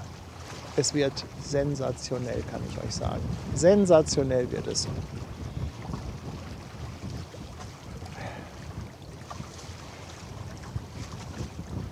Ja, da kommt sie, die Preziosa. Wo will die denn eigentlich hin? Ist die denn schon wieder auf dieser Metropolentour? Rotterdam, was ist da noch? Seebrücke, Le Havre, Southampton. Macht die wieder diesen Roundtrip? Es ist mir, also mal ganz ehrlich, Leute, ich kann es nicht verstehen, und das ist ehrlich, ich kann es ehrlich nicht verstehen, dass die dieses Schiff jede Woche mit dieser Metropolentour voll bekommen. Das kann doch nicht sein, oder? Ganz ehrlich.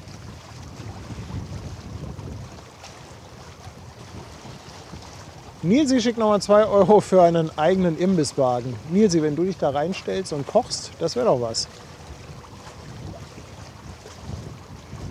Und die Kullerbürste lässt auch nochmal 2 Euro Superchat da und fragt, wird das ein Livestream-Rekord? Also ich glaube zeitlich nicht, weil zeitlich haben wir schon mal knapp an den 6 Stunden gekratzt.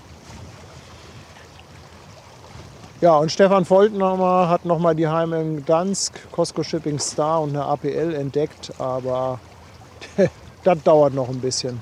Ja, und tatsächlich Metropolentour. Es kann doch nicht sein, dass sie jede Woche diese Metropolentour verkauft bekommen. Das Schiff kann doch nicht jede Woche voll sein mit Leuten, die nach Rotterdam fahren.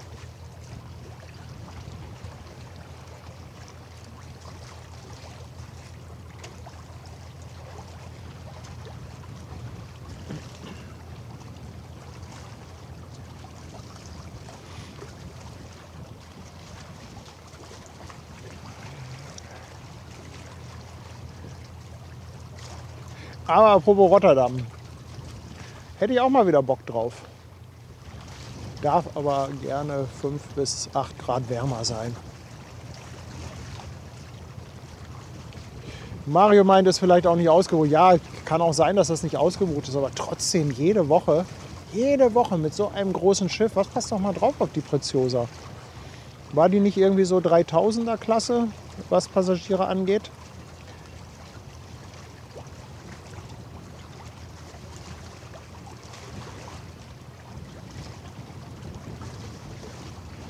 Ja, und Schua schreibt, AIDA bietet eine ähnliche Tour an. Genau, die AIDA Nova. Die fährt aber nur alle 2 Wochen. Die fährt immer im Wechsel. Die ist jetzt gerade auf Norwegen-Tour. Also ist ja nicht so, dass es da nicht auch noch Mitbewerber gibt auf der gleichen Tour.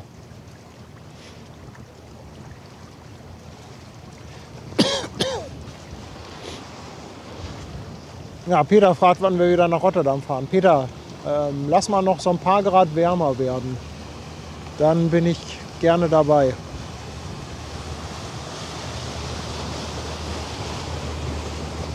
Oh, 3500 Passagiere. Ja, ey, das ist doch krass, oder? Aber gut, ich will da auch nicht drüber urteilen. Es gibt mit Sicherheit auch viele Menschen, kann ich mir gut vorstellen, denen das Ziel gar nicht so unheimlich wichtig ist, die einfach sagen, hey, ich habe Bock auf Schiffe fahren, ich mag einfach das Bordleben, ich habe Lust, ja, so ein bisschen durch die Gegend zu fahren und ja, wenn das preislich dann attraktiv ist, warum nicht? Warum nicht?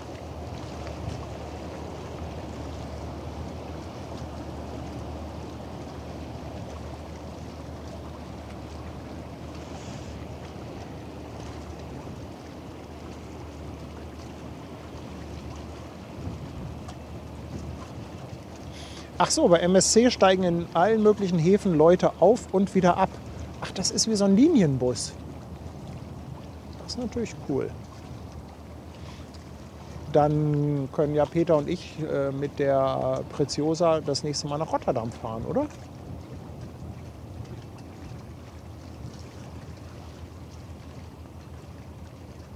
Nee, an Bord der Fähren, ja doch, Getränkeautomaten gibt es da teilweise.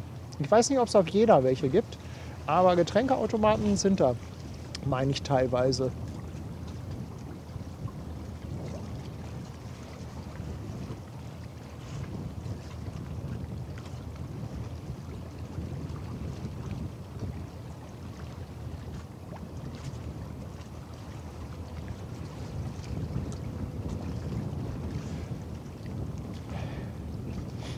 So, ihr Lieben, ich lade euch ein zum Finale dieses Streams. Da kommt die MSC Preziosa. Es war ein so toller Streamtag, wirklich. Der Ben hat heute Morgen uns so gut unterhalten und natürlich auch ganz, ganz viel Wissenswertes über die Hamburger Kontorhäuser erzählt. An der Stelle nochmal einen dicken Applaus für unseren lieben Ben. Und ich habe das vorhin schon gesagt, wenn ihr mir einen kleinen Gefallen tun möchtet, dann schreibt doch bitte dem Ben mal ein liebes Feedback als Kommentar unter den Stream von heute Morgen.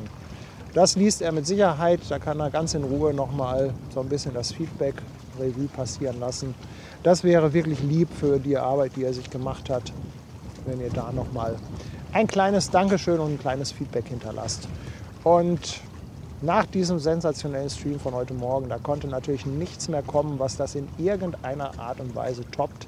Also ein ganz entspanntes Shipspotting, Big Ship Night, ordentlich Verkehr heute Abend mit einer Vielfalt von Schiffen. Ein Blumenstrauß an schwimmendem Stahl. Vom Frachter über die Fähre, über den Schlepper bis hin zu einem Kreuzfahrtschiff der MSC Preziosa. Meine lieben Zuschauer, war das nicht ein nahezu perfekter Streamtag? Kann nicht einfach jeder Tag so sein? Nein, kann es nicht, denn wenn jeder Tag so wäre, würde es langweilig werden.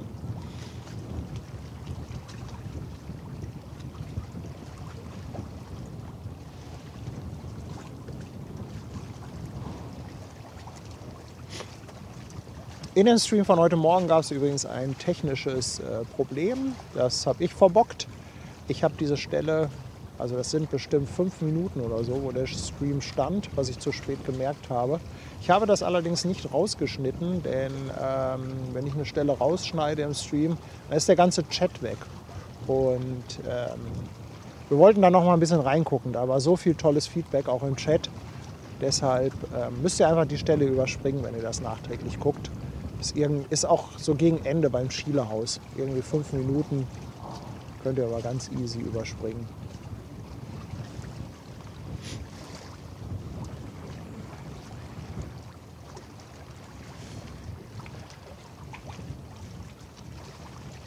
Ja, und gestern hatten wir ja auch. Arthur ist auch da, unser Ballonpilot. Gestern hatten wir ja auch mit der Wahnsinnsenthüllung. Die Zuschauer haben gefiebert. Wo geht Paddys erste Kreuzfahrt hin? Macht der wirklich eine Kreuzfahrt? Ist der so verrückt? Macht er es jetzt wirklich, nachdem er immer nur auf Containerschiffen unterwegs war? Ja, er macht tatsächlich eine Kreuzfahrt. Und im Juni, am 12.06. geht es zusammen mit Fabian vom Kreuzfahrtstudio auf die AIDA Prima. Und dann fahren wir gemeinsam Richtung Norwegen in die Fjorde rein. Und da möchte ich euch natürlich auch mitnehmen. Da möchte ich auch gucken, dass ich einiges streamen kann. Ja, und der Hintergedanke ist ja ganz klar, das Ganze wird als Geschäftsreise verbucht. Deshalb muss es jeden Tag einen Stream geben. Also das ist kein Urlaub, das ist eine Geschäftsreise. Kein Spaß.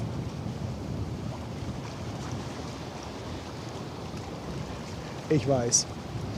Ich weiß, euer Mitleid hält sich in Grenzen.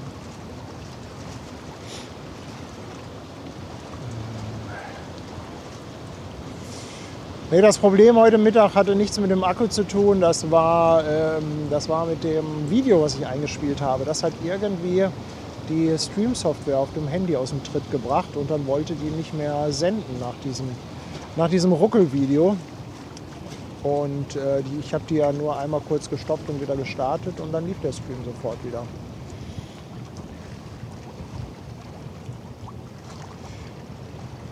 Michael fragt, ob Brigitte auch drauf ist, ob Brigitte mit uns mitkommt. Ja, keine Ahnung, vielleicht bucht sie sich ja noch ein. 10 Tage mit der pfeifenden Brigitte in der Nachbarkabine. Juhu! Da ist sie, die Preziosa. Leute, und guckt euch mal an, wie viel Licht das ist. Ich habe meine Sonnenbrille schon auf. Ich habe sie auf. Da kommt unser Finale. Ja, und wenn ihr sagt, hey, ich habe Bock mitzufahren mit den Bekloppten, also meldet euch beim Fabian vom Kreuzfahrtstudio. Ihr könnt euch da einbuchen und mitfahren. Es wird bestimmt lustig. Aber Achtung, es ist nicht eine organisierte Fahrt, wo wir uns um euer Programm kümmern. Wir haben gesagt, wenn wir da ein paar Zuschauer treffen, natürlich isst man mal mit denen und einen Drink und quatscht ein bisschen oder vielleicht auch mal gemeinsam an Land gehen oder so. Aber es ist nicht betreutes Kreuzfahren. Aber vielleicht hat ja jemand Bock von euch. 2 haben sich gestern schon gemeldet, die auf der Reise sind.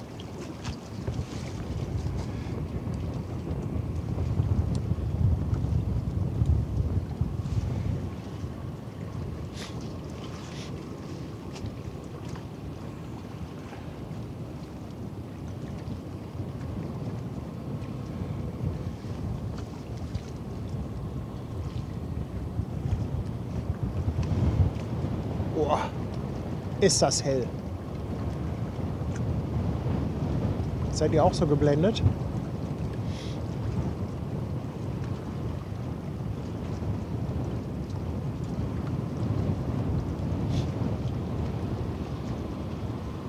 Und keiner zum Winken da. Wo ist denn der Peter?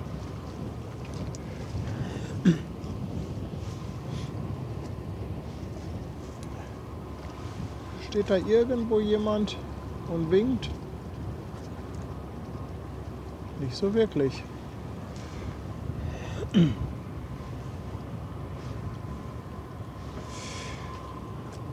Banana Jane, herzlichen Dank für den 2. Monat auf Twitch mit deinem Sub. Danke dir vielmals.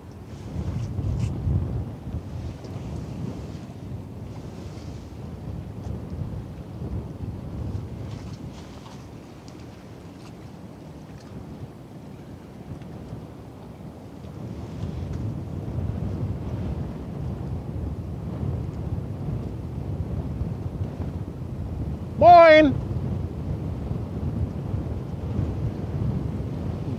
Okay.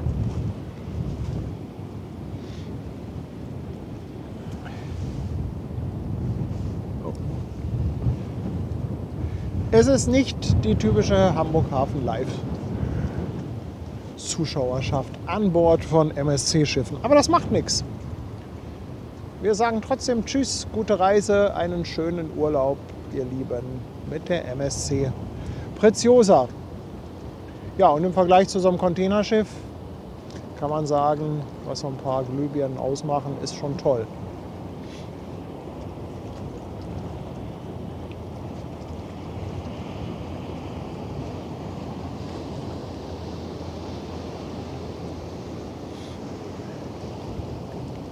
Ronny Rupp lässt auch nochmal 5 Euro Superchat da. Und schreibt liebe Grüße an Maika, Anna und Tobi, die gerade da an Bord sind. Einen tollen Urlaub. Und Happy Birthday an Maika. Ja, Maika, Happy Birthday. Ich hoffe, du hörst und siehst das hier.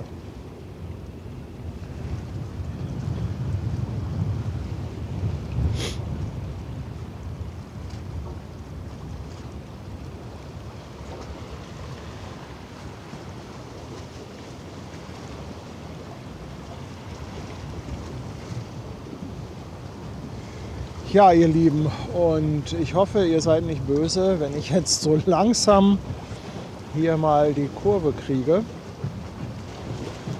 Es war frisch. Ach, ich komm gleich noch mal in die Kamera, damit ihr auch noch mal sehen könnt, was eure KI hier, wie die so aussieht.